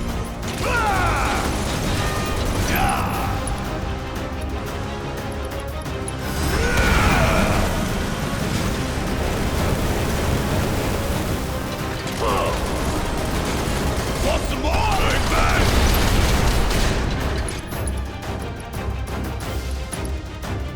Hope you don't mind if I fill you full of holes.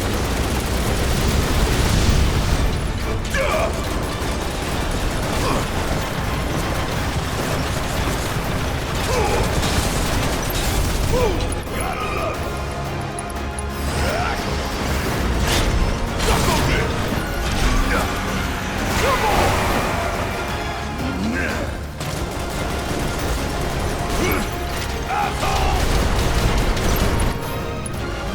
Fuck me, I'm gonna die. There's no way to beat this guy. But just start alive. Oh my god, wait. Block, maybe? No. That thing just keeps coming back and forth. Asshole!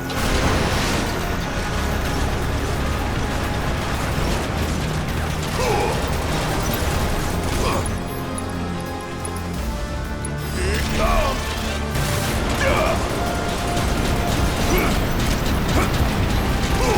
Bringing the heat! Got a whole heap of lead with your name on it!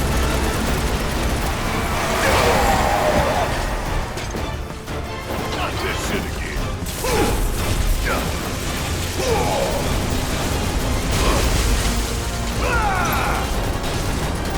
Oh my god. Jesus fuck. Get me out of here. All clear. And stay down. Let's go. Sure. Chore. Alright, this way. Does he have revive material on his characters? Yeah, it's on Cloud, the guy who always dies first.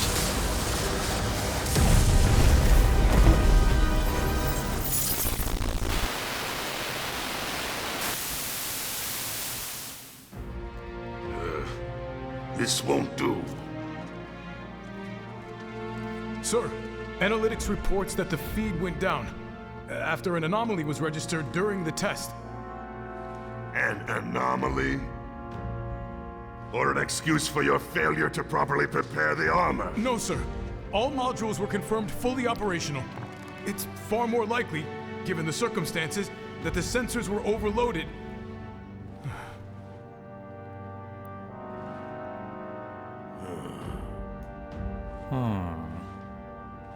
Is that so?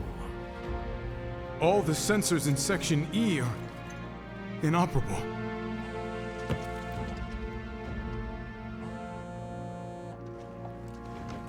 The President. Why is he picking up his phone for him? Yes. Yes. Yeah, everything is fine, sir. Better, even. There's been a development. Yes.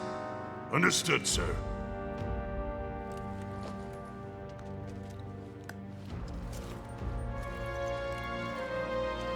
We know exactly where they were headed.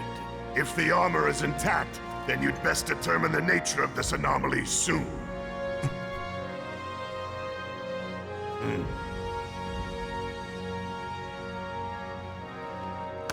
Should you fail to do so, you will deal with our intruders personally. Yes, sir. Don't worry. I treat my people more than fairly. So don't disappoint me.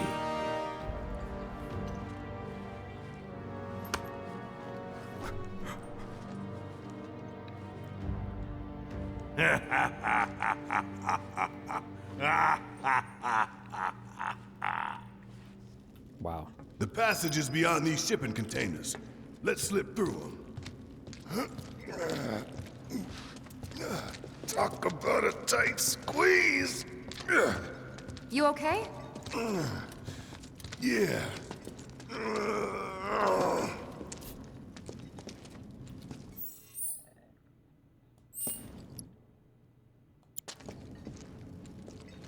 So, you bump into any giant robots like that in Reactor 1?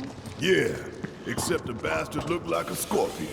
Speaking of which, what would you say that last one looked like? Okay, yo mama. Well... Looks dead now. Could one.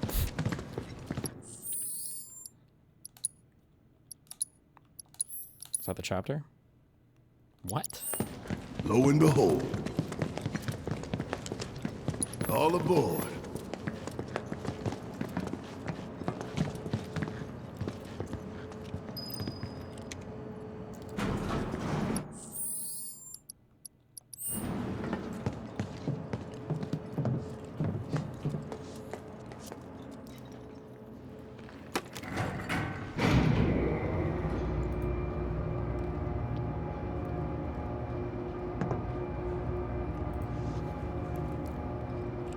Just so you know, it's not gonna get any easier. When did it ever?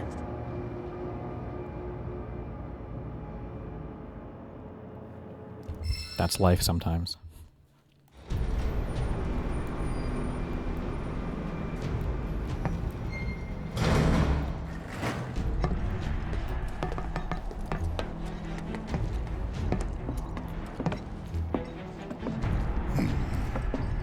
Through here and straight on to Reactor 5. You make it sound so simple. Only 'cause it is. That there's the reactor support pillar. So what's the plan? After plan E comes F, G, and then H. Thought E was the last. This here is Section F. We cut through Section G and head for H. Good one. A cargo platform in H will get us closer to the reactor. Biggs should be somewhere over there. Looks like the sun's going down on Midgar. Right. Double time. We got a date with the reactor.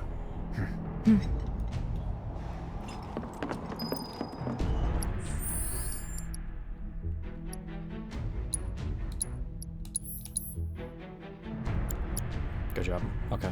We'll be back tomorrow. And then the day after will be normal streaming again. Be careful. Stay safe. Don't die. I love you all very much.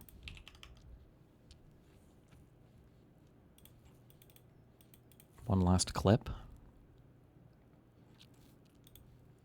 Days before the US and Israel bombed Tehran, the Times of Israel ran a piece why Patrick Bet David is the leader Iran needs. Have those ideas been entertained by any serious players in your life? We had extensive conversation about this last July when we were in the Hamptons. I got calls saying, do you have any interest? Would I be able to change the economy, be a glue between the States and Europe, and open up the market where the 92 million people could start doing business, creating jobs, economy? Yeah, I think I could do that. But as the guy to be the leader doing that, I got 4 kids, 14, 12, 10, 4 years old. Do I want to put them through this right now? No. I would have to be there. I would need to live there. This isn't like a Zoom president. You get that job. That job has to be you're moving there. We talked about it probably for 2 or 3 months, and then at the end of the day, I said, it's just not a job I want to do right now.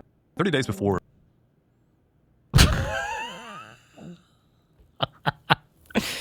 Okay, Chief. All right. Have fun. Be careful. I'll be back tomorrow.